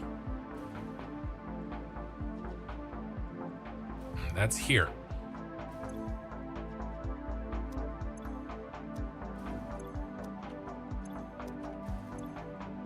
This is not right.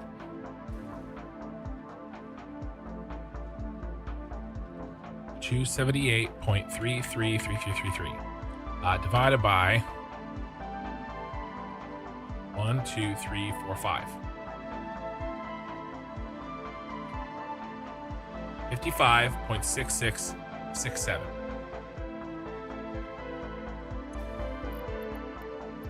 I had to do this because I ran out of space.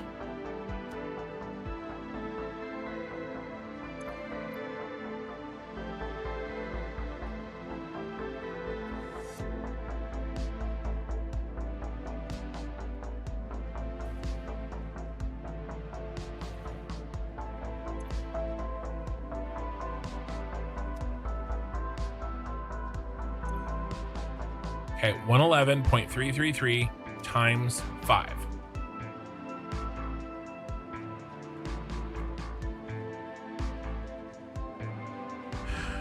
Okay, 556.6666.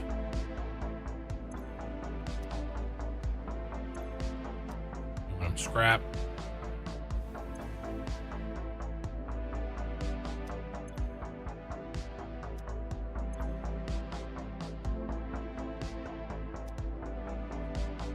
Five 556.6666.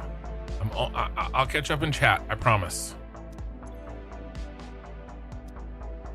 556 at all sixes.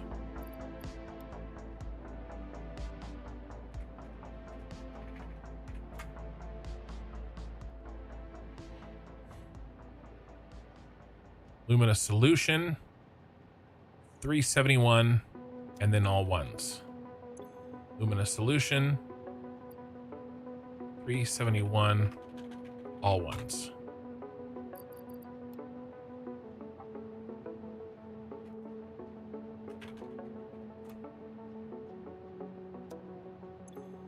Now those are both just raw. We'll get that. We've already factored in the total amount. It's just how do we get this, chop it out the way it needs to be. Okay, now we just have to do the copper. 138.667.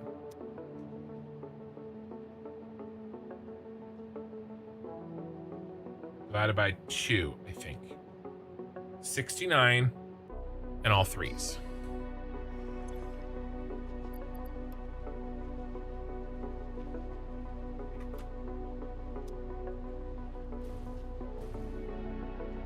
Okay. Now the raw materials, remember, this all got factored in. It's totally fine. It's just that what do we need on this last one to cap it off? Hey, 67. Yes, I know. My daughter's in high school. She hates it. All the teachers hate it. Everybody. Okay. All right, let's quick review.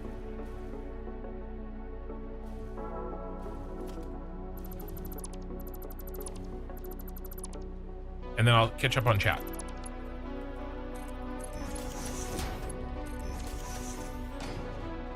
We don't need this. Or this. This. Or that.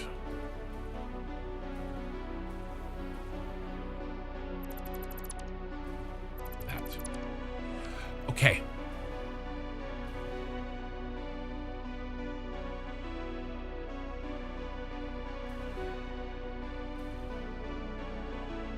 I'm sure this is done. We're gonna double check. Okay, so these are regulars. 1, 2, 3, 4, 5, 6. Number 6 is Mr. Special. Mr. Special is 208. Okay, so 5 times 112.5 plus, after parens, 170 and a half. We have 170 and a half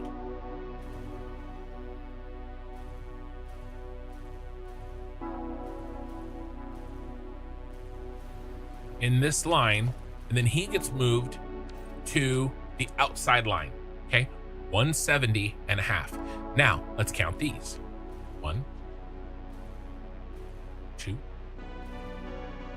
3, 4, 5, 6, 7. 6, 7. Those are all the same.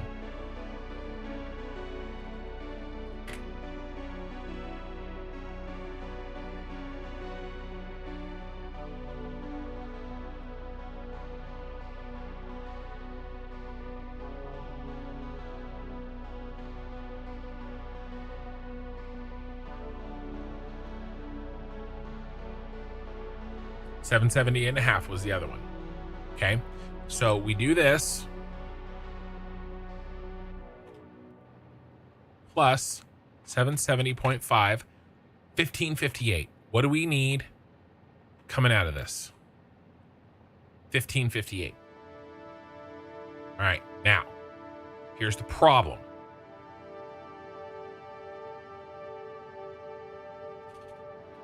$787.5 doesn't fit in a Mark V belt. We have 7.5 left over. Okay, that's where all this comes in. The 7.5 will overflow there and overflow there, and it will add, we'll take from the 780 and it will add to the other one. Remember that what it was? 770.5.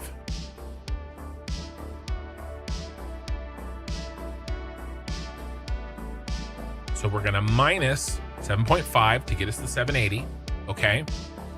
And then we're gonna do the 7.5 plus the 770.5, 778. This is 778. This comes down a full belt, and 700 goes up here. How do I know it's 700? Well, that's 700 aluminum casing. The leftover 80, because remember it's 780, goes whoop into this aluminum casing for 198. That's this. Okay. Now, this one, and again, 778, he comes along and he smart splits, sending the amount that this blueprint needs of aluminum casing. What's that? Well, that's 6. I can't read that number because it's really shitty. 660. Okay. So 778 minus 660 leaves us 118. And do you remember how much we had left over? 118 is now flowing here and it merges with this one. Do you remember what that one was? Well, that was 780 minus 700. So that's 80. Plus 80, 198. How much does this one need? 198. Okay.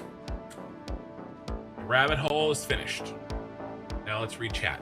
I'm sorry.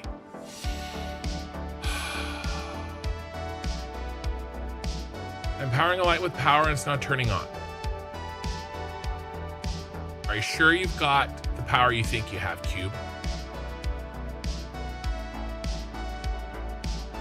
Oh my God, it just turned every light in the world red. Sounds like you got a light switch in front of your all of your power. Okay.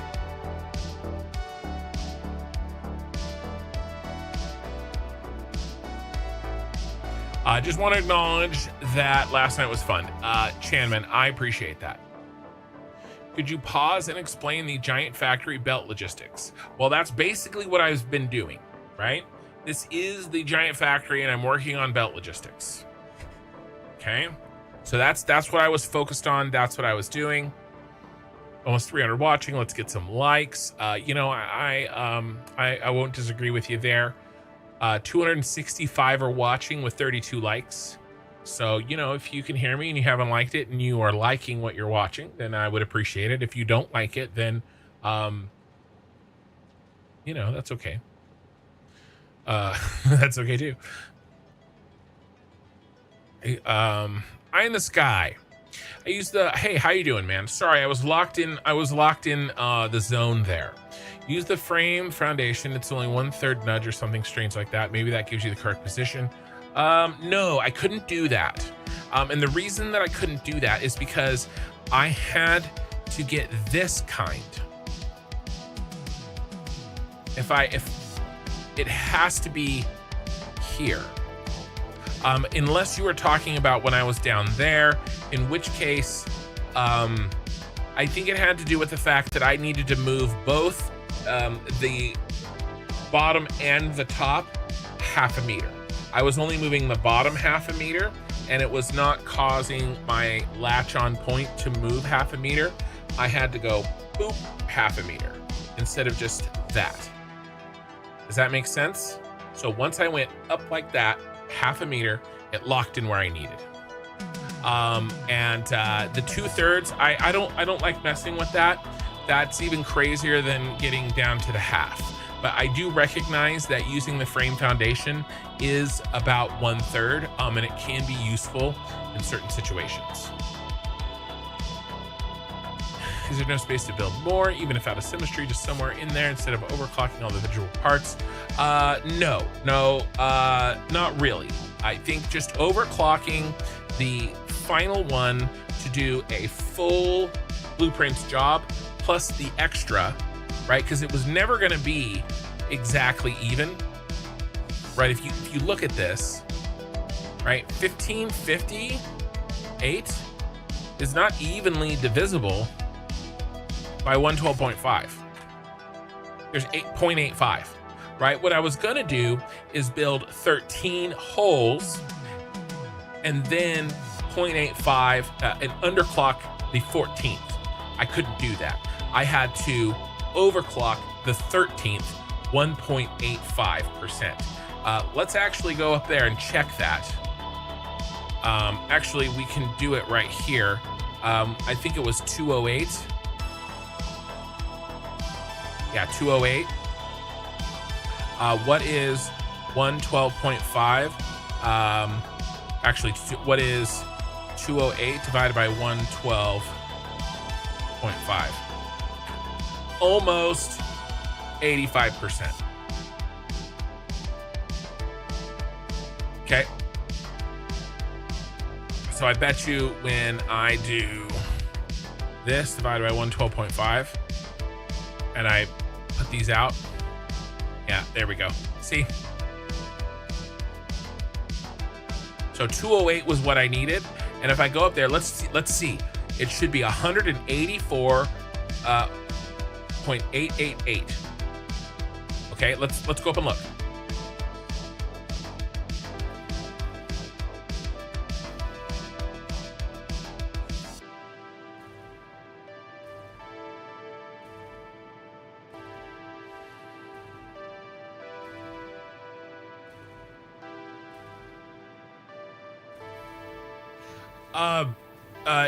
No.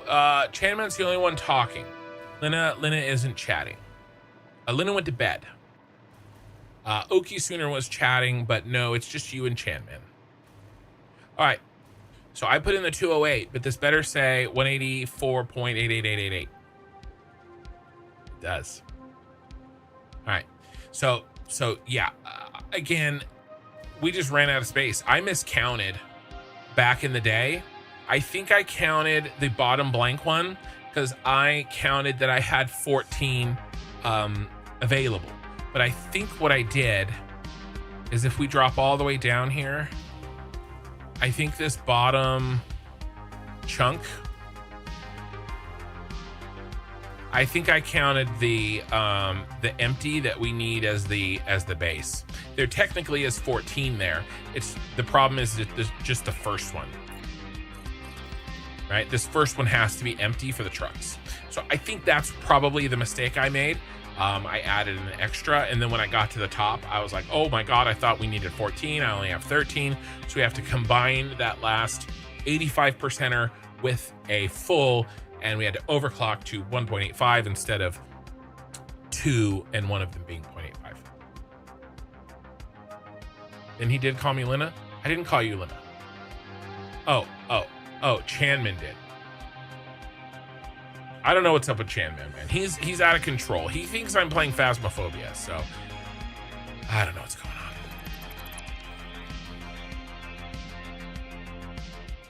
on. You've made Cube. Here's your game's not bugged. Your build is.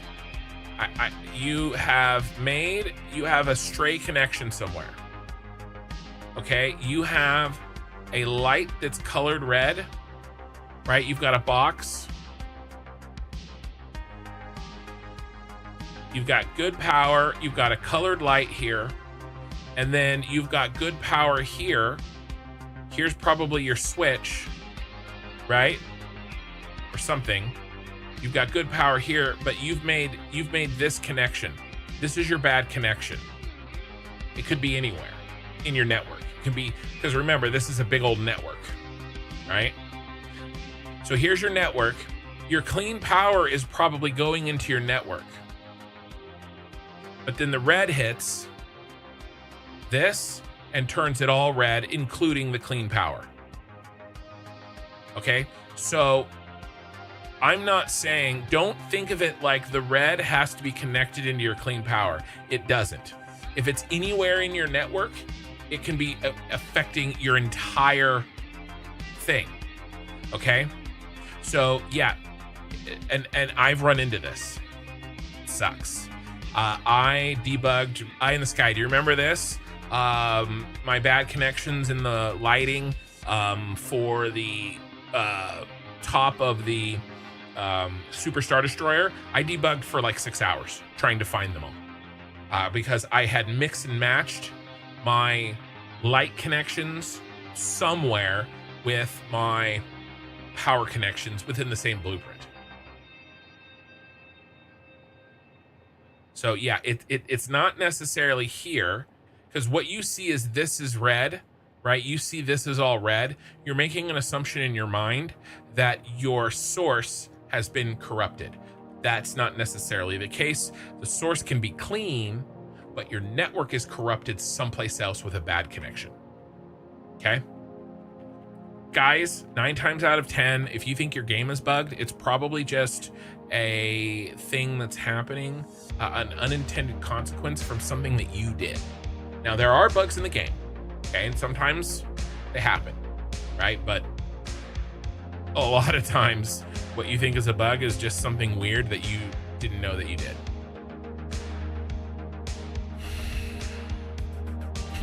Yeah, Eye in the Sky remembers that. Yeah, it was gross. Got it done though. I had to break it down. I had so many connections. I had, I think 1,200. Maybe that was the total. Maybe it was 800, and then some of them were overclocked to make it make it work like it as if it was 1,200. But I think I had 800 fuel generator blueprints, and then in each blueprint they had a light network and a power network. But in somehow of connecting the lines of blueprints, I crisscrossed the lines, right?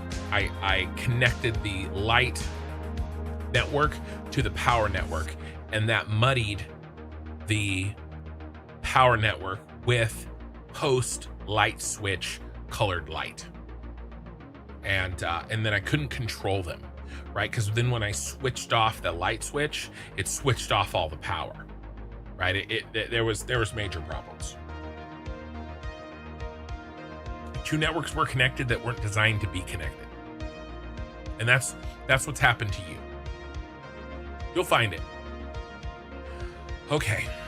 Oh God, Becky, where were we? We're trying to finish off all of this. We have a couple. We have a lot of it done. Okay, a lot of it done. I do think this rotor is the next scary one. These are done. This one's fine. He's gonna go straight into the ground. Happy birthday to the ground. Okay, you're gonna go down into the ground, and you're coming up from the trains. Okay, the raw resources can stick here. So can rubber and plastic, because we're bringing them in via train. Okay, this is not a raw resource. This is a rotor, and rotors are being made over here, and he doesn't have a connection. So we have a couple options. We can bottom feed with another belt. Okay, we could run it at this depth and run him alongside this one.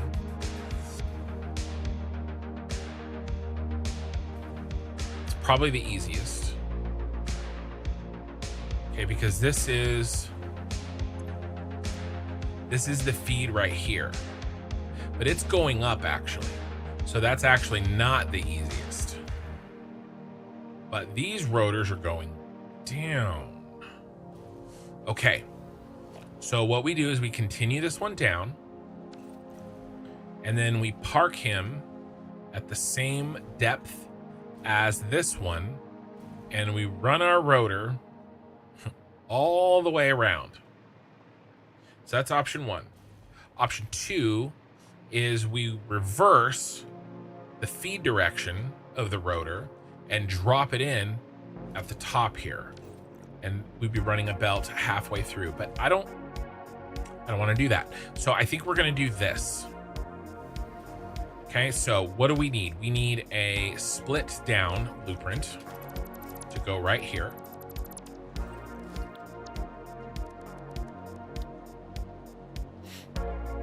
Down split.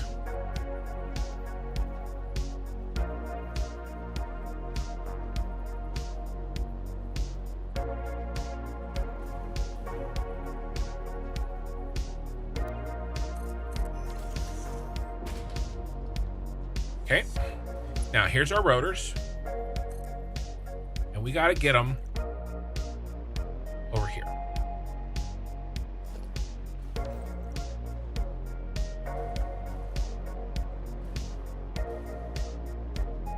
I say we go directly underneath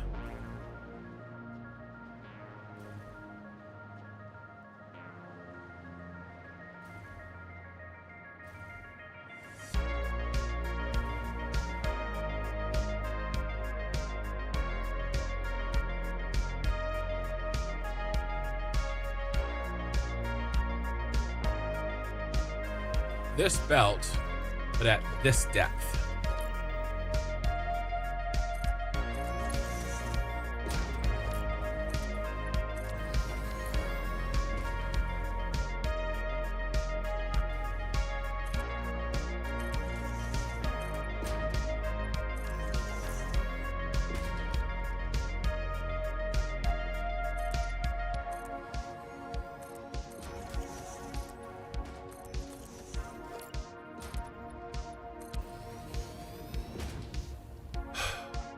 You hit your wall. Good night, Okie Sooner, man. Thanks for hanging out, and I'm glad your daughter had success in her final band activity.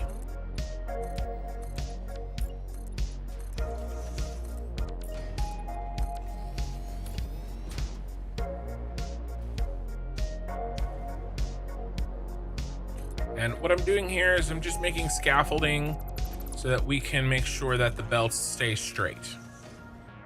Okay, and we know our height. Okay, this is a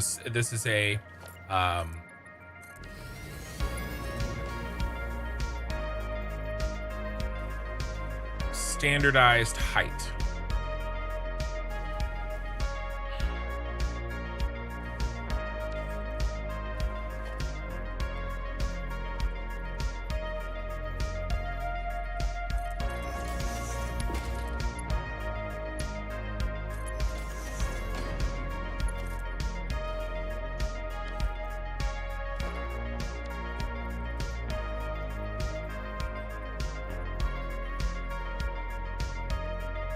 Yes, Keenan was an issue with the light switches, but there actually was a bug on top of that fixed when I reset. Okay, that's good. Oh, well, okay, sometimes the lights do get stuck in the wrong state. That is true. Okay, but you have to fix the thing that put them in the wrong state before you reset. So that happens whenever I add like a new blueprint. Like when I add my road blueprints and I connect them initially, they don't connect and update the color. I have to go back to the switch and I have to reset the switch. Okay, it happens all the time.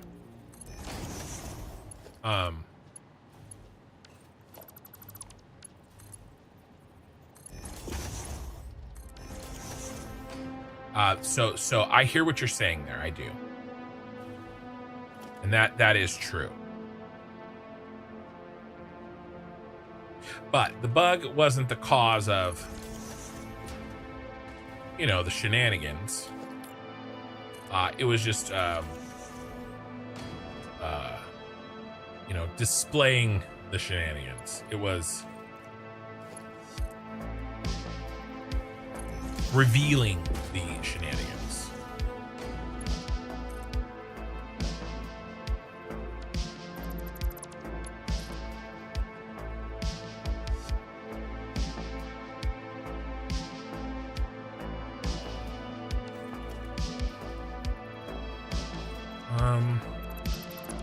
We could go deeper here.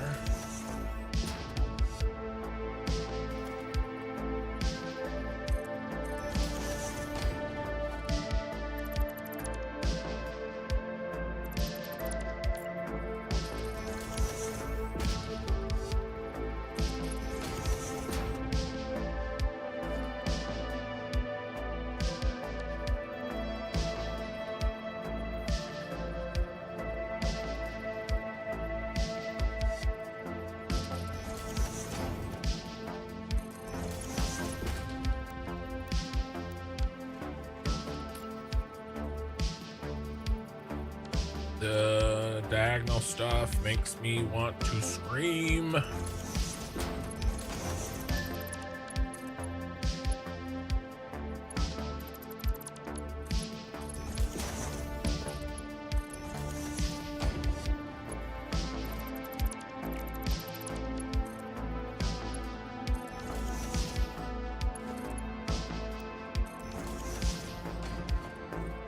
Okay, nice. Rotors are in. And then I just make sure that the distance covering part of the belt is parallel with the rest of these. We have to be so far out here because these are so far out.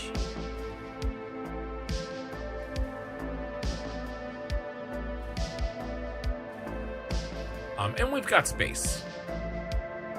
We've got space. I feel good. I feel good. Oh, that isn't quite right.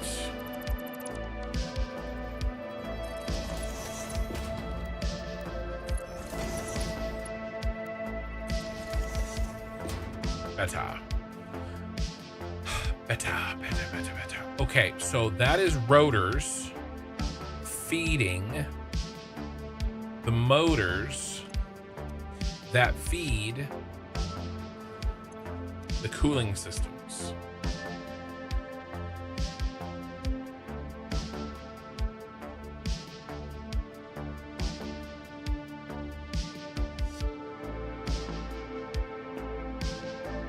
That was already checked because the motors go, the other rotors feeding the other motors were checked. In reality, there isn't one rotor belt with 105. It's actually 3 rotor. Well, it does, but it splits because these motors are made in 3 different places because they go to 3 different places. Okay, I'm making some of these motors in one blueprint, some, and you know, they're in 3 different places. So we need the rotors in 3 different places. Okay, so we actually have nothing to check there. It was just something that we needed to do. And so, yeah. Okay, nice. Let's keep our scaffolding around. No sense in deleting it yet. And we have now all of this side is done. Except for, again, this, but that will go down into the basement. So it's done.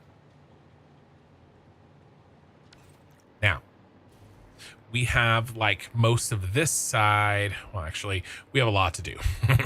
Okay. So this guy goes into the basement. He's good. Let's keep marking and keep checking them off the list. Chan Man, thank you for the $5 super chat, man. Chan Man, chat man. Any plans for Nakatomi Plaza or Fixmas? I know it's a little early yet. Yeah, so Fixmas is still from last year. Now, I was thinking though that there were some things that I did in that factory that I could do better today. And so what I might do is, well, what I'll definitely do is I will definitely route the inputs through. We didn't have the Blade Runner building, right? We didn't have Tyrell Corporation pyramid. So we have to route that through them. Okay, that's number one. And that way we can run it continuously. Okay. And then we'll set up some overflow sinks for when Fixmas shuts off again. Because I've disabled Nakatomi Plaza manually, but we'll set it up so that it runs forever, or it overflows and sinks the raw materials. So we'll do that. Okay.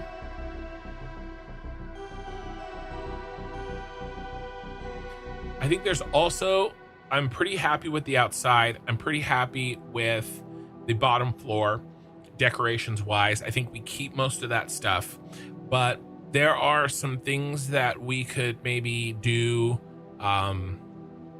There's some things that we can improve in the factory itself. So for sure we'll fix the routing, but I'm going to be honest with you. I'm not going to spend stream after stream after stream. Now, the only thing that may change my mind is if Coffee Stain does a new contest, but I just, Nakatomi Plaza fits so perfectly in my city. I just can't see myself really changing it very much. And I'm actually really happy with the exterior structure. So.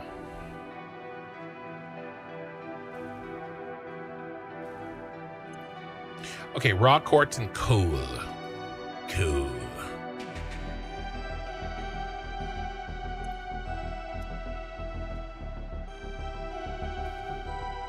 Somebody else has coal somewhere.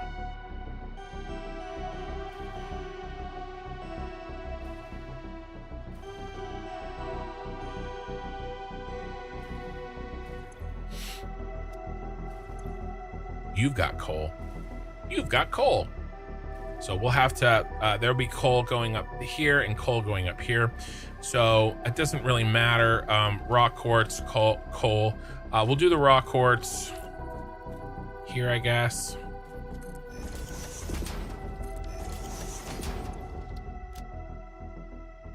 Again, these are all...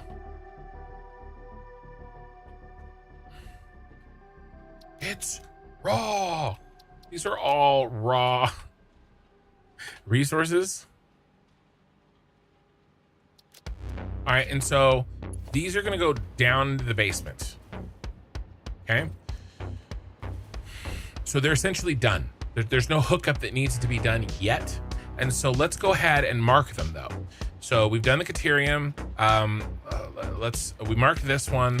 That's the only other one. So the Caterium and the raw there and the coal. Okay, so if we follow back crystal oscillator, raw crystal, right here, raw quartz. See, this is done. Okay, now this coal is done. This one will be done soon. It isn't. This one will be done soon. Okay. And then the Caterium. But which Caterium? Caterium that goes into making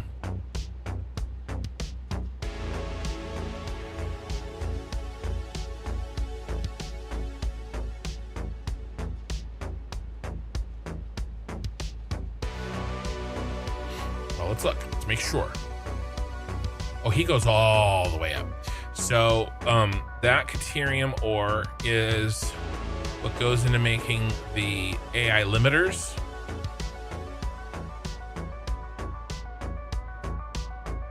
The quick wire for at least some of the AI limiters. And the Caterium ingots. And it's not all the Caterium ore. We have more check marks to make.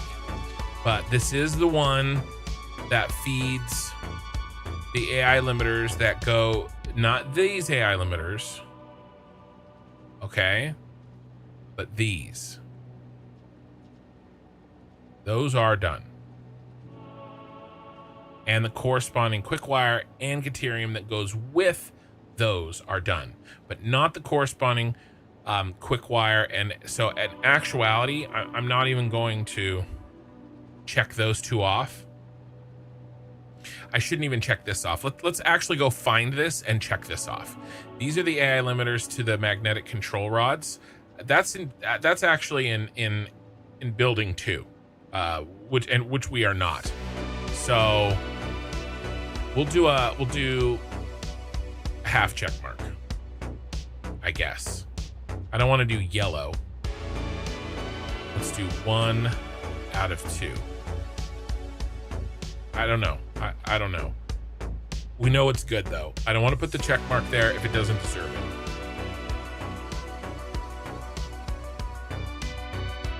The Fibonacci Christmas trees were the most epic. You only asked because Walmart has donned it this season. You'll have to show me. Why don't you send me a link in the Discord? Okay, what's next? Marked off that coal. What are you? Are you AI limiters going down? Yes. So you're set. Let's mark you. Let's label you.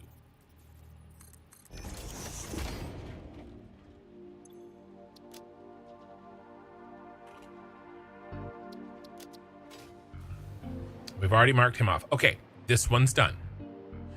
Now, for this beast.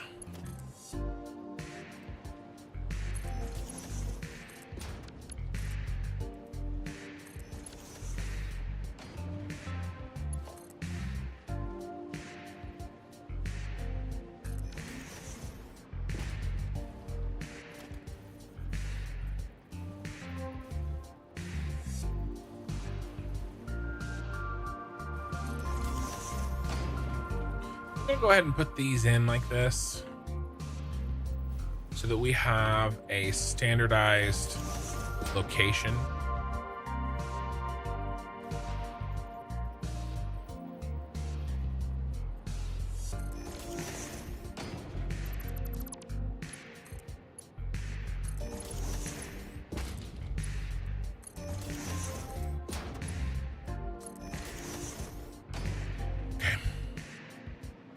You are copper ore, you're bauxite, and you're coal. Look at me. Look at you, past kin. Actually started labeling.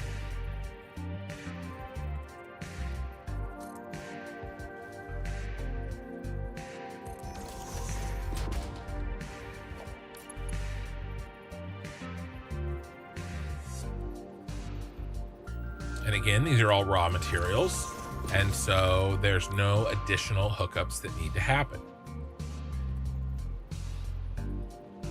Because we'll handle that later. Now, we do have a potential issue here. Okay.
All right, this is gonna work.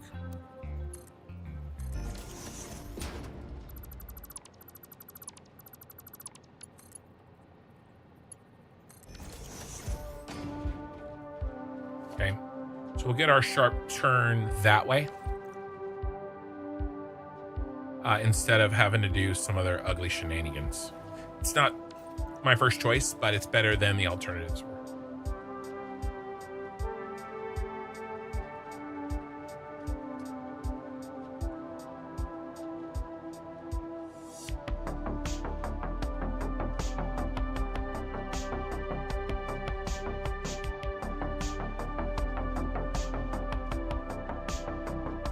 Where'd you put it?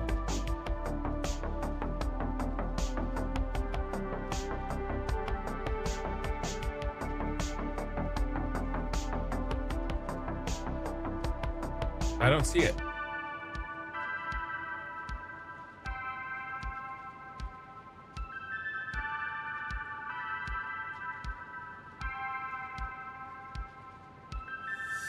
Yeah, sorry. I was gonna look, but I don't see it in there. Okay, let's keep going. All right, so this side is done. Yay! Yay! Okay, what is this? Go all the way up and look.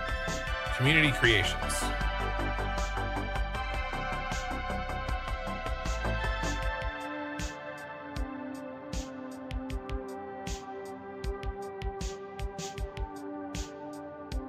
Oh, is this the highway?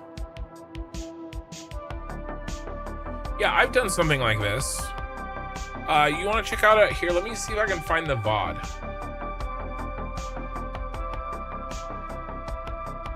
I have a lot of odds.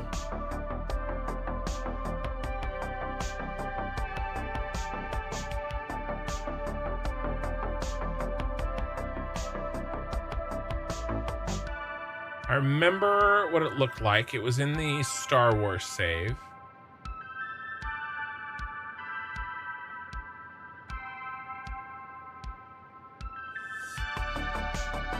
Give me a second here.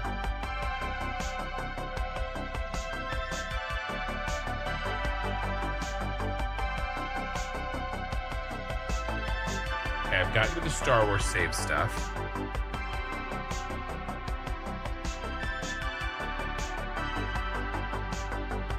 Jedi Temple.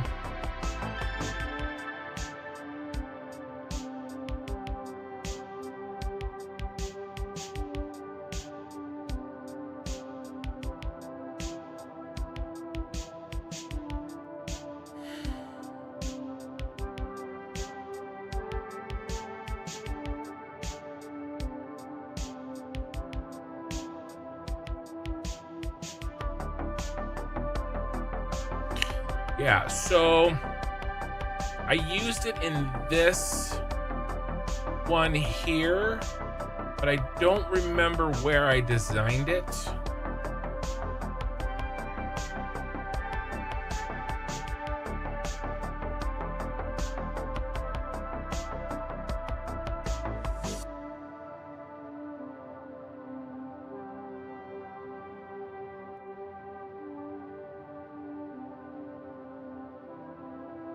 But this is a start. Because there's some, and by the way, if anybody's watching on YouTube, just so that if you're curious about the VOD that I just posted to Twitch, I linked it to you guys as well. But I did something very, very similar, and I know it's a concept, right? But there's maybe I addressed some things that you're not thinking of, and you may want to address. Right, there's things like, how are you going to merge on and off here? Do they need their own blueprints to merge on and off? What about inclines, declines? How are you going to turn? Right, those kinds of things. So things to consider. But yeah, concepts are good. I like the underside.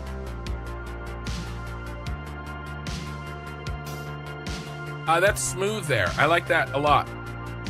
This is harder than it looks, you guys. Making that look good. That's harder than it looks.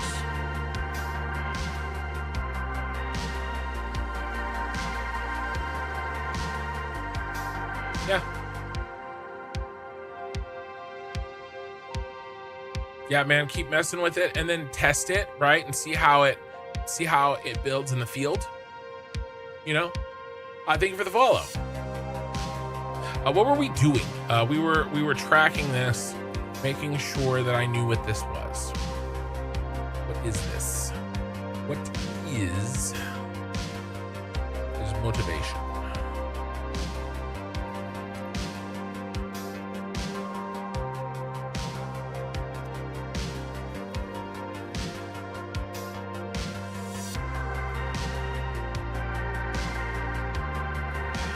Radio control units or the cooling system? No, not that one. This one. What is this?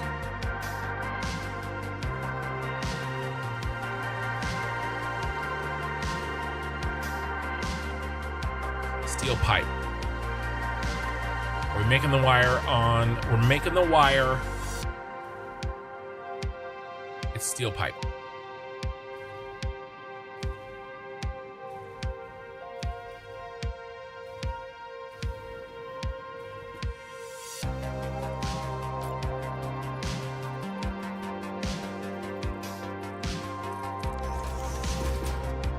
it's already marked steel pipe.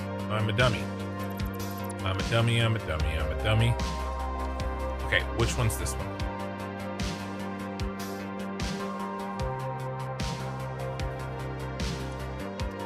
Cooling system.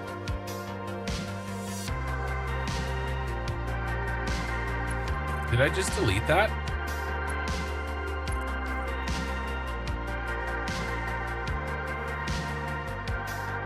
No, I never rebuilt that. I'm working here.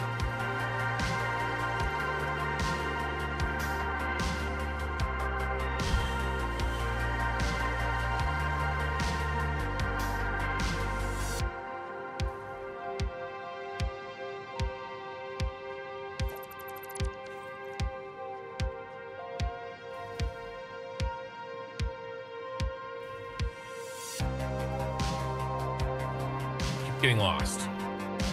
This is cooling system. What is this? That's a stator. I know for a fact that's a stator. This is why we're labeling.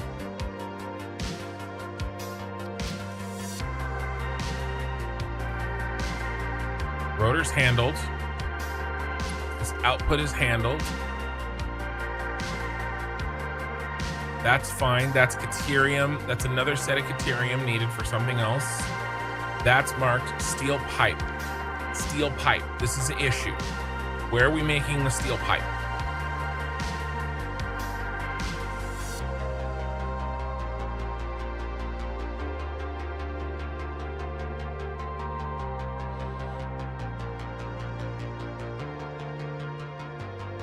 Making it in tower 2. So we have to run this steel pipe just like we ran this. It's the same thing. So we're going to go 1, 2, and we are going to copy our connections exactly.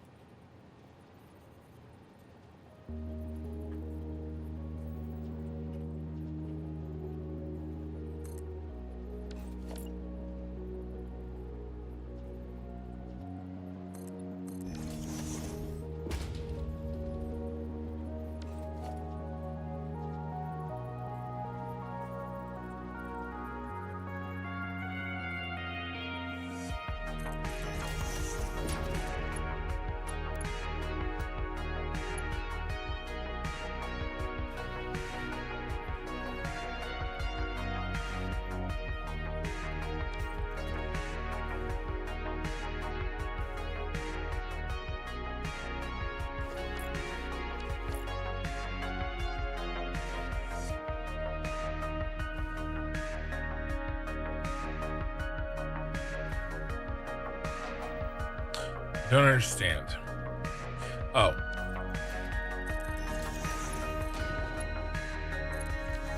Sorry. A little slow on the uptake today, apparently.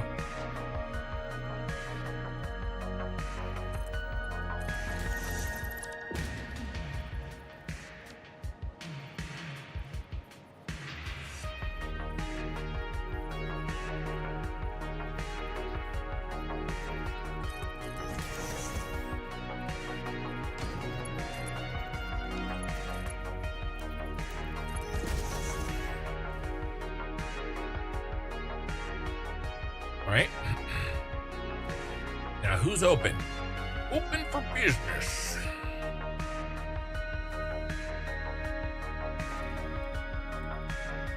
One, two, three, four.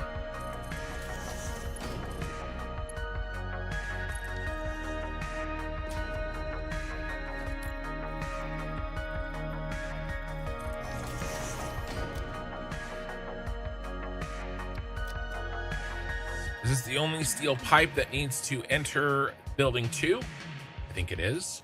Let's make sure. I mean, sorry, building 1 from building 2.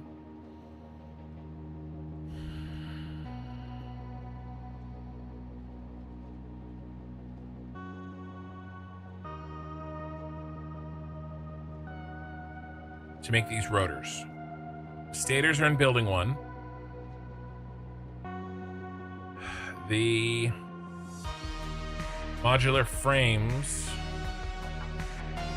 are all in building 1. And the encased industrial beams and these guys are all in building 1. So this is the only place we need steel pipe. Okay.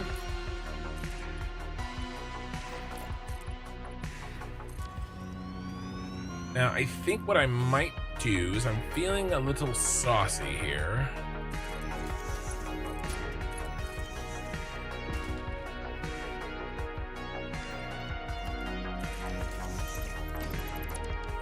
Connection of the last rotors you set up, one of the belts needed reconnected to the blueprints. Is that the one I just fixed, or are you saying an additional issue?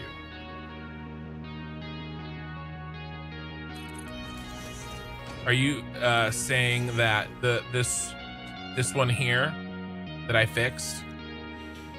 Yeah, I think you're explaining, and I did realize that kind of after I said it. I think you're not saying that I still need to fix something, though, right?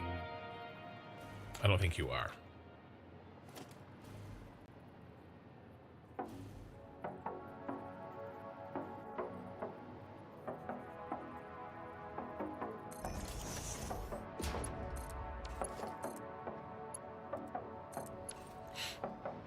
I believe, because I think you're right. 1, 2. Oh, that's not right. That was on default. Needs to be on straight mode. Boom, shakalaka. Okay, nice.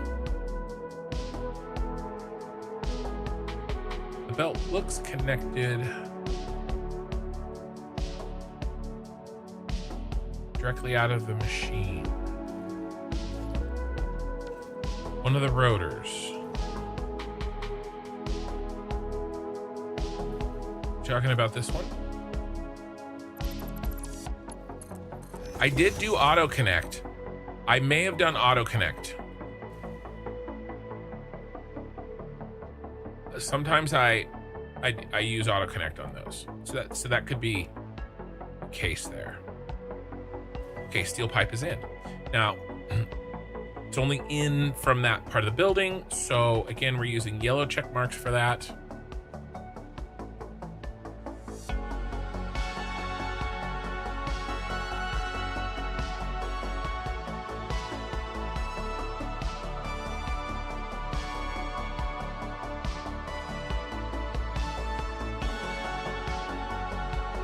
This is for the rotors. The wire is good. This is green. This is in blueprint. Rotor, I hardly know her. Dude, I make that joke way too much. Rubber, motor, boater, stator.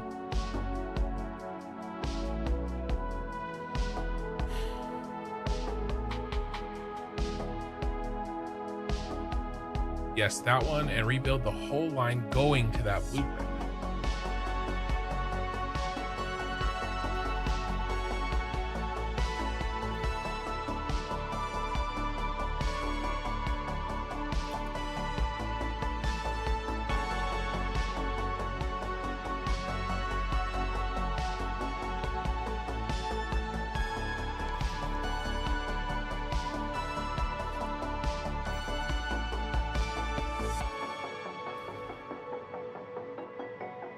Yeah, I do Shirley as well.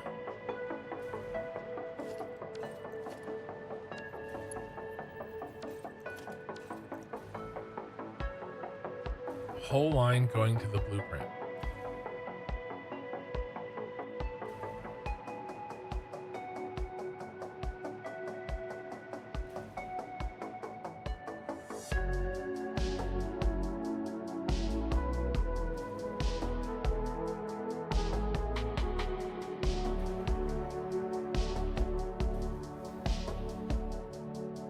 You gotta tell me which one, man.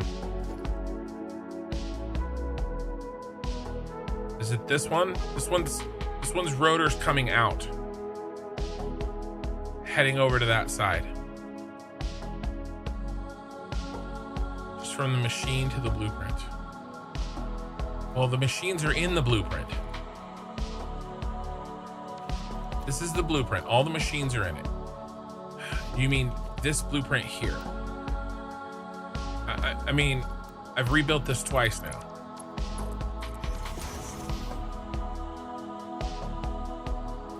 And I don't even think it needed to be rebuilt because I used the auto connect. No, I used auto connect. Okay, it looked like this. All right, it was specifically designed to use auto connect.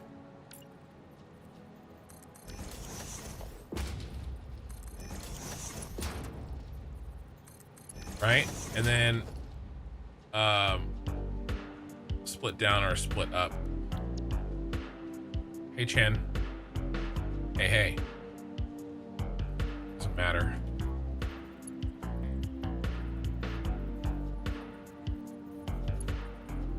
Right.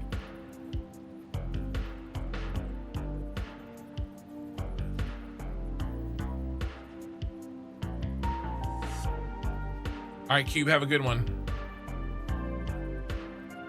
All right, so this is connected. All right, when I built it, I designed it to do that. Now it is possible, and I can't remember, maybe I missed it, but either way, it's rebuilt.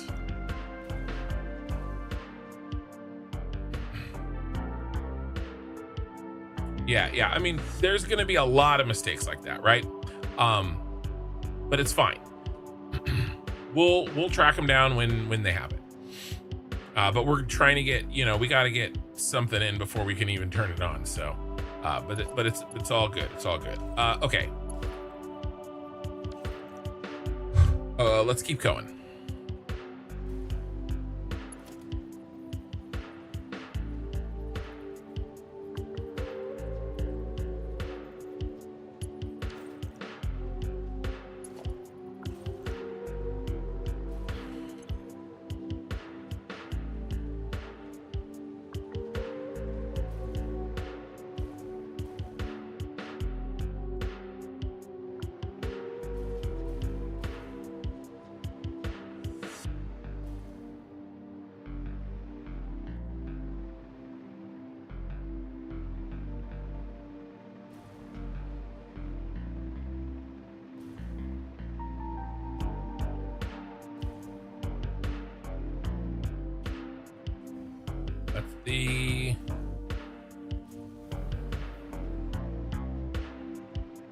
This is the stators.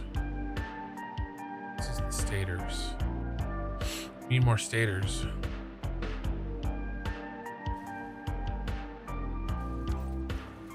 Right?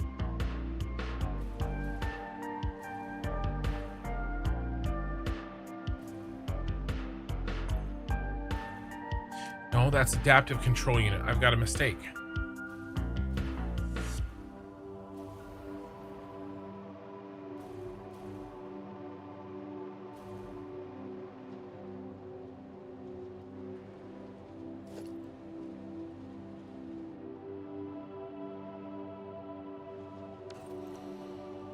Adaptive control unit needs to be the second one.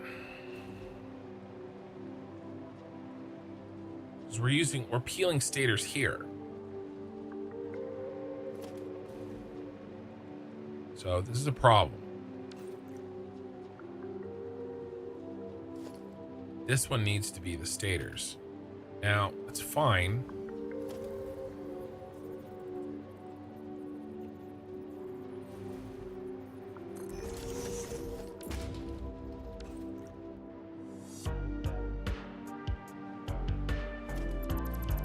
This one needs to be going up to the adaptive control units. Either mismarked it or lined them up. Either way.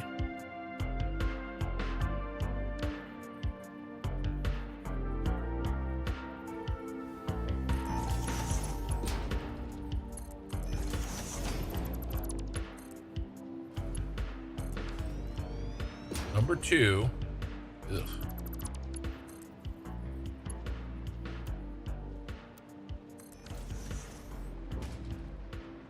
Is adaptive control units. they go up.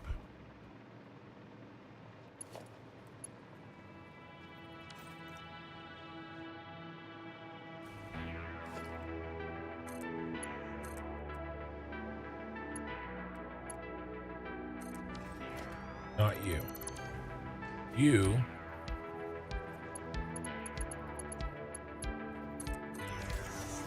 go down.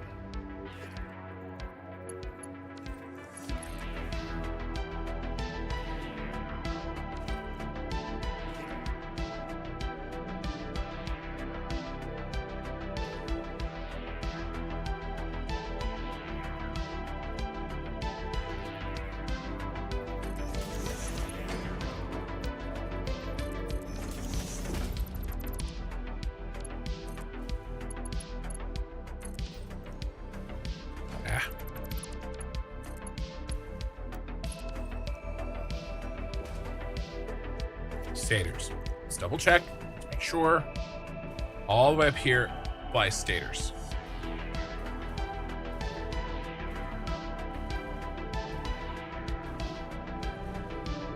Chan Man, how's my mom? You mean like her leg?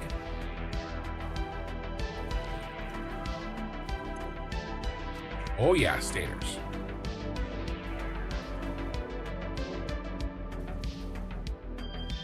And this one's the rotors. Okay, so that is correct. That was a fix of a mistake. And I put it in the wrong one again. No, I didn't. This just needs to be deleted. And that goes in. Now that's deleted. And he goes up. Then let's delete this one. And let's double check that this goes to adaptive control units.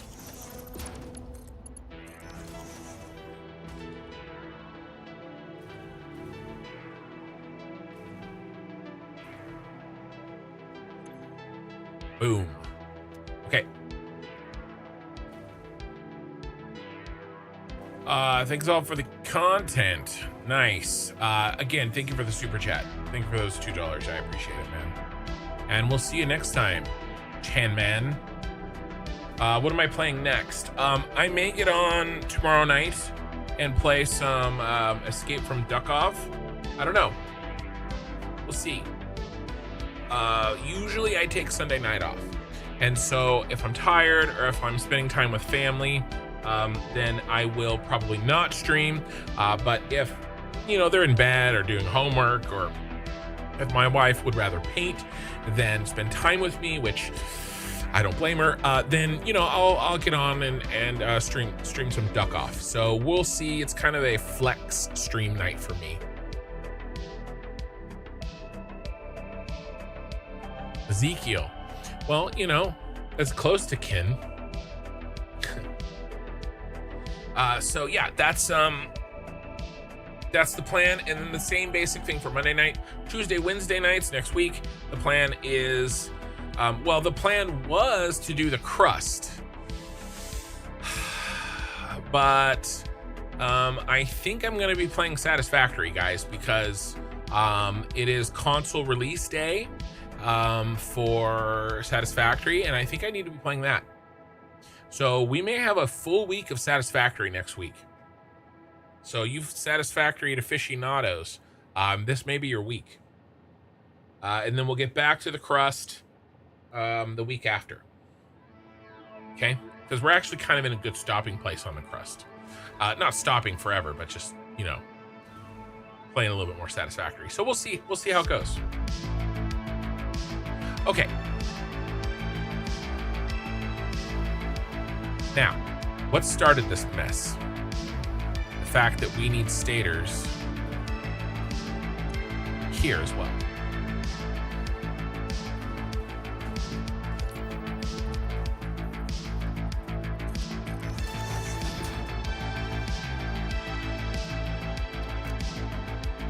So I'll see you next stream, man. Thank you for hanging out. And thank you for all the super chats.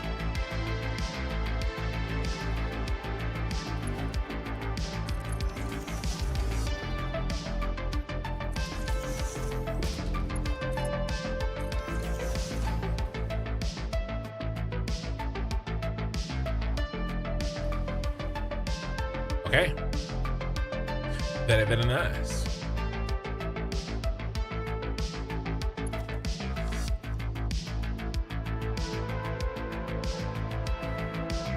Let's double check these metal plates. I think they're fine.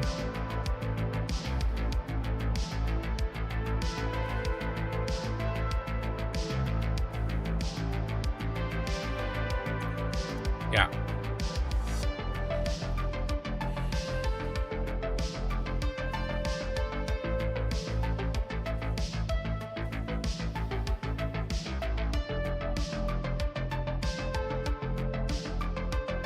We done? We done with Tower 1? Do we have any exports from Tower 1 to Tower 2?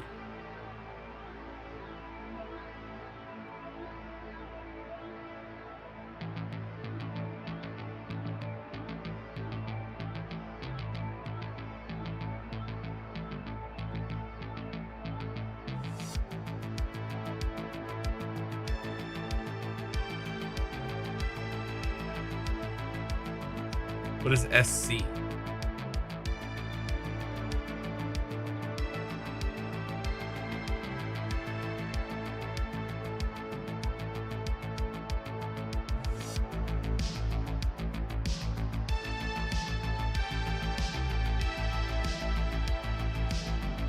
Somebody quick, what did I label SC?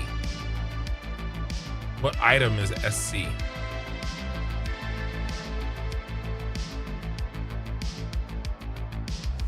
I think we're gonna do 2 rubber trucks.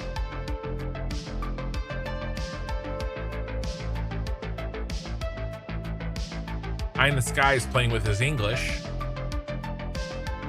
Satisfactory aficionados.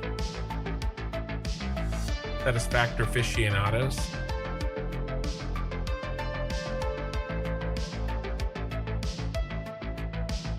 Should we do 2 rubber trucks? Yes.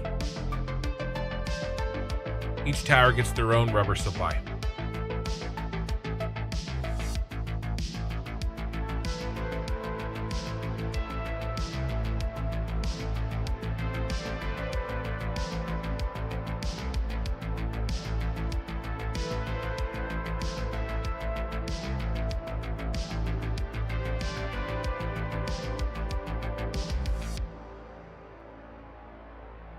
$500, $600, $700.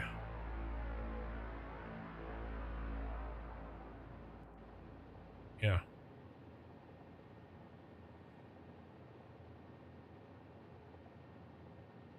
So we can cross this off. Each purple tower is going to get its own rubber supply.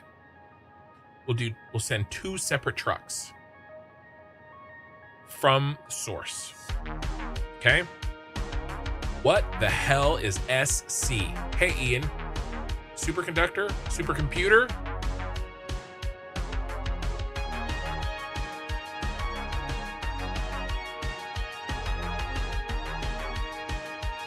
No. Can't be supercomputer.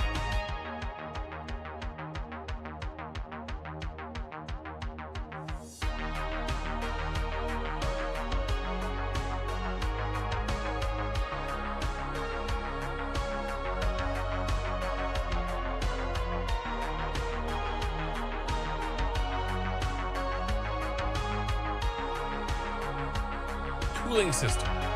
No, that's CS.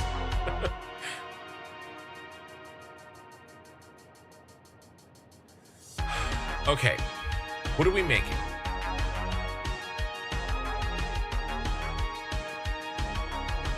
Did I mean CS? I mean, we're only making these parts. We're making cooling systems, radio control units, aluminum casing, rotors, and modular engines. That's all we're making, okay? So we can go through these line by line and make sure that none of them are needed somewhere else.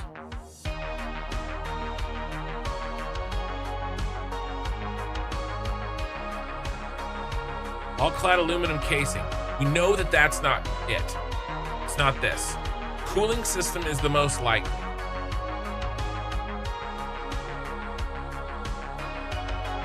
No, it's going to the motors, which are going to the propulsion, and it's going to the supercomputer, which is going to the assembly director. These are both in the tower that we're making. So it's not the cooling device. Radio control unit. Same thing. Pressure conversion cubes.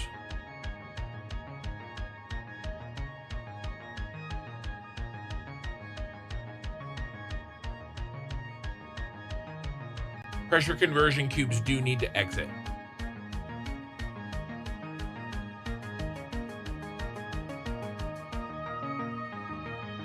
They do. Are we making all 10 pressure conversion cubes here?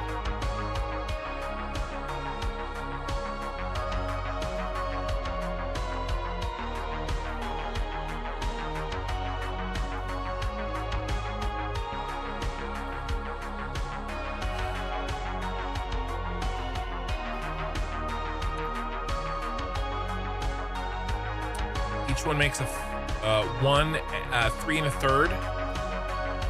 How many rows? 3 rows of 3 1/3. It's 10. Okay, so we're making all of them. So I don't know what SC is yet.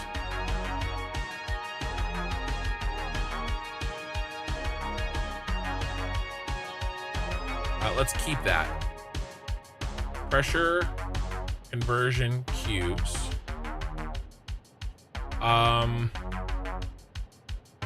Nuclear pasta also is going to have to be exported.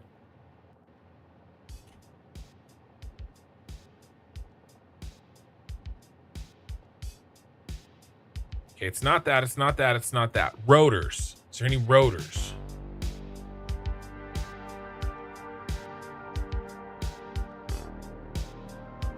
Modular engines are in-house, turbo motors are in-house, and cooling devices are in-house.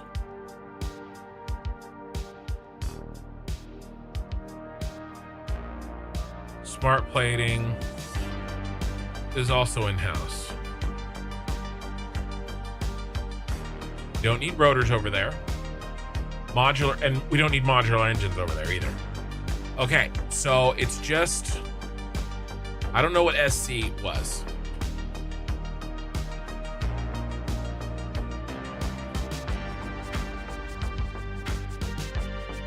Secret component.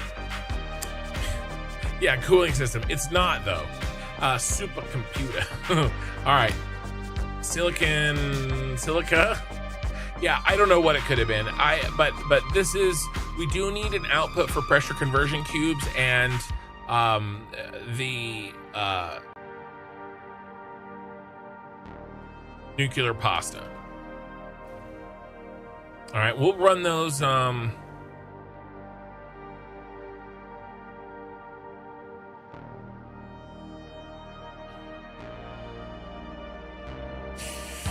I should have run those in slot 1. I really should have. But that's okay. No, it's okay. We'll run them in slot 1 and 2 here. Okay. They will go, these will come up and down. And we're not doing these yet. All right, but I want to make sure that everything is done except for these.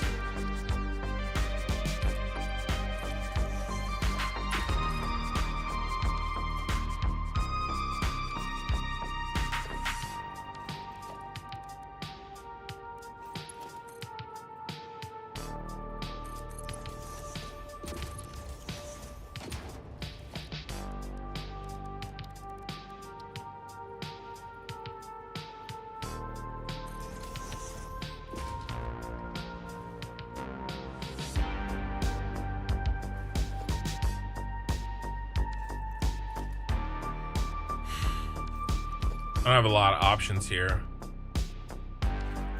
Either it looks shitty on the outside or shitty on the inside, and I chose shitty on the inside. So these are going to connect up into this set that we do up there, but we're not doing that today. That is final logistics day. How long have we been streaming? 5.5 hours. I don't know if I can do all of this work that has taken probably 8 hours over in the other factory in 3. Okay, I don't think I can do it. We're gonna try though. We're gonna start it at least. So we'll probably end up doing the rest of Tower 2. We'll start it today, maybe get half of it done, and then the rest we'll do like on Tuesday night. And then we will start these nuclear pasta and pressure conversion cube bullcrap. Where's our output for pressure conversion cubes? Where are you going, broski? You're going up, up, up, up, up, up she goes. Yep, you're here. Right.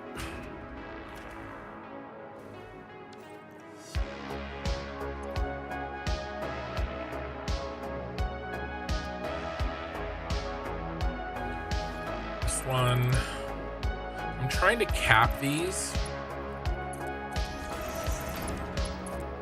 so I know that they don't continue.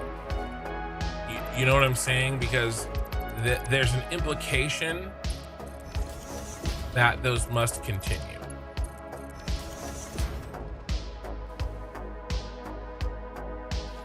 Just like this.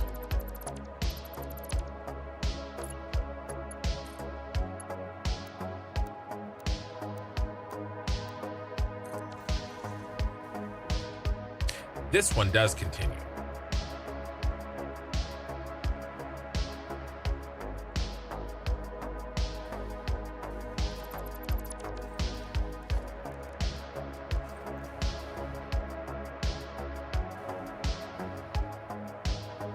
Let's use a big boy.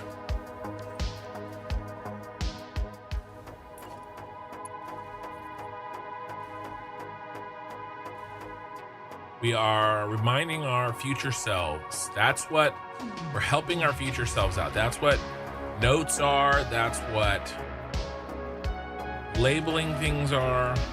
You think to yourself, oh, I don't need to, I'll remember this, but you don't. No matter how smart you are. Well, I'm sure there probably are some people out there that can do stuff like that, but I'm not one of them. Okay, pressure conversion cube, and we're going up. Okay. I think everything's handled.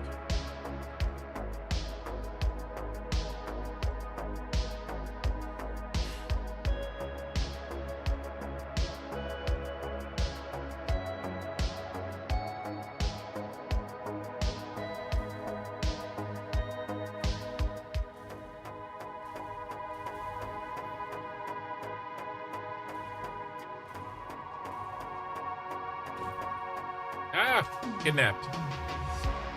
Okay.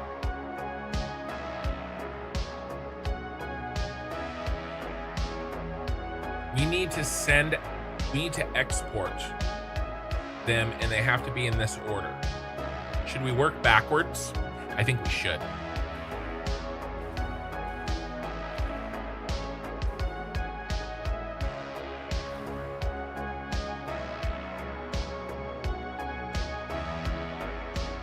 Robert Price, howdy Ken in chat. Thanks for last night's entertainment before the snow flies. I spent all night and then today beautifying your house.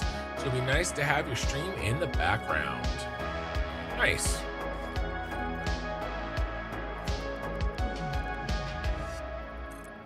Where do you live that you are winterizing or beautifying, as you say?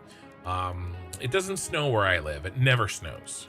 Well, okay, that's not exactly accurate, but it is in effect accurate, because when it does snow, it doesn't really snow. Not really.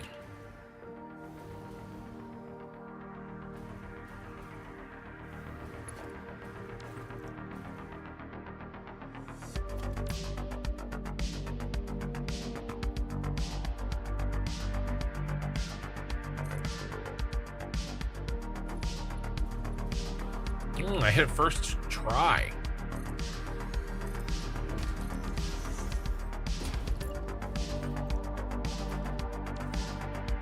Martin Maskin, subscribe to Tier 1. You've been subbed for 7 months. Thank you, Martin Maskin, for the sub. You are the man.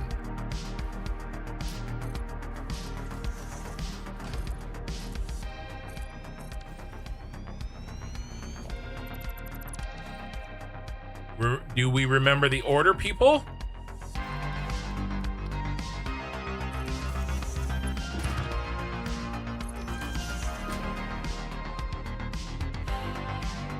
I sure as shit don't. Let's go take a picture so we can look at it. This is just a pass through. Okay, these guys are just passing through this building.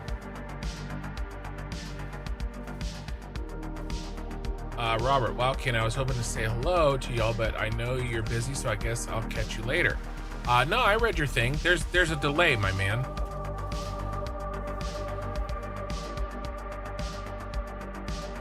Oh yeah. I remember that. Nebraska.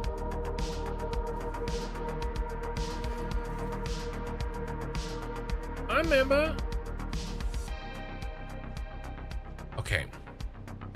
In my opinion, you need to put stripes of light on the floor and those gaps between the lines of belt lift staircases. Are we talking like a cosmetic? A cosmetic suggestion? All right, first belt is 5 meters from the catwalk.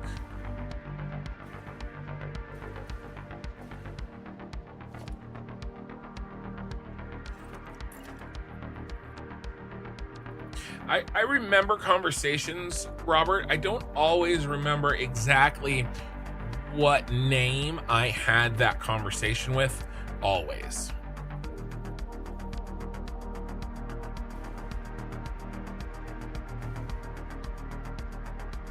How do I repeat this? You don't have more expertise in visuals. Actually, so you're saying something like, you're distracting me, by the way. You're saying something like this.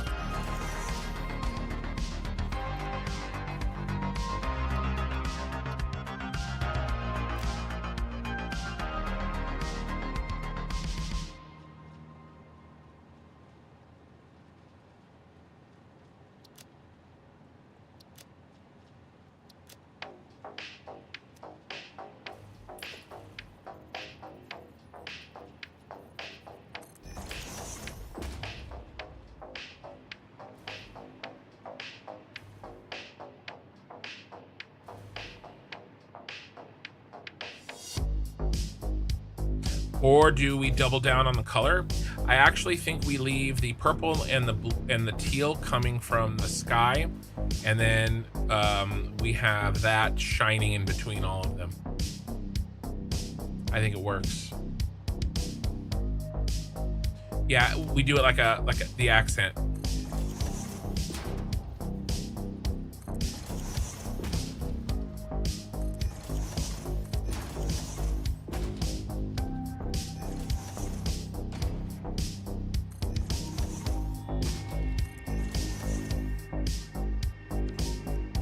Yeah, the ceiling mixes halfway down. So on the outside, it's the transitional period from the purple to the teal. So if we look over here, right, we can see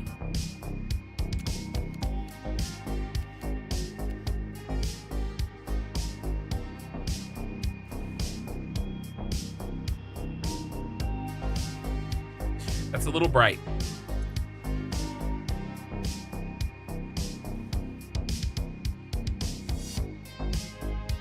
F, Tucker.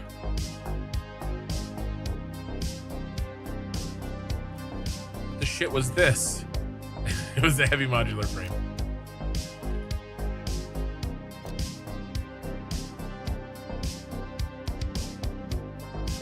Yeah, and then do you think the 2 instead of the 3?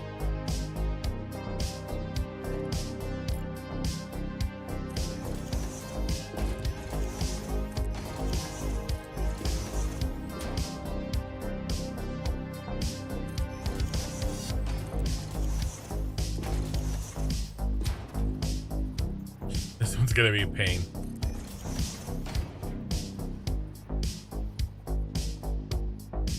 Yeah, there's a lag, but it's pretty cool. If you don't know, a program called WeChat. My wife was in China. We could talk instantly. No lag, and I have no clue how that works. Well, there's a lag because YouTube is rendering this at 4K. That's the lag. I mean, it doesn't have anything to do with the, you know, it's a video rendering. It's a YouTube issue.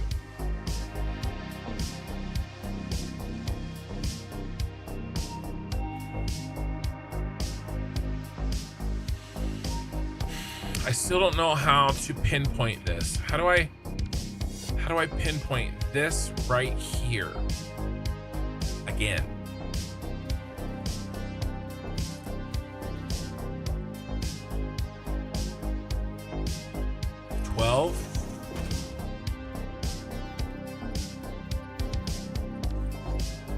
It isn't 12, not really.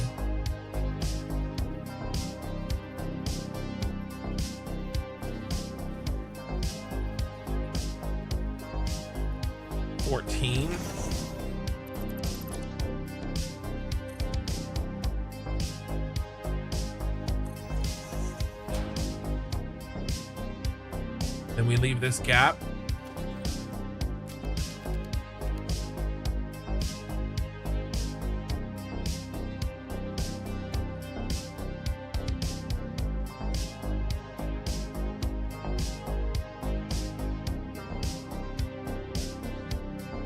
I don't want to use paint because I'm speaking of which, we really need to save this.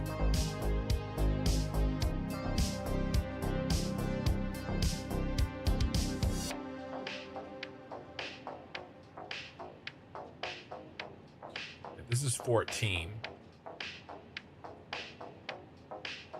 We need to recreate this position right here. I can do the height. I have no problems with that. It's the other movements that we need so that we can place this, we can get that look that we're trying to get.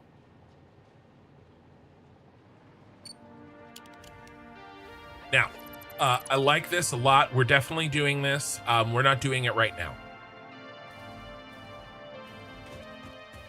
My name's Jakes. Hey, man. Question, if you don't mind, for complex factories, try to build from ingots to final or bring in mid-high level parts to assemble the final product. I had a question almost exactly like that earlier. It's really funny. Also, for bringing in items via train, single items or trains are mixed. So never mixed items in the same car. Never that, okay? One car, one item, always. Now, let's say you need to take a train and two of the cars need iron ore and the other two copper ore. You can do that. There are things that you can do that are very helpful and more simple. If everything on your train in every car is the same, you can do balancers, and it really makes things easier. And you can also take advantage of some train settings that will help your trains stay spread out if you do only one item per car. You can still do it. I do both. I do one item only per car, but also I will often do multiple items in the same car, in the same train. Okay, I'm sorry. I will often do one item in one train, all cars the same, but I because that gives you advantages. So if you can pull that off, do it. If it really doesn't work for your situation and you really do need to put like, you know, if you only need to move one car of coal, it doesn't make sense to build a one car train to me. But know that there are some tools that you can't use to help keep your train spread out if you do that. And then, so that was the second question. The first question, try to build ingots to final. So I would ask you, my name Jakes, do you plan on testing your factories as you go? for instance, I just used this example earlier. It's so funny. For instance, if you're building, right? Let's say these are your smelters, right? Let's say this is copper, and this is iron, and this is deuterium, right? And let's say that you were making stators, right? Well, that's copper into wire, and then you're gonna make some stators here, okay? And then the stators are gonna combine with rotors, right? And you're gonna make some motors. When you make your factories, do you test your stators and make sure that they're running at the, 40, or 50 per minute exactly, and then move on? Is that how you build it? Right? Because if you do, then obviously you need to build only the stators. You don't want to build all the rest of the factory at that level. Sorry, my fat head was in the way of some of that. Otherwise, unless you're gonna test incrementally as you build. Okay, so you have to build, if you are, it sounds like you do, then you do have to build this in its entirety, right? And then you have to build this in its entirety to test them, right? Because you can run your inputs, and you can stick one of these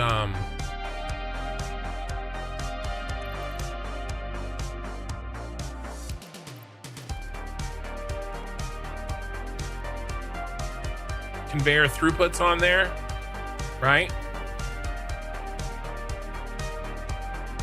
You can stick one of these bad boys on there and make sure you're getting the 55 that you need, right? So to me, that's the only thing that dictates that. Otherwise, I would say it doesn't really matter.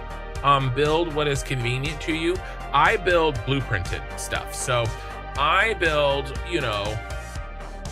a blueprint that has, if I'm building, let's go look at it. What do we have here? What's in front of us here? What are we making? This is the copper powder. Okay, so everything in this blueprint, I go from copper ore, and I make the copper powder in one blueprint. Okay, so if I was in the other tower, that would be better examples. Like my rotor in one blueprint. Well, I can actually just show it to you really quick, I think.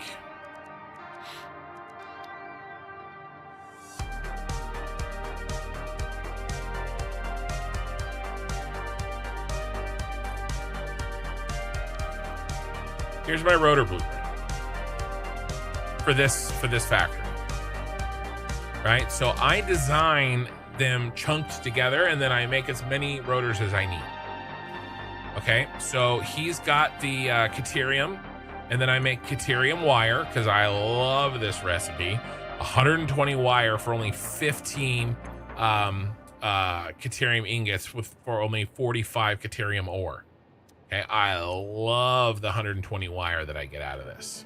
Right, and then I send that wire up, and look, I bang out a shit ton of rotors, right? 4 assemblers worth. Okay, so what do I have to feed in here? The steel pipe, right? So I have to feed in steel pipe from someplace else, but I can get this is part of that. And I try to do as many blueprints like that as I can, wherever I can. Hey, Disix.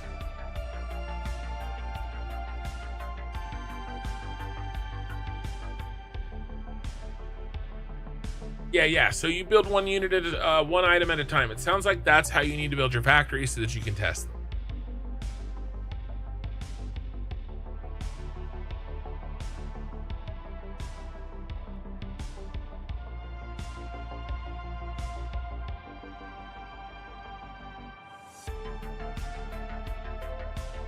You just wanted to instill ideas, which you did, so you already won.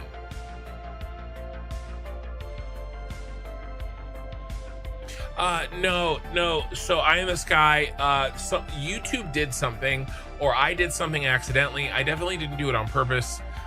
Where everybody's nicknames on YouTube got reset, and it showed. It's now showing your actual channel name, okay, and not your nickname.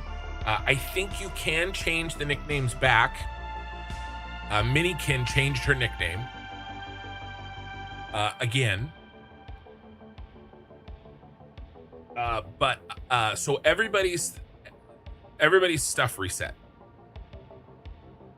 So, you know, if you were just, you know, Robert Price or just Robert or something, and I can't remember, you know, so yeah, no, your name may have changed, but that doesn't necessarily mean you're a troll.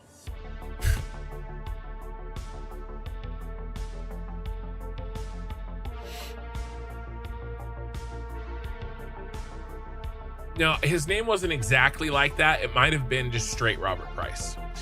Ken, it amazes me. Your skill is off the chart, my brother. Wow. You know, just one step at a time. You know, that's all I try to do. One step at a time.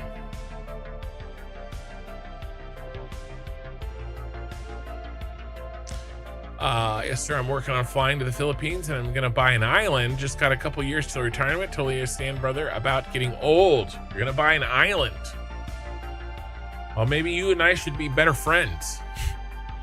Thanks for being here. It really helps when it's the middle of the night and you're feeling like you just need some inspiration.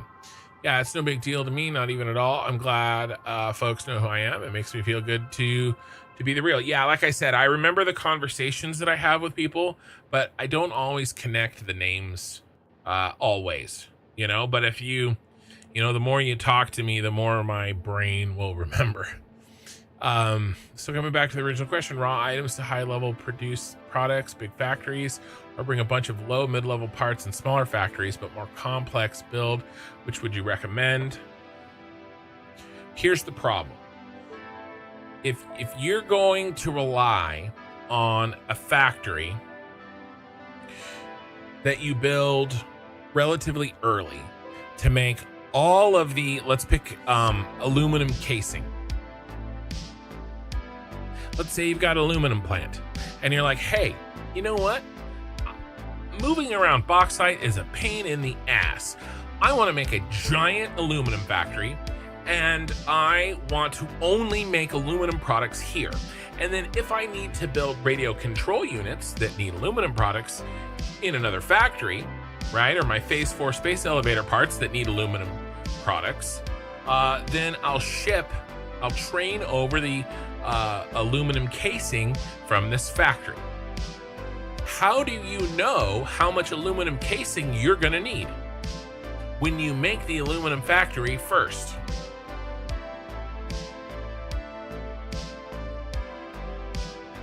How do you know? I would have had to have made an extra 1,500 aluminum casing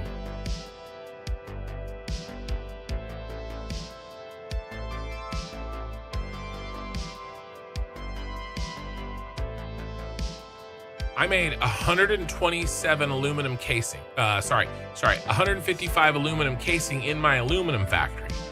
And then in my phase 4 space elevator part factory, as a component of everything else, I'm making almost 1,600.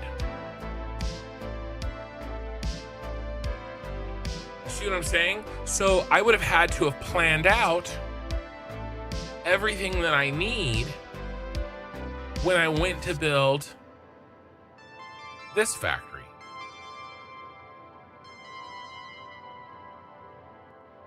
So you start running into a problem where you just can't plan everything like that. Now, if you were going to sit down, you build the max amount the local nodes or nodes I'm using for the build can provide. If there's a shortfall, maybe smaller remote aluminum plant. Well, it means you got to move the bauxite. You see what I mean? That's why I used aluminum as the example, because bauxite only really exists on the plateau. I think there's some in the swamp maybe, but you know, it's mostly in the middle of the map. It's in the dangerous parts of the map. So you got to go get it. But if you're talking about building multiple factories and then shipping it, I mean, maybe, right? Then you're talking about building local small factories.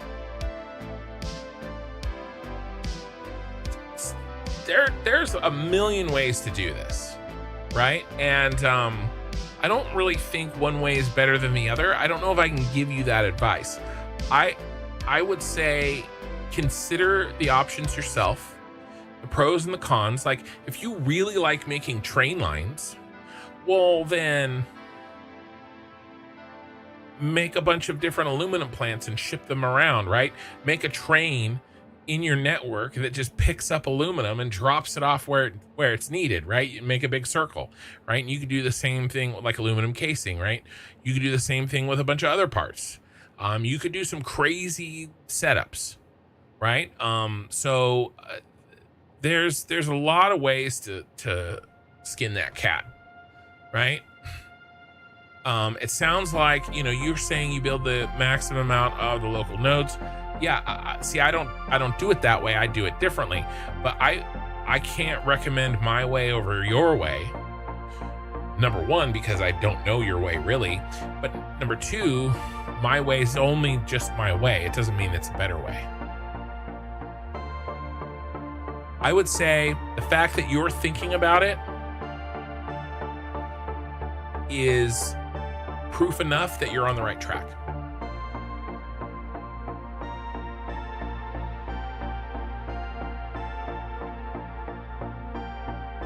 So yeah, when I buy that island, you're most certainly to fly out. I plan to sell my company and mine to fix it, sell for a pretty good price, no pun intended with the price on the price part. I'm curious, what kind of company? Anthony, you have an aluminum factory and you ship all the parts to the main factory. Wheelman, I finally got to phase 5 today after 500 hours. Hey, don't feel bad. Do not feel bad, okay? Wheelman Games, because I'm at 987 hours, and as you can see, I haven't completed phase 4 yet. So I've taken twice as long. Yeah, you're just looking to see how others approach it. Well, you're aware of how I'm approaching it, right?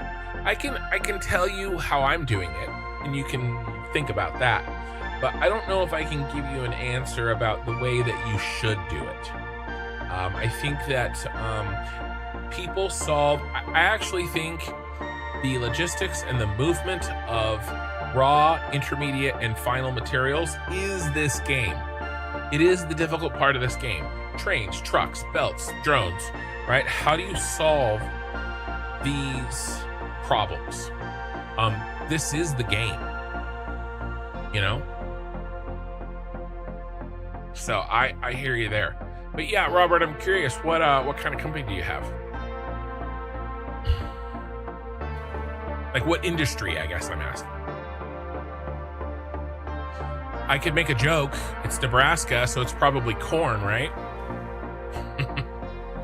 I know that there are more businesses in Nebraska that aren't corn, but it's still funny. Okay, let's see if we can figure this out, guys.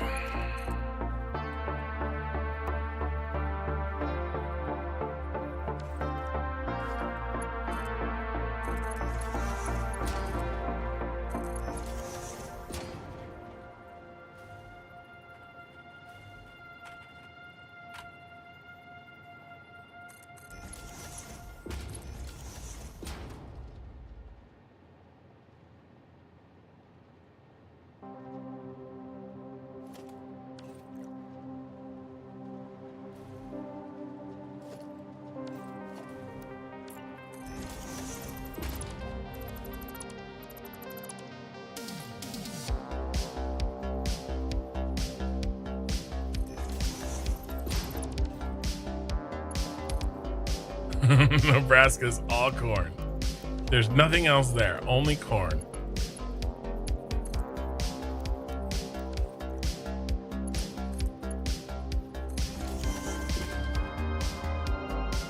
Nice.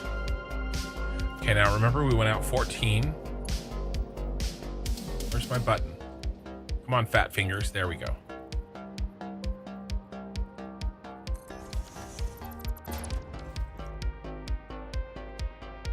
We need this to look like this.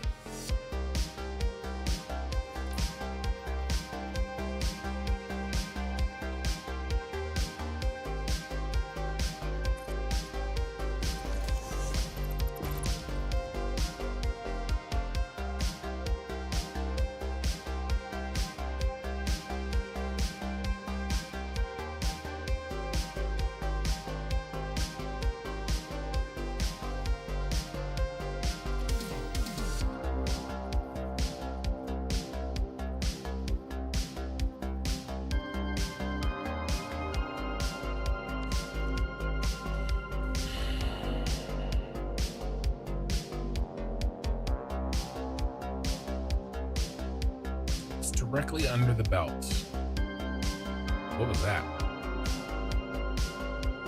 This isn't directly under the belt.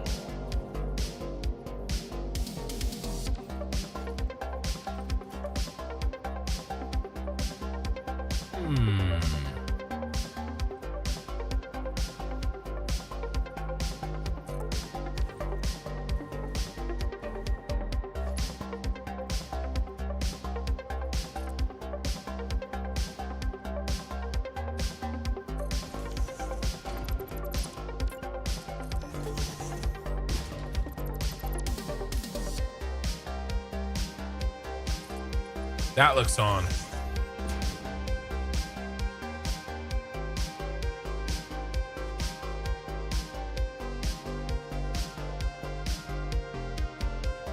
Right, that corner is kind of like right on that corner. Yep, I'm gonna say that's good.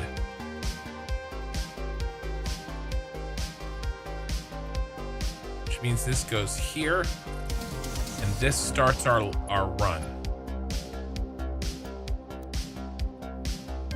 That is off, which means I did do the first. See, oftentimes what I will do is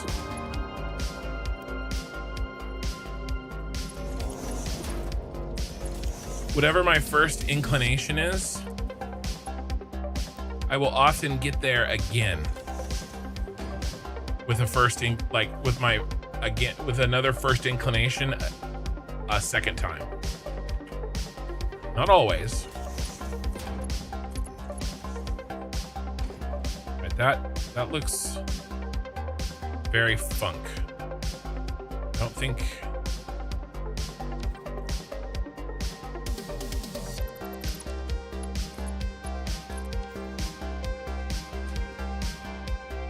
think we're quite here.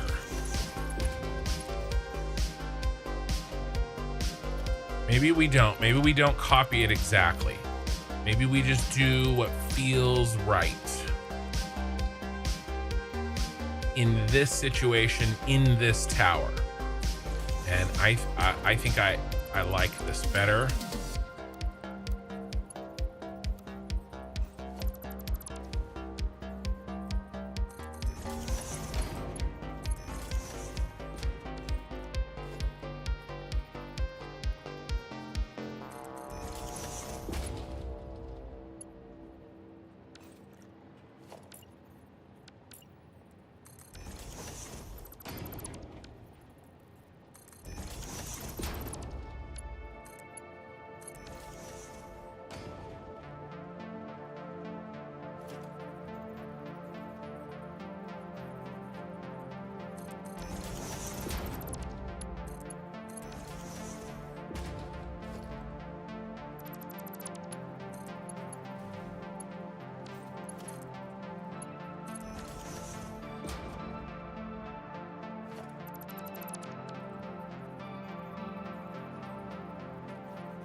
Okay.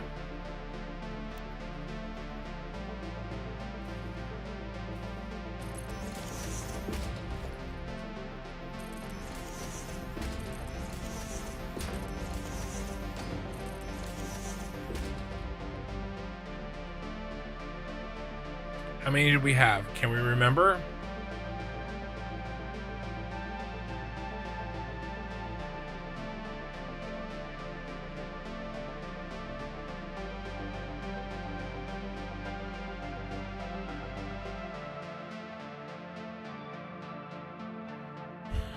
Should move the plastic in.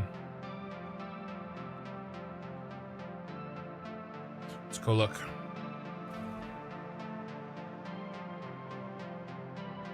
Yeah, I know it wasn't in the center, but I also know that I didn't half nudge it over.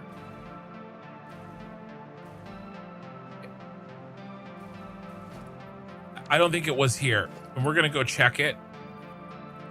Because it wasn't out here. I think it was there. But that requires a half nudge. And I don't think I did that. Let's go look. Let's go look. And honestly, if it's a little bit different, yeah, exactly. I'm with you there. It's a logistics game disguised as a factory build game. I agree.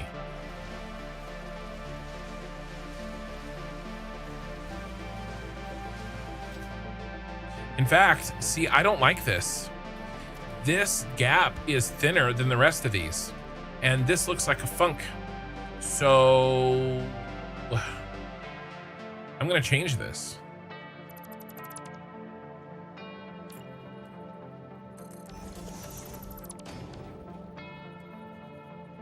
One, two, three, four. I'm gonna put it here, and I'm gonna delete this, and I'm gonna delete this, and I'm gonna put this here. And then there. All right. That is very much closer to what we had before.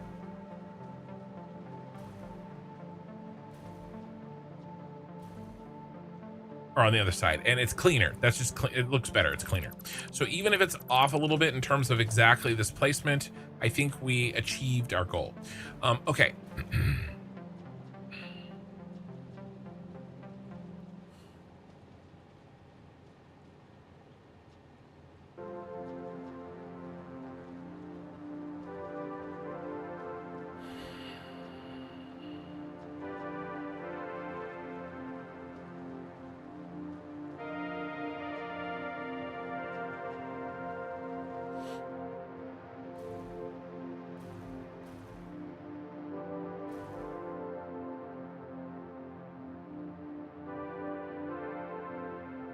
Trying to decide which factory, probably a teal factory, is exporting our nuclear pasta. Like, where does the loop stop? Because every factory makes it, but somewhere the loop stops.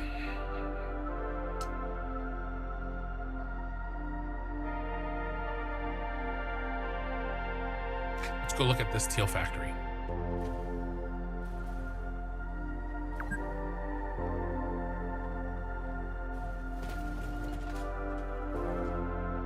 All right, Heath. Yeah, man. I'm glad you had fun yesterday. It was a good time.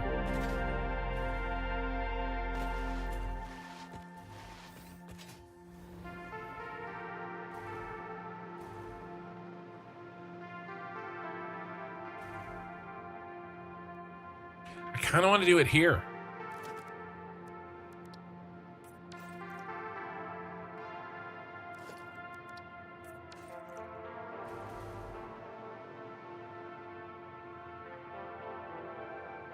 Loop the truck through.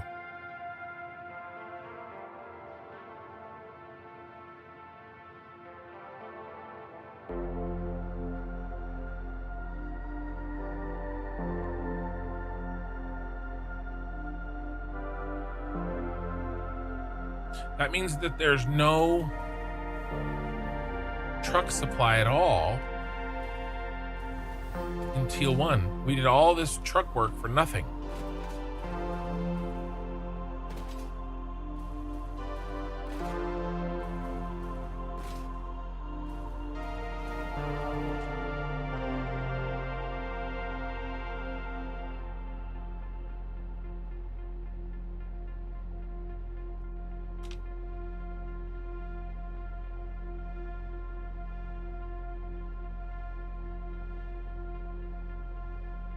You could export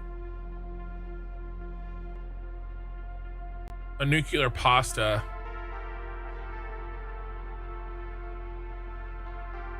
in each factory, and then we have a truck pick up, do 4 pickups, and then a drop off. Be fine. Right? Comes over, drives in, pick up nuclear, pick up nuclear, pick up nuclear, pick up, and then goes and drops it off. Remember, these are getting taken to the other factory. Then I don't need to run the pasta through the bridges at all. Then I only need to run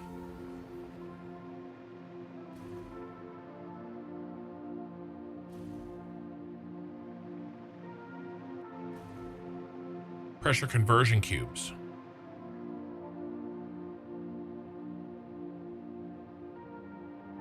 We do need copper powder.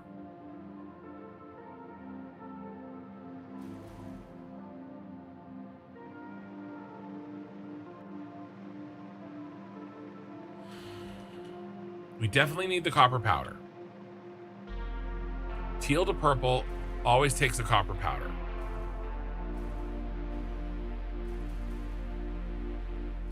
How much copper powder? Well, copper powder divided by 4.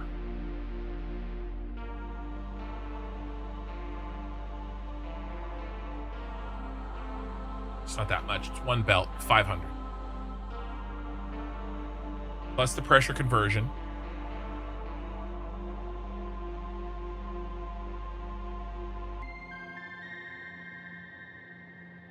It's 2. Got to. We do have room for the pasta. Plastic. We need to move the plastic. That was the other thing. Okay.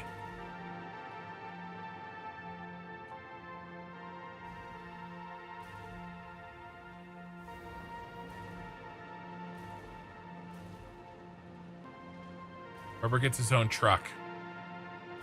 Where's all my plastics? There's just one.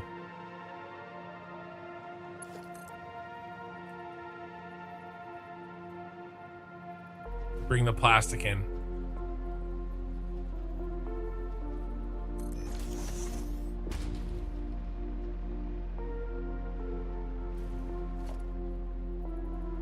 Okay. Okay, I've got it. The diagonal BS. No.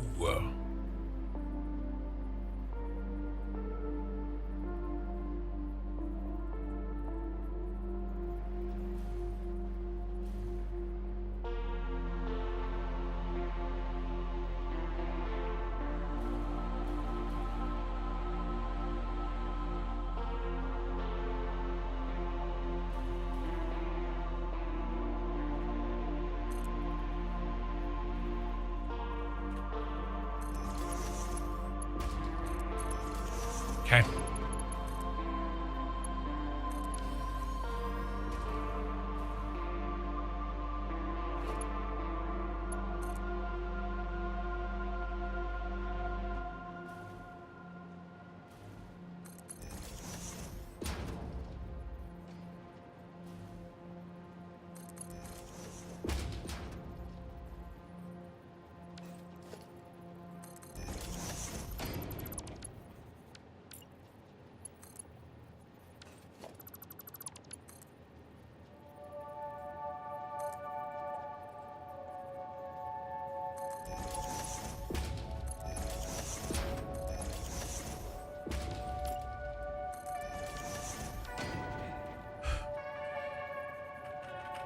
I don't want to do 2 plastic trucks. I don't want to send a plastic truck to each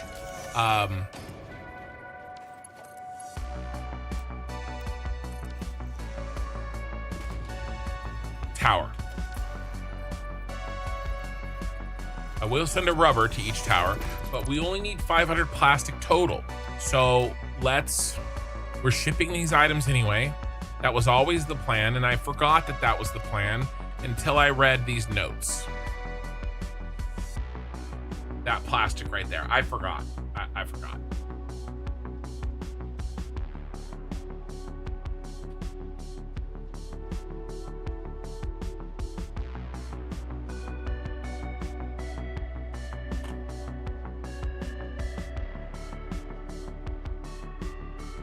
Construction insomniac.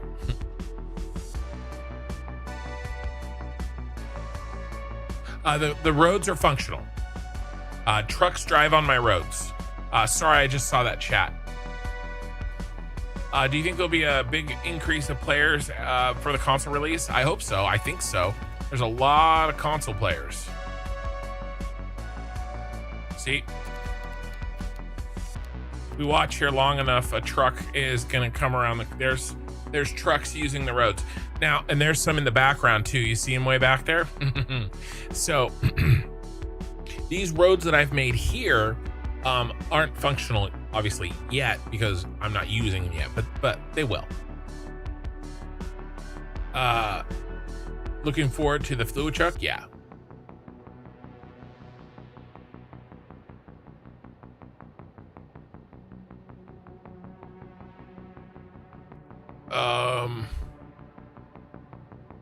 I'm this guy. If you indulge or speaking about the past, if that's over in cake, I'm not usually a sweets guy. This weight that I'm carrying is because I get an extra piece of pizza or 3, or an extra hamburger or an extra hot dog. Like, I like regular food, right? Or an extra, couple of ribs. I don't do a lot of sweets. There are a couple of things I like. I'll do ice cream occasionally. I do like keto ice cream because it's not very sweet. I like cheesecake as long as it's not super sweet. Regular cake. I've never liked cake at my birthday. I don't eat cake ever if I go to somebody else's birthday. I don't do it. I don't do cupcakes. I don't do any kind of cake like that. I like carrot cake. Minikin has made me carrot cake. Why? Again, it's not very sweet, right? I would say carrot cake, cheesecake. I like those kinds of cakes. I like chocolate. German chocolate cake, I like. I don't know if American German chocolate cake is actually German chocolate cake in Germany. It's got coconut in it. So I think when I get into a better position, I would like to get your advice on how to set up a streaming channel. Never done before, but I also use AI to help me. So it's helpful to get info from a human. Yeah, I'm happy to give you advice. I would say right now, do a lot of research. Figure out what the audience is that you're gonna try to go after. Right? And who's gonna watch your stream? Who's gonna watch it? Right? No matter what you do, you will do it your way, but it's easier not to reinvent the wheel. Greeks from Germany out of the lurk. Prinz Regantentort. All right.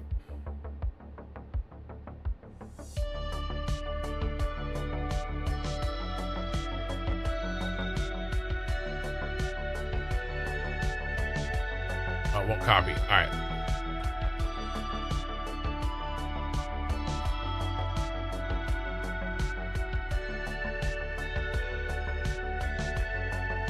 This is not what I was thinking. This looks great.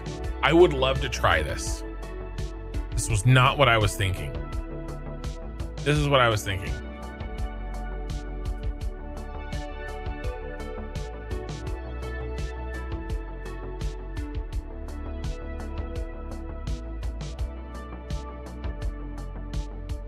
That's a messy one.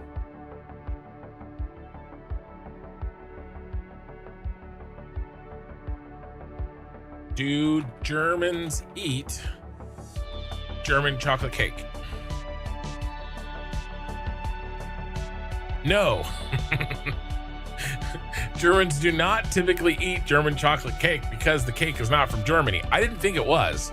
It is an American invention named after Samuel German. Listen, that, you can't blame us for that one. Okay, Eye in the Sky. Eye in the Sky he is typing this before I'm reading it. The coconut and pecan frosting is distinctly American tradition.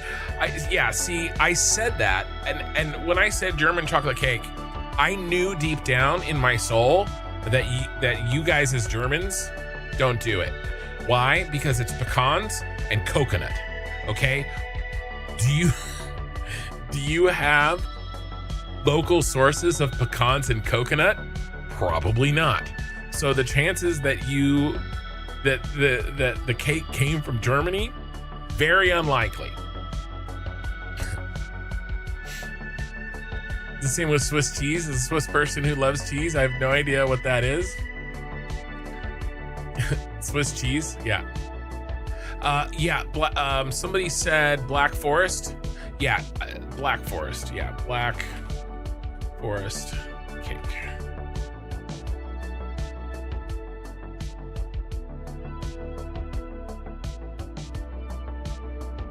Yeah, that's cherry. That's cherry and chocolate. But there's not. Yeah, it's coconut and pecans and not cherry. But yeah, it was named after a guy named German. For streaming, is it not better to build a bit of a following, like do a YouTube channel first, get kind of established and build a small community, then move on to streaming? That's what I did. But I'm only sitting at 30 Twitch viewers right now, so we can't go after that. And what am I doing? I'm a Satisfactory channel. We're looking at German chocolate cake.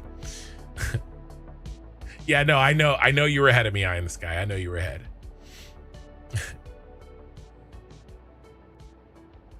It's the same with, yeah, Swiss cheese. The German chocolate cake? No, German chocolate cake, what we were talking about before, this is coconut and pecans.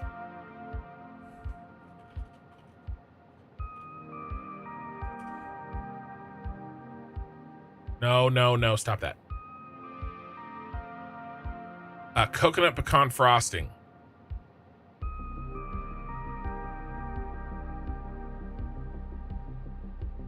Yeah, chocolate ganache. If you do that, it's super fancy. Yeah. It's really good. I do like it. I don't like it super sweet, but I like coconut and pecans. I like pecan pie too. You got Schwarzwald. You guys are saying a bunch of German stuff here. All the Europe. I'm up late. All the Europeans are up. Oh, Black Forest. Okay.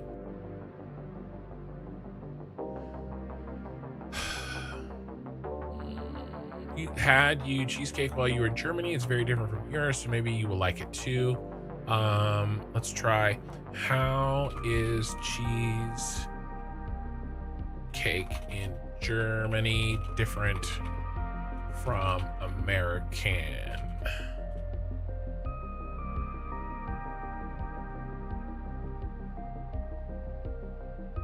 German cheesecake is lighter and fluffier than American cheesecake because it's made with quark, a fresh cheese similar to ricotta, while American is uses dense cream cheese. Crust is also different. German versions use a short crust, while American cheesecake typically has a graham cracker. We do have many versions of cheesecake. I've definitely had cheesecake with a short crust. We've talked about this before. You have to keep this in mind. Okay, if you don't know, if you've never been to America, you have to realize that there are authentic dishes from everywhere, truly authentic. Now there's the Americanized, bastardized versions of everything too.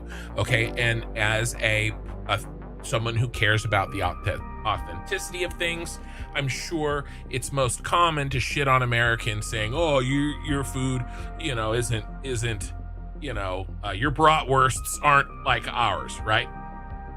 It's fun to do. and deserving in a lot of cases. But we can still find the good stuff. We've talked about that before. You hate that AI overview, I know, but it's better than me doing a bunch of like actual research right now.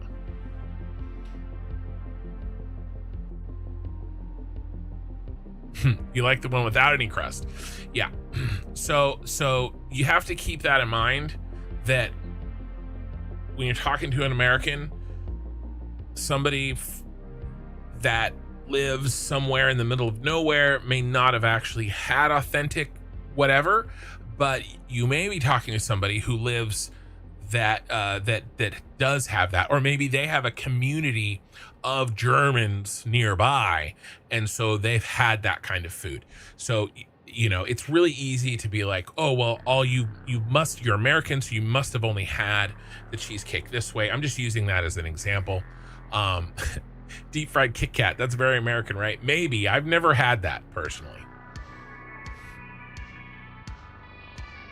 Kirstort.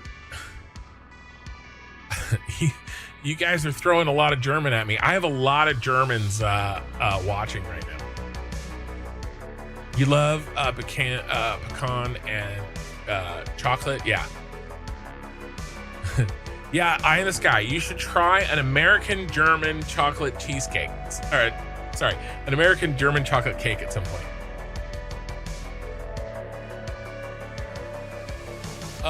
What's the stuff that they dig up in England and they use it in cooking? It's almost like a blackish root or something. I don't know. I forget what it's called, but it's really expensive. Truffles? Truffles is I mean, that's a mushroom, right? I'm hungry. Cork is not at all or crocata. I don't know, man. I don't know. I don't know. Yeah, I know at least 4 different versions of cheesecake over here. Dude, there's so much. There's so many versions of everything everywhere. I love German style sausage. It's good. Yeah. Hey, there was a YouTuber, a German guy that went to Texas and had Texas style sausage. And it was really funny. I don't know his history or whatever. I just caught a video of, but it seemed like he was German, and it seemed like he said that it was better than German sausage. It was funny.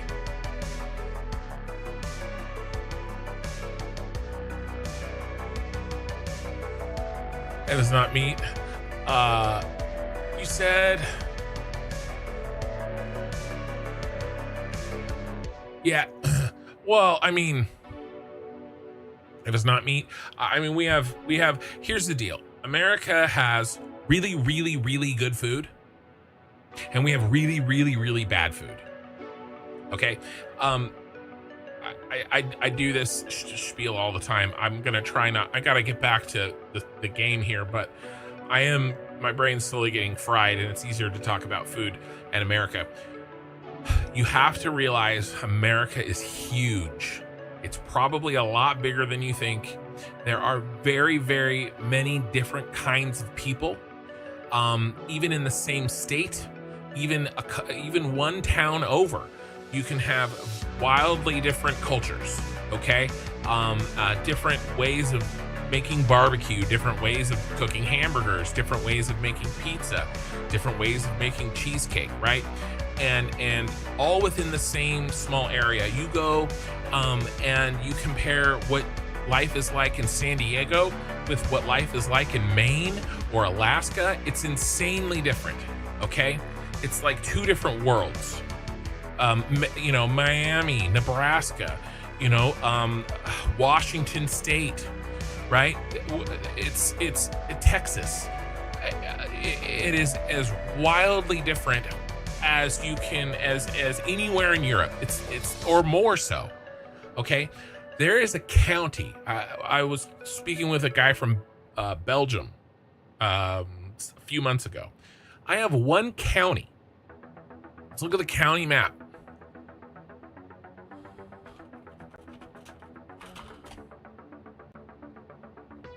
Okay.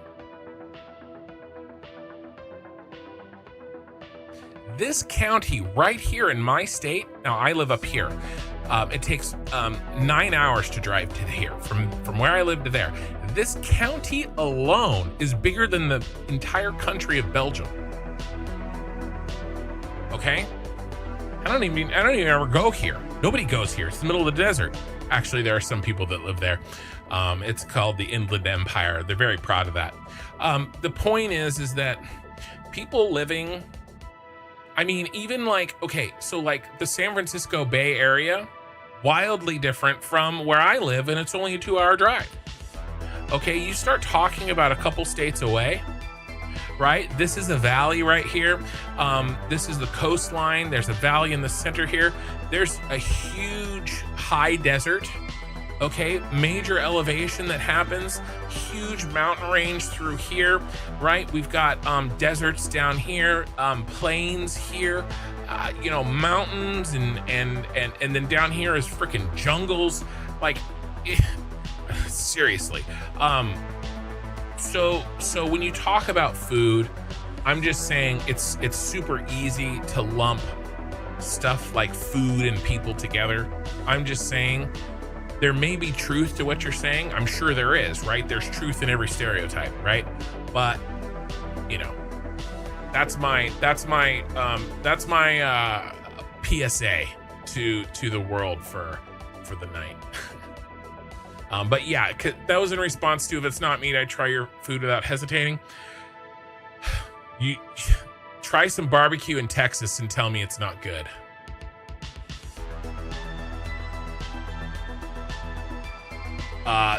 You should watch, if you want to do American food, there's a channel, I recommend them all the time. I don't understand how everybody doesn't already know about them.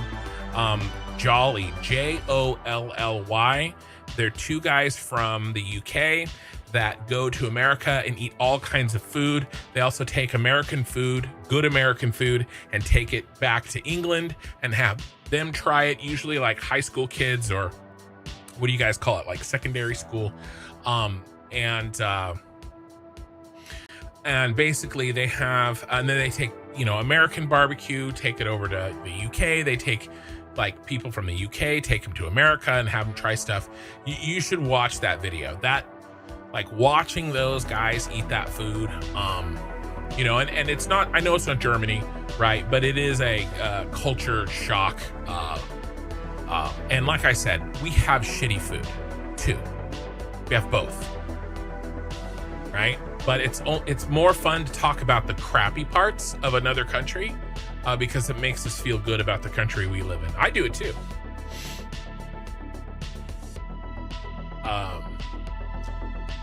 Let's see. Well, the YouTube pasta grammar, an American and Italian couple living in America talking about Italian food, live where Italian communities are, and often she said she could not find authentic stuff. Well, think about this, okay? Italy, Italian food. You have there's 4 types of Italian food, right? You have like Southern Italian and Sicilian, and and they fight over their food over in Italy, right? So who knows what, you know, I don't know what her definition of authentic is, you know, but I'm sure it exists somewhere in the US. But my stomach someday suddenly said, okay, from now on, if you don't want trouble, no more meat. Okay, so you're saying any meat at all. You're not just saying American food. I got you. She could find the same item, but from Italian companies that made it with a worse taste. Well, it is hard. It may be okay, Italy specifically, right? They have very specific strains of flour, of wheat that they like. They have very specific tomatoes that they like, right? And it's hard. You can source it, but sometimes you got to make it yourself, right? Because you got to source the ingredients. I mean, it's the same from Europe. The difference is that the US is one country. Yeah. And in some ways, not all ways, but in some ways it is appropriate to compare the United States to Europe as a whole instead of the United States to one country in Europe. Not every way, of course, but there are some similarities in the variety. Yeah, you make your own barbecue sauce. That's awesome. Texas style, Kansas City style. I mean, there's 20 different styles of just barbecue sauce. And the states, and even within the states, but the states love to fight about their barbecue. There's something great to be said about every country. Everybody is just their own food, so it's much more healthier than here in the United States. I mean, I don't think that's true. You can get any food that you want to eat in most places in the United States. Like healthy wise. Okay, you can't get specific like Italian tomatoes from, you know, that grow on the hill that like is super famous. I can't remember what it is, right? But like, actually sometimes you can, but the point is like, I don't think you can say another country's food is healthier. We do have a lot of crappy food. Other countries have crappy food too. We just have a lot more of it because we have a lot more people, we have a lot more food. You're so happy about falafel? I make my homemade falafels, actually. That's my lifesaver when it comes to fast food, and there are burger patties, which are very authentic to meat, but most of the time I don't really miss it, to be honest. So you have a personal issue with eating meat, yeah. Availability doesn't mean authenticity, and aubergine, something common, no. I don't know what that is, can't be that common. What you can get in Germany looks the same as in Italy, but their tastes are so vastly different. Germans suck. I think it's the same all over the world. Every town has their own specialities and history, and you can't just say oh, it's Chinese, for example. It's all the same. I think so too. That's kind of the point I'm making. It's just kind of fun to crap on Americans if you're European. I get it a lot. Like I hear about it a lot, which is, it's fine. I'm just, you know, some stereotypes are true. I mean, they are. Okay, let's see if I can put the pieces back of what I'm trying to do here. We're trying to run this, and I think we're succeeding. I don't know, guys. I think what I want to do here is something a little bit different.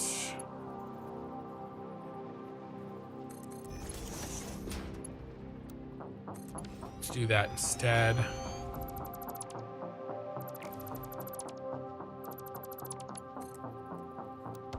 I didn't like how this turned out.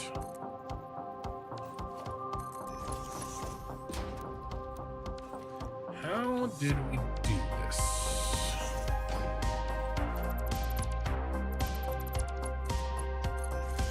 What's funny is the whole thing that got me started on that rant was a miscommunication. Classic kin. Can we not? Apparently we can't.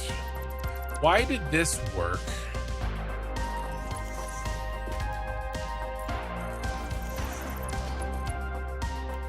There we go. All right, that doesn't look too bad. The reason that I wanted to pop that out one is so that these matched.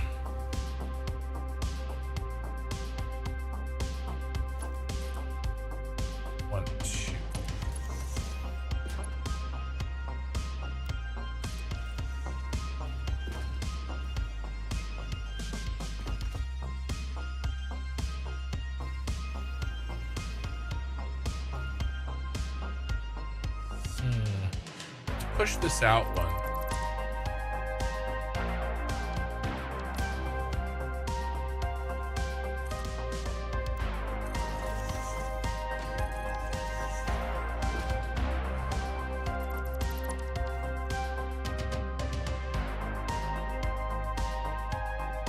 I think you can eat crappy food all over the world. I'm just saying our junk food for our kids is what they are stuck on.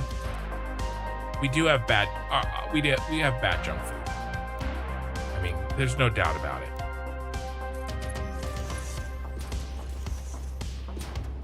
Bro, I keep making the same mistake.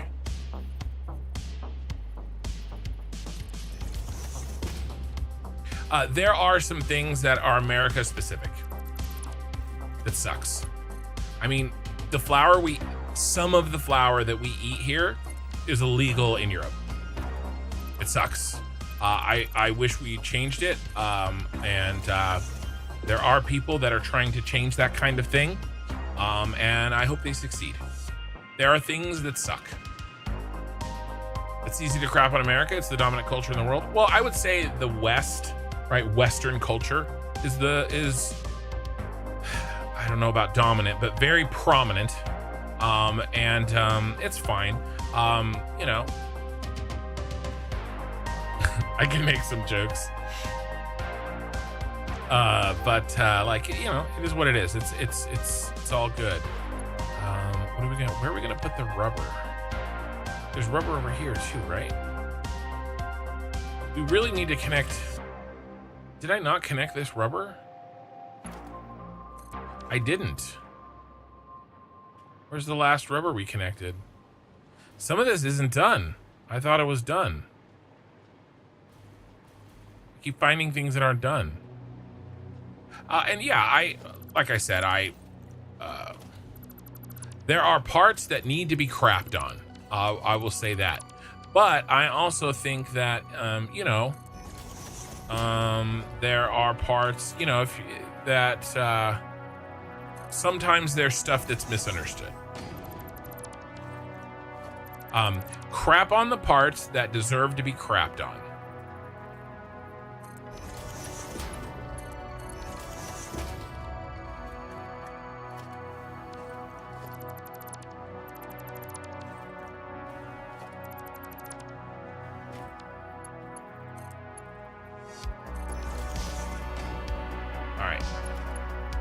We have to continue this.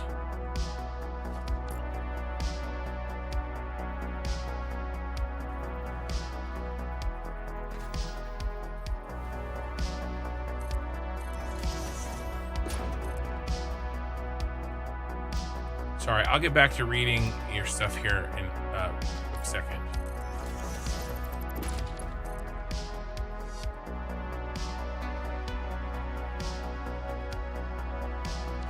Go like this.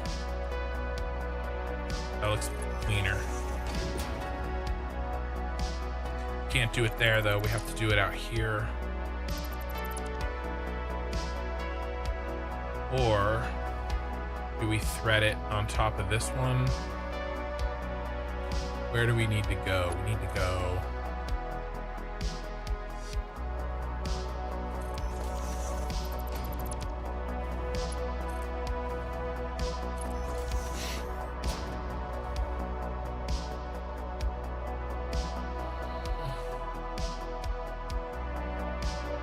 Go to Lidl or ADL. I don't know. Buy veggies. Oh, those stores. It's more like water storage, vitamins. I doubt there's much of them in there.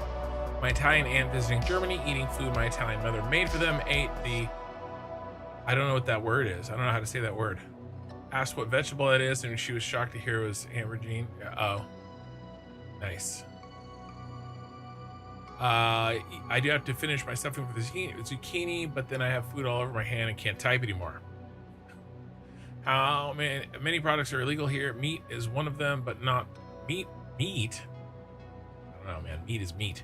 But not all are illegal because they are worse or contain banned chemicals. Some do, but it's often just some taxation logistics crap. Oh, well, yeah. I mean, I don't know. I don't know. Cow's a cow, I guess, but I mean, I know it's not, right? Because you got Wagyu and how are we gonna?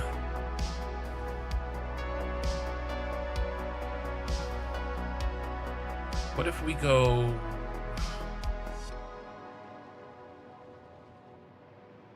This is really irritating.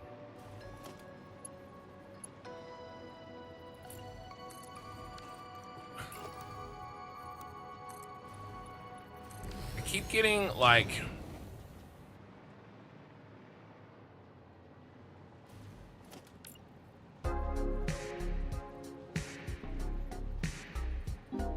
sidetracked because I'm finding new and horrible problems.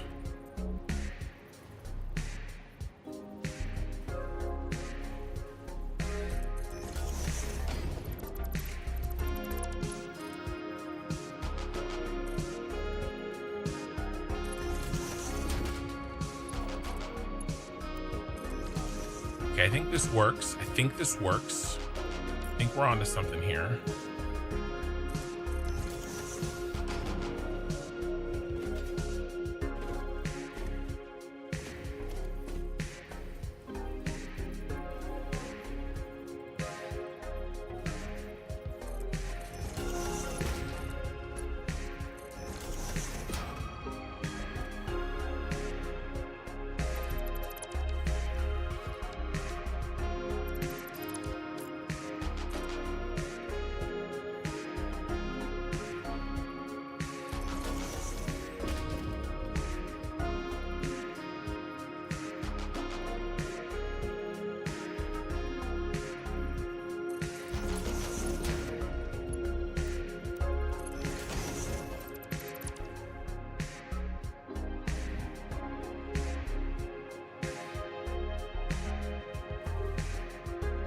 let's bring it out.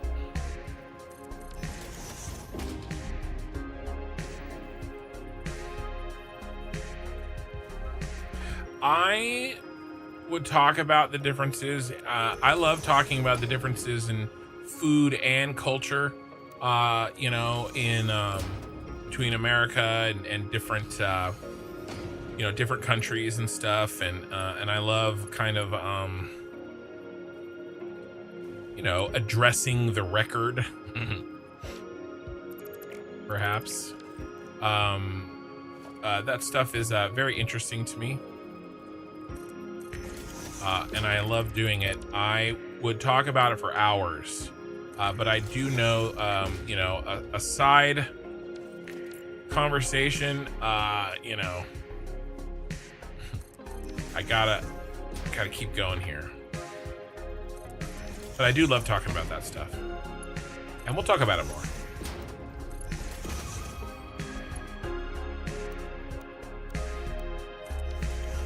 All right. Okay, cool. That is the rubber feed for over here.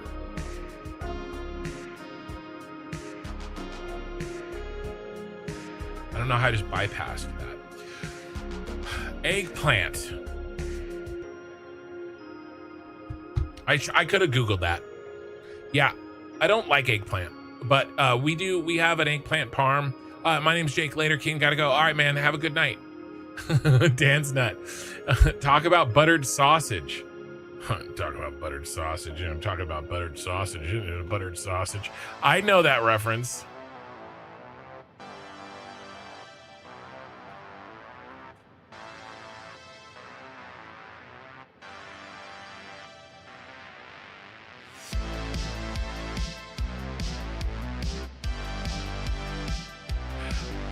I think you guys couldn't hear that.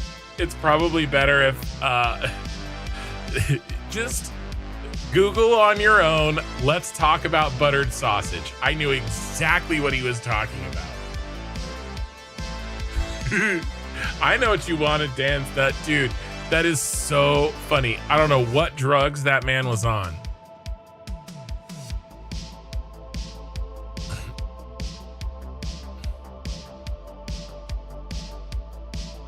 Yeah, well, that's true too. I mean, you know, you get different vegetables that grow in different, like eye in the sky. Dan's nut was talking about buttered sausage.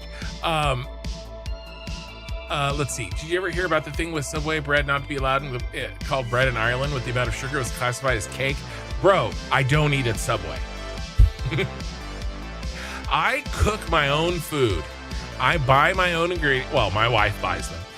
But my wife and I cook all of our own food. And I really, really, really try limiting how much I eat out and how much, and that, by the way, has helped my weight the most. You can't eat out. Not very often, at least. We make all of our own food, and even bad food, bad for you food that we make is still better for you than good food that you get at a restaurant. But yeah, I can imagine. Yeah, it's Gary Busey. I don't know what that man was high on, but he was high on something. I was gonna say eye in the sky as a I'm just curious, right? You don't have to do it now, but if I'm curious if you can get your hands on a specific kind of chili. Okay, and I don't mean chili like the stew. I mean a hot pepper.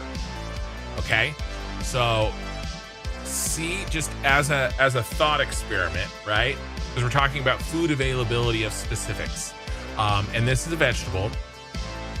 Okay, a regional chili that is a big deal if you are from New Mexico. A hatch chili, Hatch. You know, like a submarine hatch. Okay, hatch chili. They are very good. They have a very good flavor. They're not super hot, although they've got some heat to them.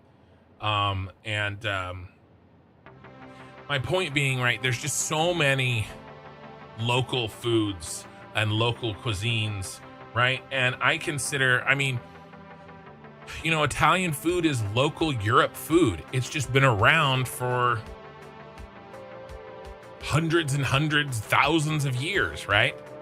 So, you know, we have the same thing in America.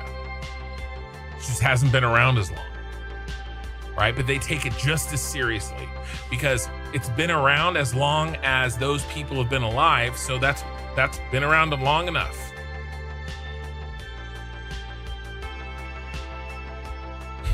Right? So I think, you know, Hatch chilies from New Mexico, I actually really love how that looks. You know, another perfect example, you know, it would be very difficult to get the ingredients. And I do realize a lot of times when we're talking about, oh yeah, you can get authentic German food in America. If you can't get the ingredient, is it really authentic? Right? Probably not. You know, that's like, what is that Japanese freshwater eel? Is it nori, I think? Am I mixing up two things? Japanese freshwater eel dish. Unagi. Nori is something else. Unagi. I can go to a Japanese restaurant, Unadon. It's called a bunch of different things. The unagi is not the name of the dish, that's the name of the eel. The point is I can go and get this dish down the street. But it's not the same eel. So it's not the same.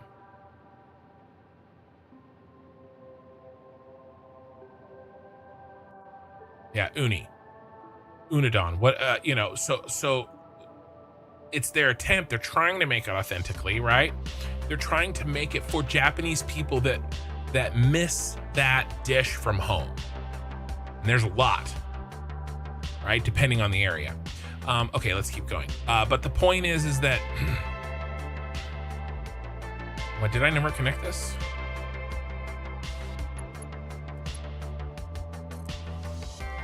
Sometimes you just can't get it, right? Oysters, American, I can drive 2 hours and get, there's oysters on the California coast that are absolutely ridiculous. Nori is the seaweed. Yeah, sorry, the unagi. You're right. Robert says every season around October, I go and buy my year's worth of Hatch chilies and make my own green chili. It's so good. If you ever need a recipe, look me up. I've got a friend who lives in Albuquerque. I play various video games with him. He sends me care packages of Hatch chilies. It's good. And it's really hard to get. They only really grow there.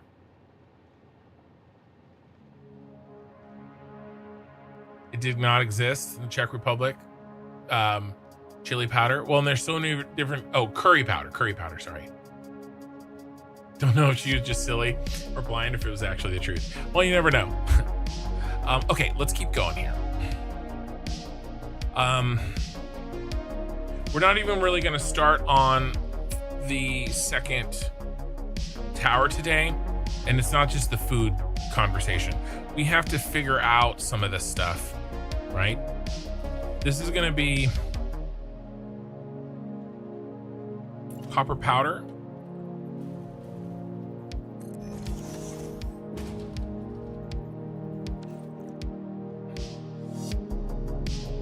This one actually will be empty.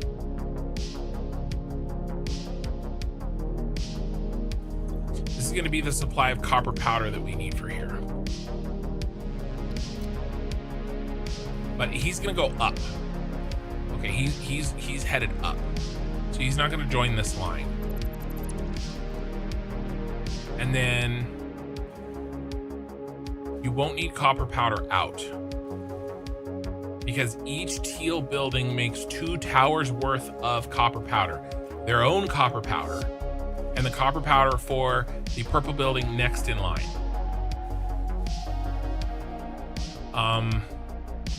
We need to take a picture or write down or something this order. I do. I realize that California, especially, I am in a. Here, let me make sure that I don't say a fact that isn't true.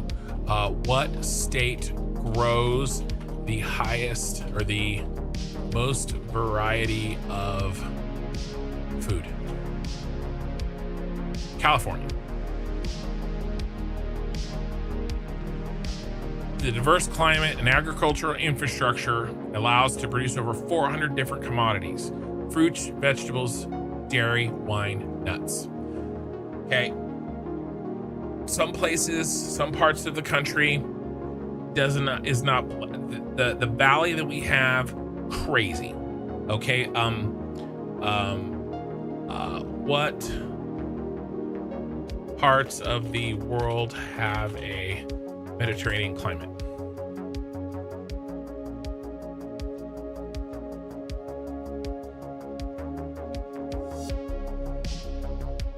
Coastal areas of California. It's the only place. There's no other area in the United States that has the same type of climate that you guys have in the Mediterranean.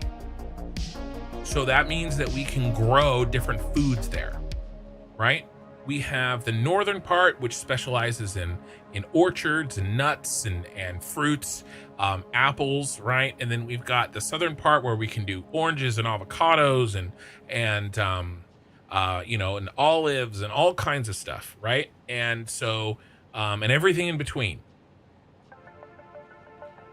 Right? Do we grow as much corn as Nebraska? No. Do we grow as much potatoes as Idaho? No. Or as many apples as Washington State? No. But we can grow a little bit of everything. Cali is essentially three different countries. It really is. Right? And by the way, there's huge chunks of California that are inaccessible mountains, wilderness, and inaccessible desert. It's crazy. It's insane. My uncle had a West Coast trip through the US like 20 years ago. He still talks about the grapes. If you're a wine person, see, I'm not really into wine. California's wine, I mean, look, don't take my word for it, but cheeses and wines, the United States can compete. Okay, there are cheese and wine contests, and California or the United States doesn't always lose. My friend who lives in California bought the best hot sauce I've ever had, which was made by his neighbor. Yeah, well, he made his own. One of my bosses grew his own habanero peppers in his backyard and made salsa, and it was the greatest salsa you've probably ever eaten. So I hear you there. Okay, let's try to continue.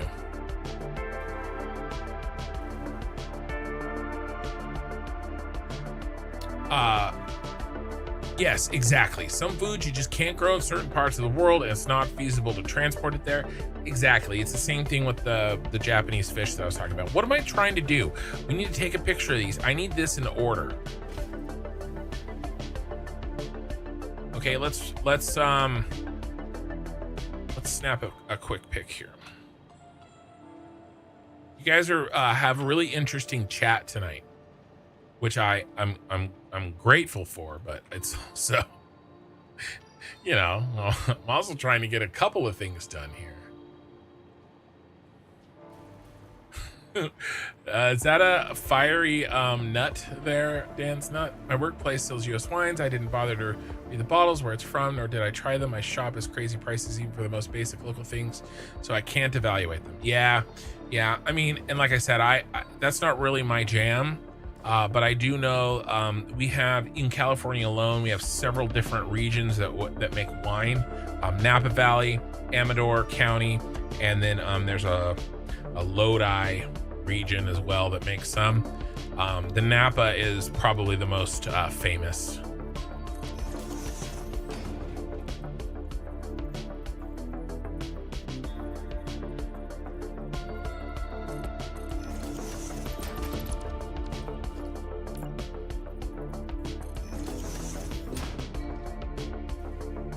Okay, I got my cheat sheet, and they have to be in reverse order.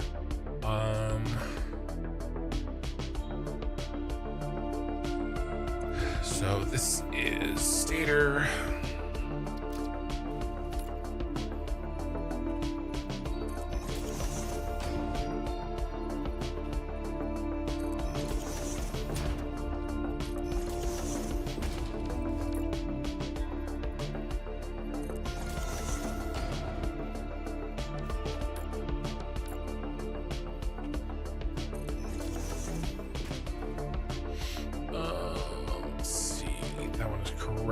This is heavy modular frame.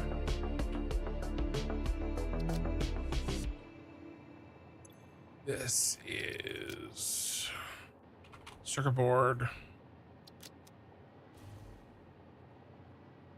I mean, the major motivating factor for me to travel is food. I mean, come on, look at me, guys.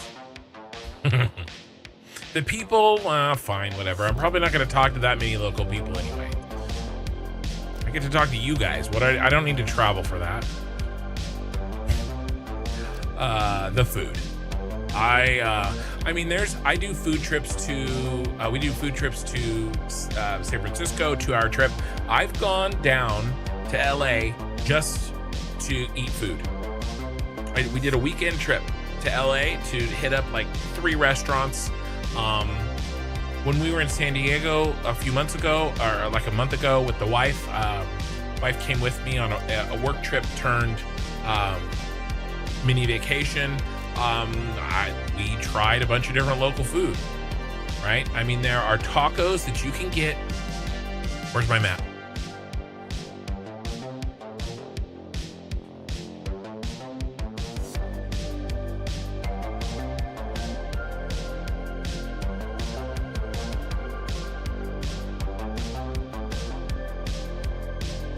There are tacos that you can get down here that you cannot get where I live.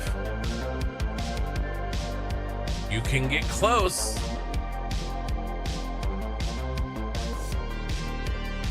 What is happening?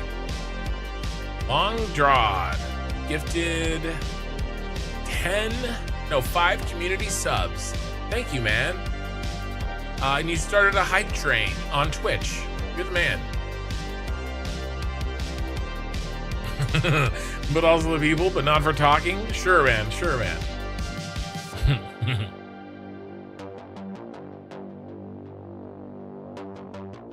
Chances are the US wines that you're getting are definitely, I mean, they gotta be the expensive. They're probably already the expensive kinds, you know, and then I'm sure there's all sorts of extra taxes and whatever you want to call it put on top of it.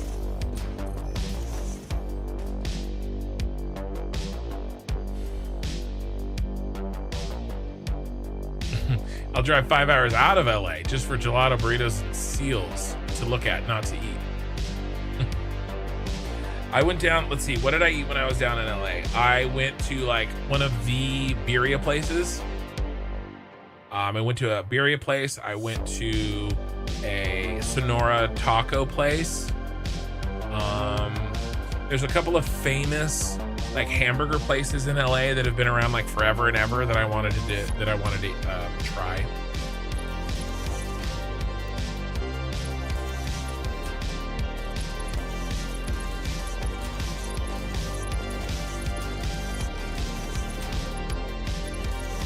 There's really nothing in this one. We're gonna keep this one empty. There may be something that I'm not thinking of that we may need to transport via these sky bridges here, but for now I think this is fine.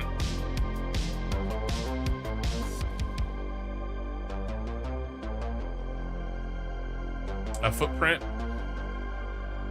You said it was a California wine?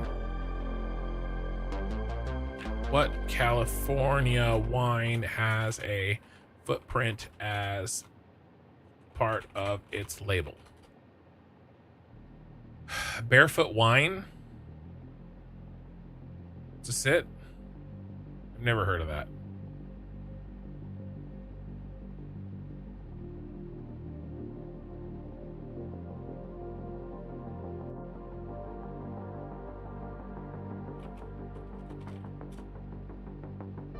These guys?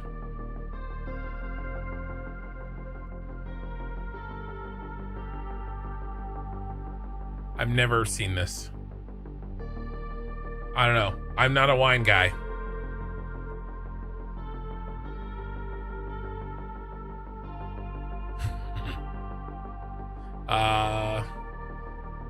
Where does Barefoot wine bottle?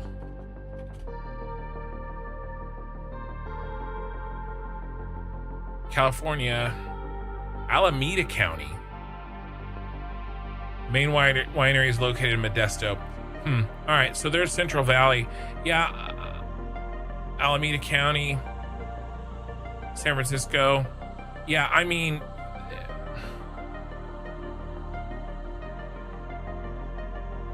this seems like not like a wine that I would, like, I wouldn't, like, if you came here, I definitely wouldn't say, hey, let's go get Barefoot wine.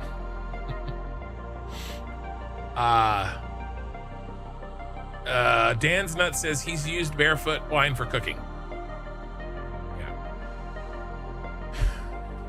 Okay, let's keep trying to go here. We need to connect all of these. Well, and yes, all of these do direct connect. These are pass through. Some of these are pass through. The copper powder is not. But everything else is a pass-through, so we'll leave him alone. He's gonna come down from on high here. We will maybe do a little something like this.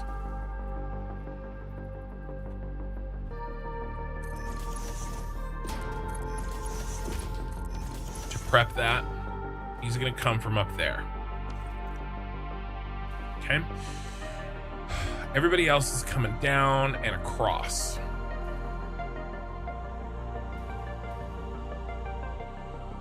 Thank you for the hype train, my man. And I think I got a chest. You've collected all the level 1 emotes. Okay, cool.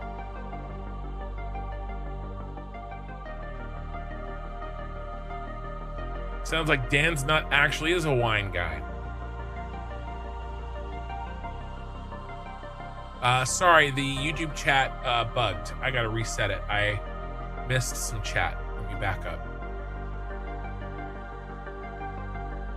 Oh, not too much. Overpriced. It's because they smashed the grapes with the bare feet. Oh, for sure. That's definitely the reasoning for the idea, right? It gives it that foot-made appeal, not handmade.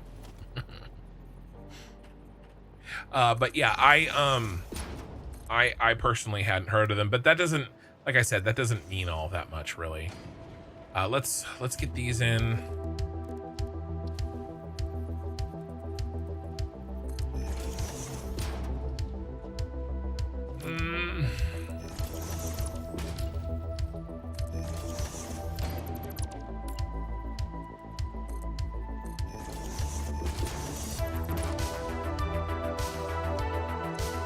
Year staters. Remember, most of these are passing through. We're actually that. You peel grapes with your toes? That's some high dexterity.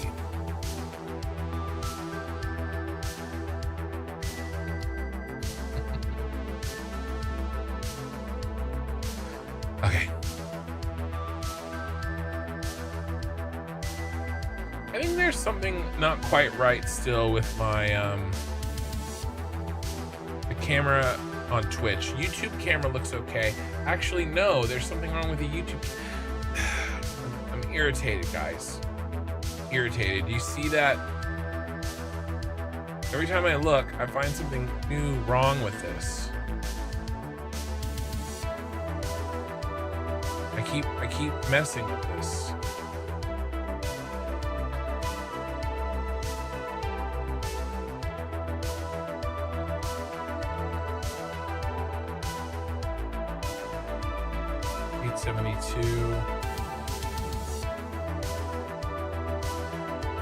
There's 2 of me right now. We should be back to 1 of me. All right, that looks okay. I don't know what's happening. I don't know if my camera is like slowly sinking over time or something. I don't think so. Or I'm bumping it when I turn it on and off. I don't know. It irritates me. I'm irritated. It vexes me. I'm terribly vexed. Where's my picture? This is heavy modular frames.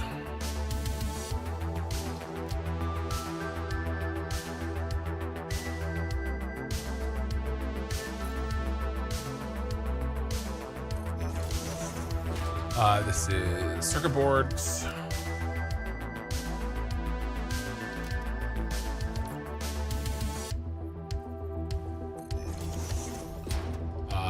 This is steel pipe.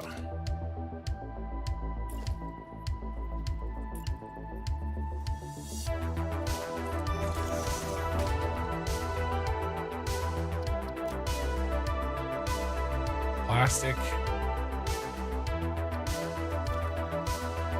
Technically, those should all be teal. Oh well. Toe press cheaper than hydraulic press? I don't know. Got labor costs. And now this is actually pressure conversion cubes, not copper powder.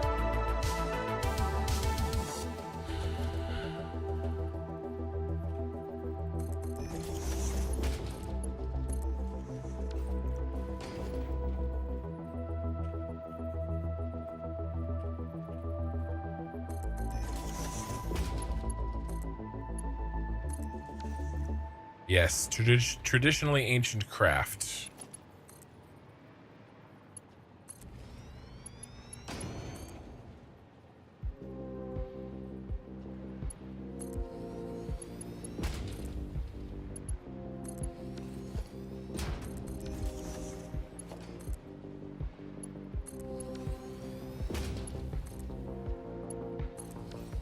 I think several of us are making foot jokes. And not everybody is understanding the joke that's being made. Oh shit, it's funny.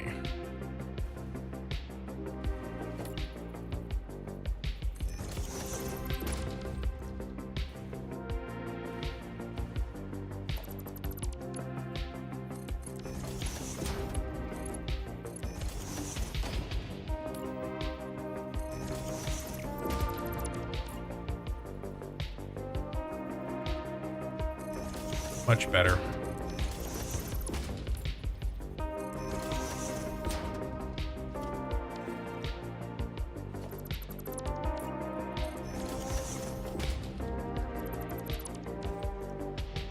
Okay. Foot mold helps with the yeasting process. I'm not. I'm done. I'm done with this conversation. Watching my video get demonetized for content purposes.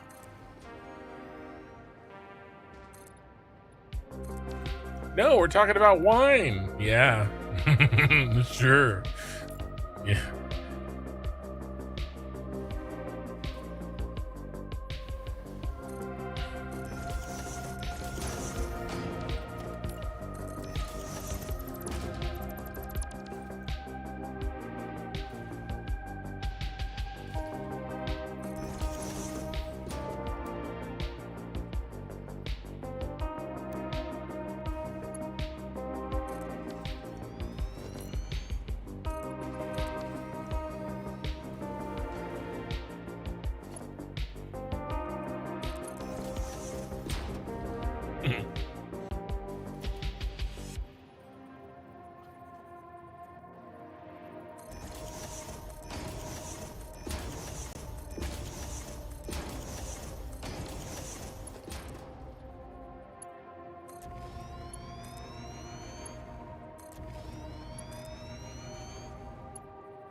Yeah, I think if we get some of this logistic stuff set by the end of tonight, it will set us up for a successful start in the purple tower. Tower 1. Didn't need you.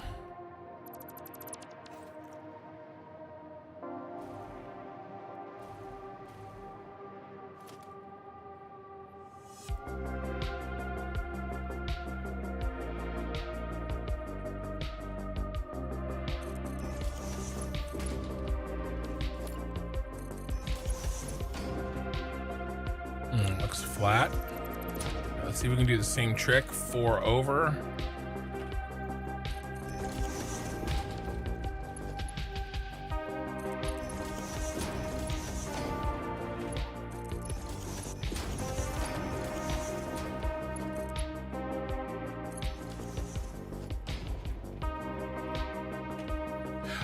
Robert, I don't know if you ever, did you ever answer? Did I miss it?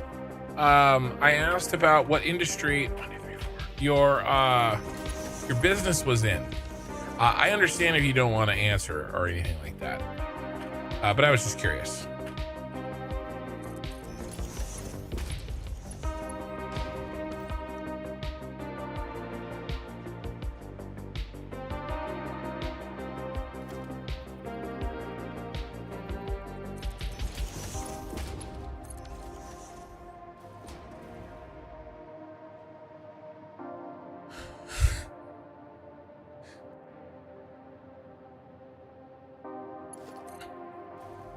Is that a penalty? Are you putting me in the penalty box? Dan? I'm just gonna start calling you Dan. I can't keep up with the full word. Or are you saying, you know,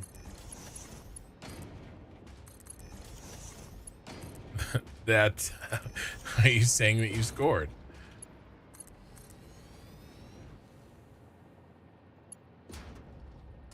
Oh yeah, I missed it. Again, I'm buying some printing equipment and bindery equipment, hence the name Bindery Fix It. See, when you talk in channel, it doesn't say Bindery Fix It. It says Robert Price -C7J30. I don't see Bindery Fix It. I remember that name. I remember that nickname. But remember how I was talking earlier about something's changed with YouTube and it's no longer, the nicknames are missing. So I don't know if you can see that too, but I remember Bindery Fix It as your YouTube, now that you say that. But I would have had no way of knowing. Okay, nice. This is good. Another setup here, and then we'll when we're done, we'll link these catwalks. Oh, that's because Binary Fix It is your other channel. Okay, and I do remember you talking with that channel in here. That's kind of the difference there. And then we'll link that one up to there. Okay. You know, not now, but we'll do something like, we'll do a wide one like this.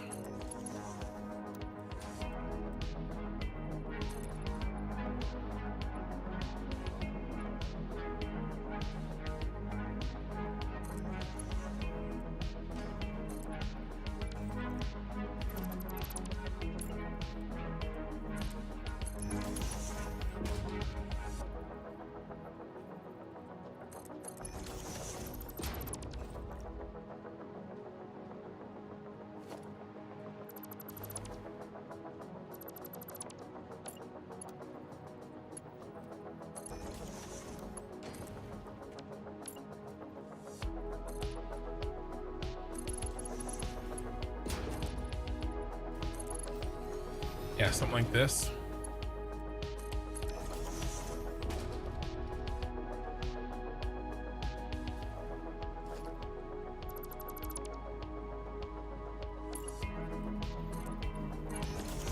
This is good enough for now.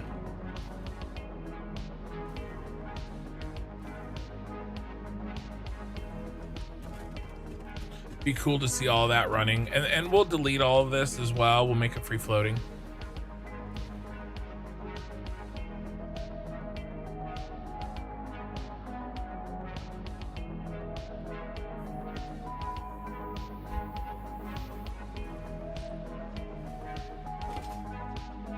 All right.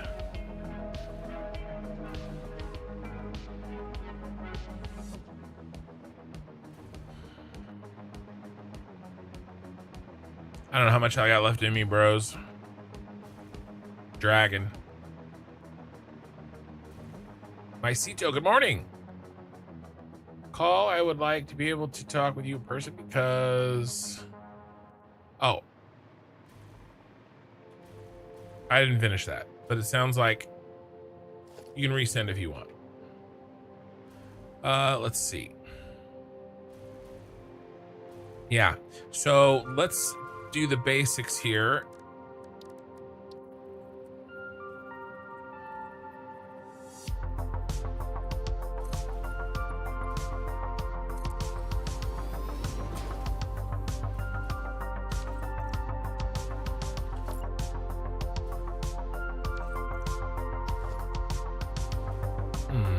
I don't think we did that. I don't think we did this one. I think it ended here. How's it going, Mycito? I think it ended here.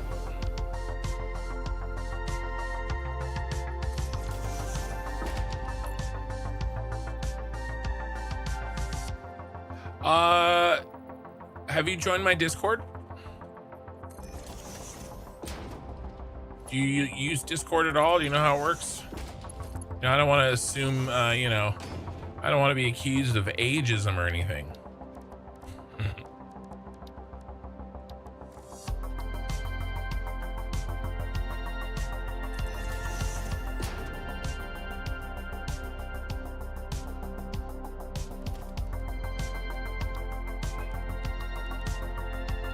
Discord is how I voice chat. And I have a channel Discord as well, where we talk about Satisfactory and other games that I play and other stuff with you know, regular chat, right? Typing chat. But I also use it for voice chat, voice comms when needed. Right, we were using it last night for Phasmophobia. So that's probably the best way. Yeah, no, it's okay. It's okay. So you've never used Discord. Discord is how I do all the voice comms that I do.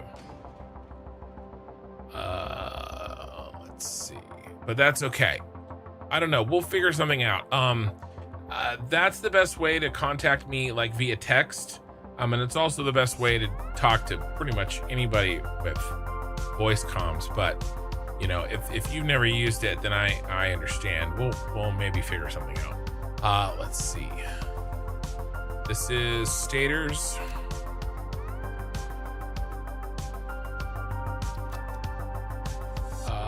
This is Heavy Modular. This is circuit boards. This is steel PAP. This is plastic. And then we are going to need to send these. These are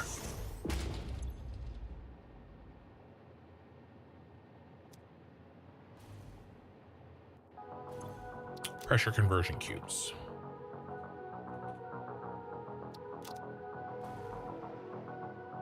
Okay, let's go ahead and connect this.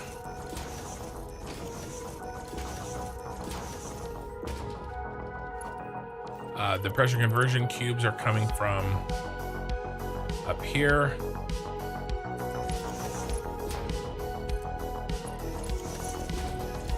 Everything else is coming from below.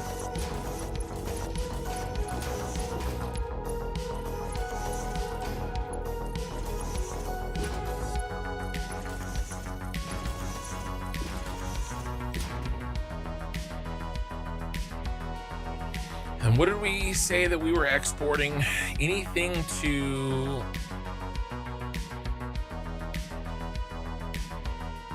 Where's my thing? This. Just the pressure conversion cubes. That's it. Pressure conversion cubes go all the way around. So.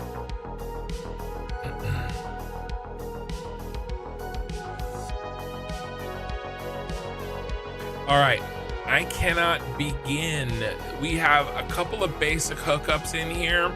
Actually, we have quite a few hookups. This is good. This is good. I am too tired to sort this out tonight. This was difficult for me when I was fresh. And so this is not something I can tackle right now. We're at 7.5 hours. It's 3:30 a.m. for me. You can tell I started talking more about food and stuff and less about this. I do try to front load my streams with the most complicated aspects. And so we're going to tackle this next time. Now, guys, I am not, my next Satisfactory stream will be sooner than a week from now.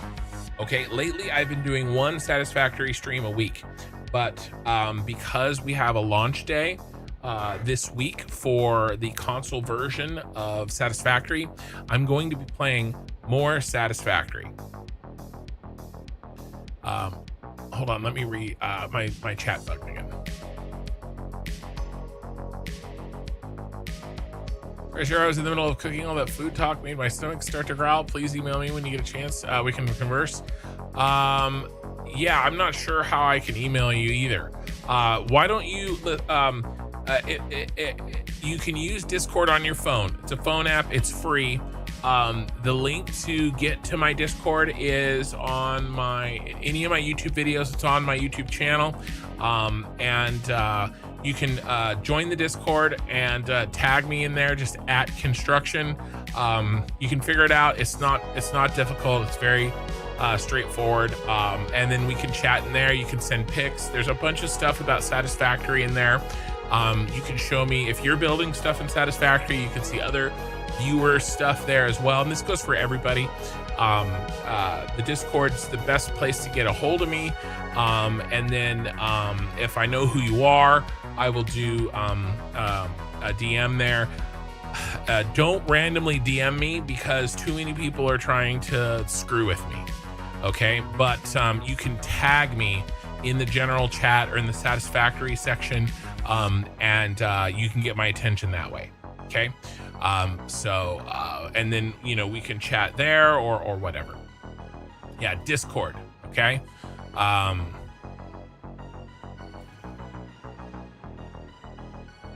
It's just really good. It's really good. So many of my games run through that. I use it a lot. I have tons and tons and tons of channels that I use. I've been using it for a long time. I mean, look at all my freaking channels, right? All of these. And I don't even have as nearly as many as a lot of other people. But yeah, my construction channel, a lot going on with it. Somebody just joined, Balloon Knots. Actually, they joined a few hours ago. Balloon Knots. But yeah, and we'll go from there. I'm not going to be chatting anytime soon, though. I'm going to sleep. Let's see. Yeah, I'm glad we have a lot of this connected already, but we are going to have to go through each one and check it off. Like, what have we done? So this is good that this is partially done, but none of this is done down here. All that work we did to connect all this stuff down here, it's not done at all. Okay, so we've got a lot of stuff. We have some labeling happening down there. It looks like I started labeling over here, and then we got transferred over to the other building. Yeah, we're trying, but we're not there yet. So yeah, some more labeling over there. So a lot of work still to do over here. Let's take a look and see what we did. And then you know, there's stuff that we obviously have to send to that other factory. And that's what this is for, these sky bridges. This looks like the Matrix egg incubators.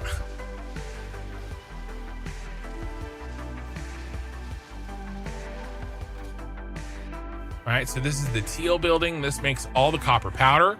This is all that both teal buildings make copper powder. Okay, so we can kill those, I think.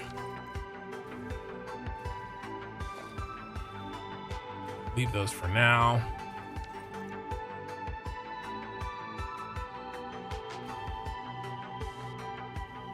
And now we're in the exact opposite tower.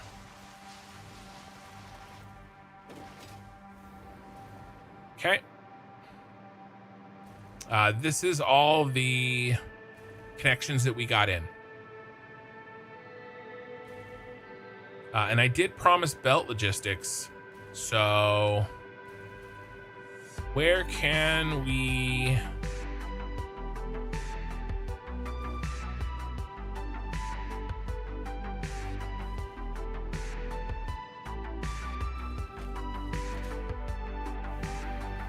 I'm actually looking forward to getting these in. I think I might be too tired for that right now. But we can, these lights, I think are gonna make everything look really cool in there. But I don't wanna take a picture of that yet. I'm trying to decide. Let's get rid of these. Let's lock glass frame foundation so I don't actually accidentally delete any belts. That would be horrible.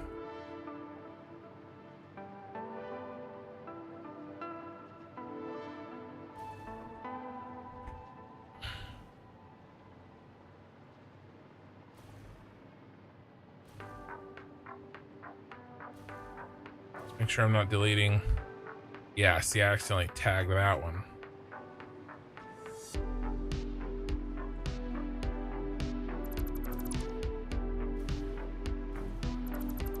You can always put these back if we need to, if I missed a belt or something. But I think for the most part that those are all done.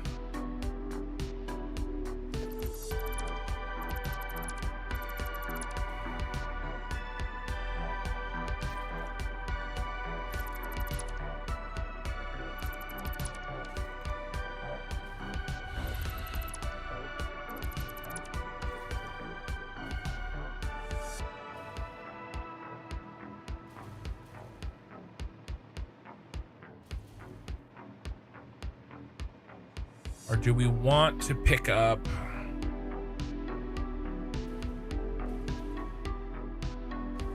I mean, yeah, let's try to grab a pick of all of this. Where can we get the most? Straight on like this? Yeah, let's do it.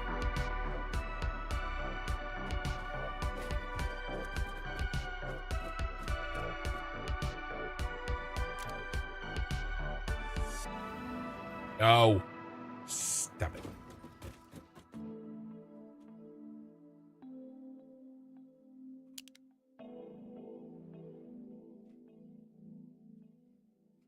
Gotta get in the center, bro.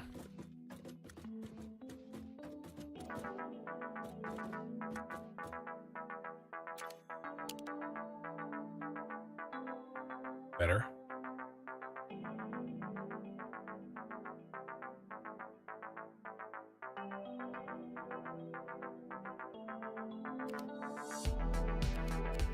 Remember, I'm in 16 by 9.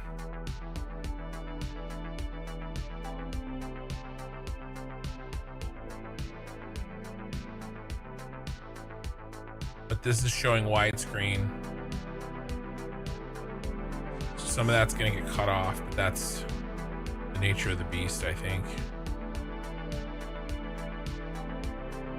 Is there better? That's probably actually the best lighting. I could brighten it up.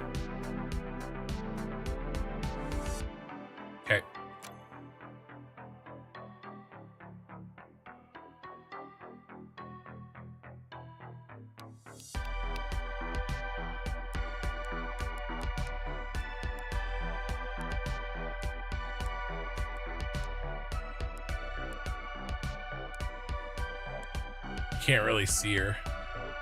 It's fine. All right.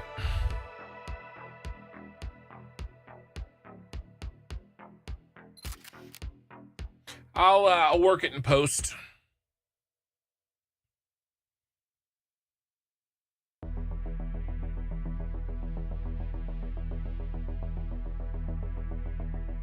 Make it look good. It already does.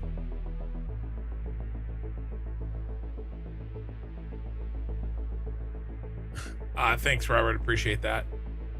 So if we don't get back to you, it means I got really busy and we'll connect. Yeah, no stress, no stress. Hey, he seems to head for a good look besides a functional base. Why squeeze unnecessary stuff? Well, so I could have fit more in. This part of this was, yeah, there is air in here. There is, right?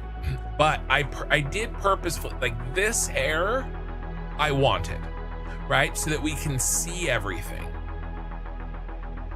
Right now, there's air in these corners that, you know, this is not necessarily ideal. I would have liked to have been able to fit maybe I could have done a half blueprint design, right? And stuck something, you know, there. But I mean, we can't do that, right? Because we have these coming in and out. So, I do realize that there is some extra space, right, in this front area, but I'm pretty happy with space usage here. There's less air in this one than there is in the spiral. The spiral I way overbuilt, right? But I mean, this was not, you know, I basically designed 4 factories all at the same time, you know. But yes, no, the investors, I get what you're saying. No, I'm just talking, I'm just answering that concept as if you weren't joking, but I get that you're joking. I do. Room for flavor. But economically, people would be very angry if it were real life. I don't know. I mean, I think there's a lot of open air warehouses. Some manufacturing needs space. I don't know. Besides, you know, I'm not necessarily done here either. Right, all of this down here, we're gonna get some trucks stations down here. I don't know what we're gonna do here. Yeah, a lot of this really is how big do I make these factories, because I don't know exactly, you know, how big some of this stuff is going to be on the inside. And these are cylindrical factories using square blueprints and square machines and square foundations, right? I don't get a pie slice shaped blueprint. I get a square. And so, you know, there's really only so much that you can do. Now, I did recognize that we were going to have too much space. Okay, I did recognize that while I was designing it, and that's why we chopped off the front.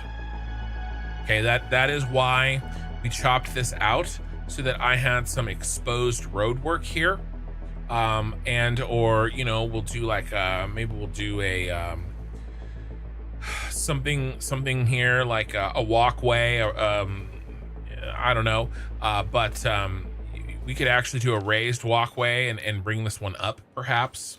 I'd be fine with that.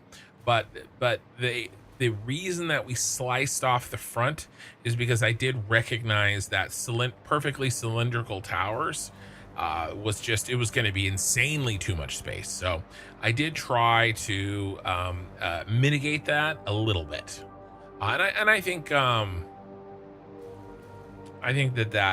that helped. And these fix-it machines are running at 300%. no, they're not. They're not. Most of these are in fact a lot of these are underclocked, right? So these, you know, these are often underclocked. I keep overclocking in case of emergency, right? In case I have made a mistake.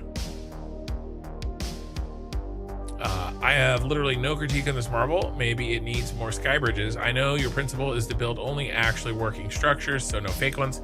Yeah. I mean, I do think a larger, you know, some extra sky bridges would have been cool.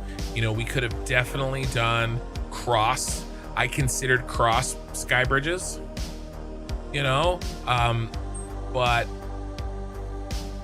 as you said, they would have been there for looks only. Everything that I have made, it has a functional purpose with a cosmetic, nice looking shell. There should be very little to no shell that has no interior purpose, even a bridge, right? These all move items. Okay, so that's the goal at least.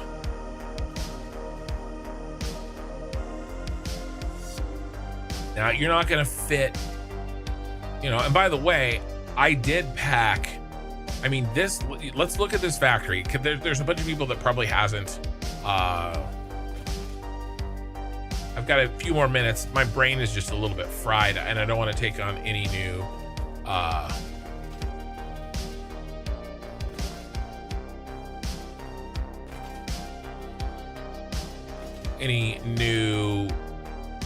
projects tonight, but we can chat a little bit.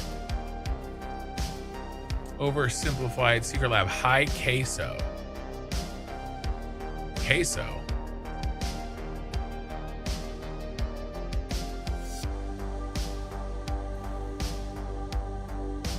What are you guys doing?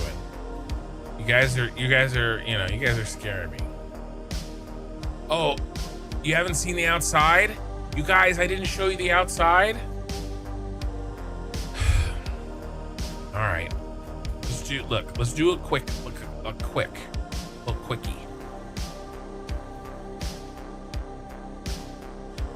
Yes, we have multiple. This is just, we were working on this complex. This is 1/4 of the city, one quadrant. Okay.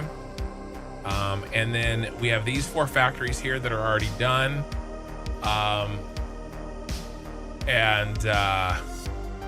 We've got a gas station here. This is the, this building is in Chicago. It's the John Hancock building. It is our computer factory. This building is in Moscow. It's the Mercury City Tower. It is our aluminum factory. This twisty building, as I said, it's a little bit overbuilt. A lot of extra space inside. This is our steel, our heavy modular frame and motor factory, and it's based off of a building from Bahrain. I can't remember the name of the building. And this is, of course, the Shard from London. This is by far the most difficult building to make, and it was the first kind of one that I did that was a real life building.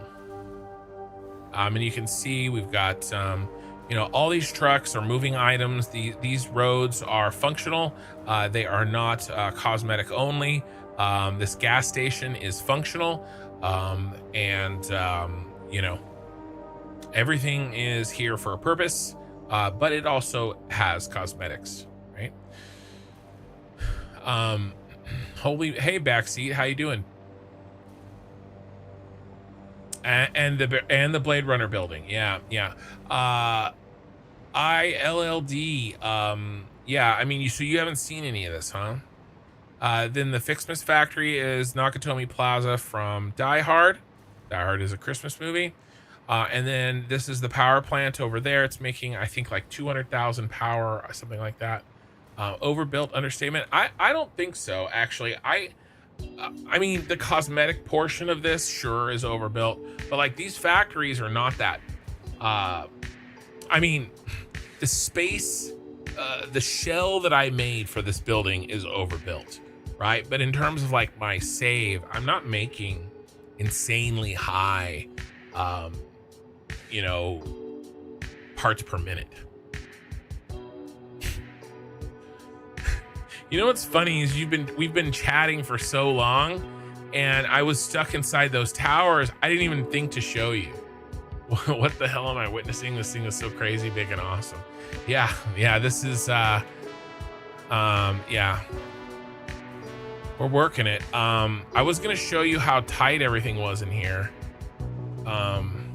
Let's pop in and just look real quick to finish off that idea.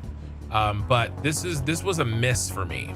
Like, these are packed. These machines are packed in here. Like, I can't fit anything else in here. Like, it's literally bumping right up against the wall. Right? There's just no room. Right? And so I would rather err with more space than this. And I did have to do much more overclocking than I wanted. And we have floor after floor after floor after floor after floor of this. Like, and every single one of these buildings are just jam-packed. Right? Is this my single player project? There's nobody else on this map. Nobody else has touched this. I've done everything. I've built every single piece. I've built every single piece live. We're on VOD like 140 or something. Okay, we're closing in on 1,000 hours here. 989 hours. This is all me. Nobody else has built any of this. So I actually really like my gas station. Yeah, this no room thing is like a build. Could you show us your sink? In game. Do you mean the item sink, or do you mean the sink in the hub? Yeah, there's my Nostromo fueling station. Everybody's getting fuel here. It gets droned in. Again, and by the way, these are intended to be 100% efficient. They're like 99, right? I got to go through, I got to fine tune. I got to, there's some issues, right? Little baby issues. And we're going to spend time when I'm done with the city going through and fixing that stuff. This is central storage. There's a lot of stuff going on in there. I mean, so just so everybody's aware, I do have about a 40-minute tour video on my channel. I will link it to both YouTube and Twitch before the end of the stream. You can check that out. It is at, I think, 700 hours, maybe. I can't remember. But it is before I really got cracking hard on these quadrants over here, but it walks through everything else in pretty good detail. So you can check that out. But also know this: when I finish these 4 towers and we progress to phase 5, before we start on the 4th quadrant, okay, this 4th quadrant is going to be all phase 5, and I'm going to build a giant Arasaka tower. Okay, from, Cyberpunk Night City. It's going to go right here. And that's going to house all of phase 5. That'll be the final project for this playthrough. And then we're done, right? And then we'll play in it and we'll fiddle with it and stuff. But we're done. Joe, which sink are you asking about? This guy, back in the early days of Satisfactory, the channel had often cited slogan, completely unnecessary, hilariously overbuilt. Yeah. Yeah.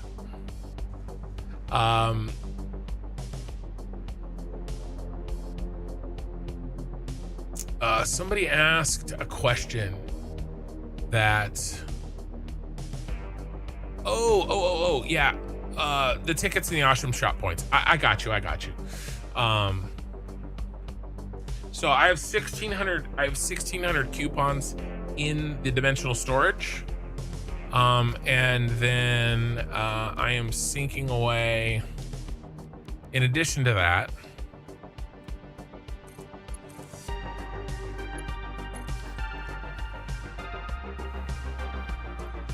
$300. So we're about 2,000. We're about 2,000 tickets. So I'm going to show you guys one last thing. It's most everything I've built is this city. Oh, how big is the save file? Let's look.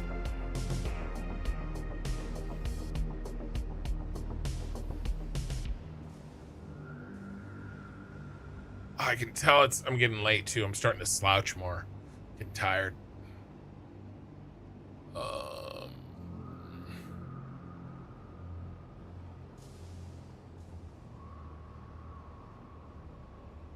37 megs, 37,000 kilobytes. So it's not that much. All right, we're gonna look at one last thing, and then we'll come back to. Bro, where's what I want? My jetpack. Oh my god, I'm gonna get run over.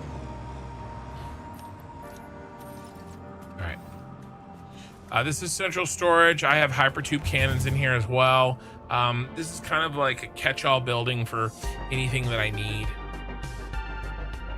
The playthrough should be smaller than the Star Wars one. Yes. My Update 8 playthrough, my Star Wars playthrough, I built Star Wars-inspired mega factories, but they're nowhere near as detailed of cosmetic-wise as this. This went very much more detailed. Somebody asked a question, I can't remember where, but basically there was a general question before I show this last thing. Satisfactory Coffee Stain's been very good at optimizing. Somebody asked something like, what ideas do you have for a future playthrough? I just want to address that really quickly. I don't plan on a playthrough after this one in Satisfactory. Okay, get your tears out. Okay, you know, you're yelling at the sky right now. I know. This is my last planned playthrough. Now, if 2.0 comes out or something happens and I feel like I can take on something big like this again, I do have some ideas on what I would do, but I'm not planning on actually doing that. When I finish this playthrough, I'm gonna play a 800 to 1,000 hour playthrough of Factorio, a big ass Factorio playthrough. I'm gonna do all sorts of crazy stuff there, just like this. Okay, so that's gonna be my main game playthrough after I finish this in a few months. Okay, after that, a year and a half from now, I can't tell you what life is going to be like a year and a half from now, right? Will I be ready for a Satisfactory playthrough? Will I be hungry? Maybe. But my general plan, I have two ideas. One is the only thing on the ground is a very small power plant. Sorry, hold on.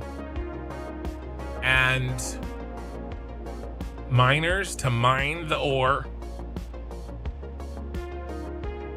and drones.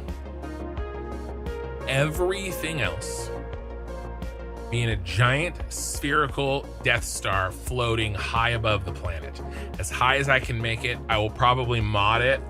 I'll put a mod on that gets rid of the death height thing, and do a Death Star.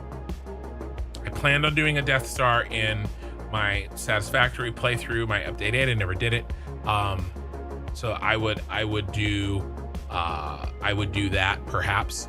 The only other idea I have is building a giant copy of Minas Tirith. However, because I can't really do Minas Tirith because we have a futuristic building, like, you know, there's no glass windows in Minas Tirith. I would probably do something stupid like a cyberpunk version of Minas Tirith. I have to get back with the program. Can't wait. Enjoy the rest. Yeah, I will. We're just wrapping up here. What is the situation with AOC's roadmap? I mean, we're probably 2 years out before live, and yeah, I might be playing Ashes of Creation in a year and a half. When Ashes of Creation hits live, I'm going to be playing that a lot. Time to make a Death Star in Timberborn. Yeah. So yeah, I mean, that's a good point. All right. You know, a year and a half is the earliest that I could see Ashes of Creation going live, right? Okay. Are you still with me, Scraffs? I think you are. All right, you guys ready? Should we do pitch black? Let's do pitch black for this. It's the last piece.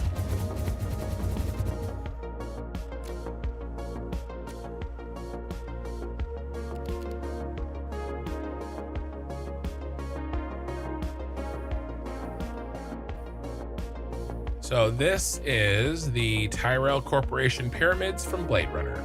Well, pyramid, there's only one. This took me 100 hours to make. This is a functional building. It has a purpose, but it also looks awesome.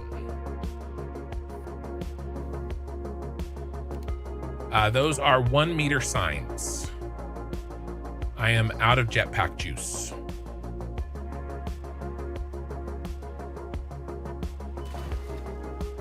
That's because I had the wrong fuel selected somehow.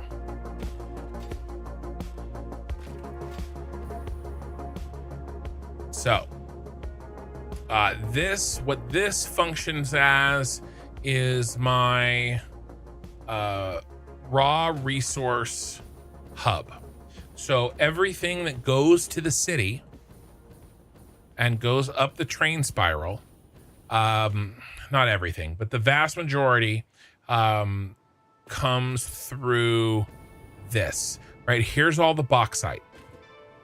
Okay, now we're gonna have 3 different towers that need bauxite. The bauxite comes from one location, right? The plateau. And so it'll all come here first, and then we can sort it, chop it, load it into the right trains in the right order, because maybe we need bauxite and coal, but maybe there's no coal near the bauxite location. And so, if I move it all here, then we can load it onto the trains as we see fit. That's where these are. That's what these are. These train stations take material from the hub to the city. All right, and so they're a little bit smaller. They're 5 versions and 7 versions, but the trains that bring the materials from the world into the hub are 10 trains, 10 car trains, because they can be mixed up, right? And then we are basically just, bringing it in, and I've got a floor here where we shuffle it up, we split it out, right? We've got some storage here in case something happens. We've got some extra amounts. It's really less of a storage and more of a distribution node. Okay. All right, man. Have a wonderful Sunday. It's almost time to go to church for me, but since you've been up all night, maybe I'll have to see if I can make it. All right, good luck, man. Good luck. It's hard for me at 41 to stay up all night. Right, this stuff right here, I just needed some extra, parts, and so I kind of stole off of the hub because kind of all the raw resources are here, and I kind of just knocked out a couple of extra production lines here. Longdrad, your mind is blown apart. Manpack 1980, very nice looking build. Thank you. And there's lots of room for expansion, right? And we're going to be in this building a lot because we have tens of thousands of materials that we need to gather and send to this sorting, right? So this is all the materials just for this factory. Okay. What is that? That's 3, 4, 5, 13, 14, 15,000, about 20,000. Okay, so I guess tens of thousands, I guess, is technically accurate, barely. But all of this, probably not the water, right? So maybe not, maybe about 15,000 materials need to head through this this factory. Actually, I might do the water now that I think about it. 41, so old. Hey, you know what? I've got gray in my beard. All right, I'm having a hard time seeing. All right, there's I can use being old for having some some of my flaws. But we're gonna, we've got some of these train stations already here. We're gonna be sending more materials in, sending them up, sorting them, reloading them onto the trains. So that's what this building is for. And also it looks sweet on the outside. I'm gonna need a plant manager. I think you'd be great. While I did marketing, we'll see if you're interested later. All right, man. Sounds good.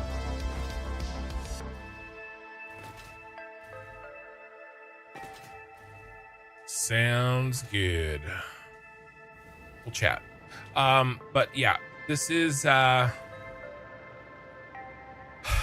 I do for fun. For work, I am, a lot of people ask me, are you an engineer? Are you an architect? I'm not. Could I have been? Probably.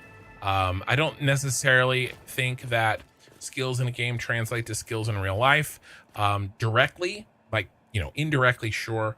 But in my case, I was a computer engineering major in college for a couple of years. I did all the math, all the physics, all the science, all the chemistry, but I just didn't like it. I didn't like the programming. I ran into Java. I just didn't like it. I liked assembly language a lot, and maybe I had a bad teacher. Maybe I wasn't in the right frame of mind. I don't know, but for whatever reason, I switched to an economics degree with a math focus, and I'm a consultant now. So that's what I do. I am not an engineer, although I have basically all the math and science I needed to become one, or at least the foundational pieces. So I have considered, everyone hates Java, even Java developers. Yeah, it wasn't great. And I think it hit me. I think I was at a weak part of my life. And I was just like, I have to get out of here. I have to stop going to school. I have to make money. I have to start a family. I was just impatient, and I did like economics a lot. And so to me, I made that choice then. But looking back, I wouldn't say it's a regret necessarily, but it is a curious, like what could have things been like if probably mechanical engineer is the most interesting thing to me. And I actually have considered, if I can semi-retire from my job now, kind of teaching myself to be a mechanical engineer. There's some things I'd like to do. I have some things in the back of my mind that I've wanted to try to build, and things exist. 3D printing was just starting when I was in college. Like, I heard the concept 3D printing for the first time when I was in college, right? There's things that we can do now, 3D modeling that I can do on this computer that you could not dream of doing when I was in college, right? And so there are things that I could do from my house that I think would be really interesting. And I used to, do all kinds of crazy shit when I was, younger. But yeah, so I don't know. But yeah, right now, this game scratches my engineering itch, but I don't do this for a living. Let's see. He's one sort of cool dude. I am sort of cool. All right, everybody, have a great Sunday. We'll see you. Have a good night, good morning, whatever you are. I don't blame you. I got tired of all that too and started doing tech work. It was much more fun. Yeah, well, and like I said, I was just in a weird place at the time, I mean, I really enjoy conversing with you. You're a man after my own heart. Real talk, Ken. I try. I try everything I say. I try to do real talk. I don't always get it, but yeah. All right, guys. I took my screenshot for the night. Any last questions? Let me know now or hold your peace. So stream schedule, just real quick. Sunday night is tonight or tomorrow night, depending on how you track time. I don't typically stream on Sunday nights. I don't typically stream on Monday nights. Those are usually for family or for editing. If my family is in bed and I'm not tired, I might pop on and do my stupid little fun game that I've been playing, Escape from Duckov. Maybe not. Check the Discord. I'll let you guys know there. Tuesday and Wednesday nights, I was playing The Crust. But Tuesday night is the release of the console version of Satisfactory, and I think I should be streaming Satisfactory. Longdraw, how'd you know?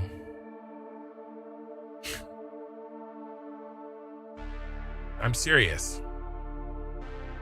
It's weird that you know, I'm thinking about that, and that you know that. I'm not even gonna repeat it for you YouTubers. I'm not gonna say it out loud. I'm just gonna stop talking about this. So Tuesday night, Wednesday night, Satisfactory, because I want to be streaming because of the new console people. Thursday night, again, I don't usually stream. And then Friday, Saturday, back to Satisfactory. So the next week, very Satisfactory packed, you guys. So,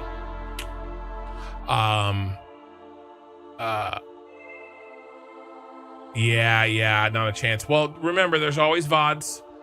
There's always VODs. So they're available on YouTube forever. All right, guys, YouTube, Twitch, we're gonna raid somebody already playing Satisfactory. YouTube, I have 113 viewers.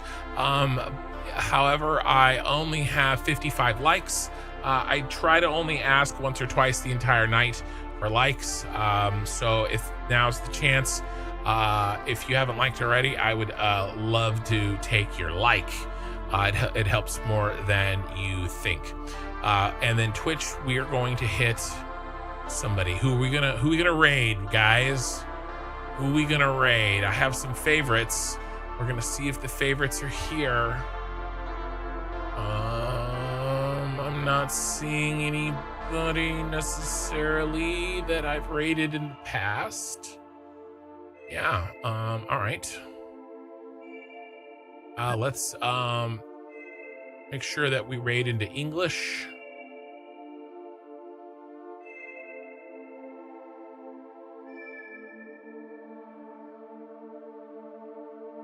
Let's listen to this guy real quick. Yep, so it looks good. I always make sure somebody who I'm raiding doesn't have like a really bad mic. I raided one guy once and I didn't check their quality, and you know, it was like, ugh, you know, and I subjected all my viewers to what was a very bad mic situation. But this guy looks professional. Doesn't have a ton of viewers right now. We're tripling his viewers, and so that's it for me. YouTube, we'll see you guys, and I'll chat with you on the Discord. I'm gonna get some take care of a couple things and get some sleep. See you next time.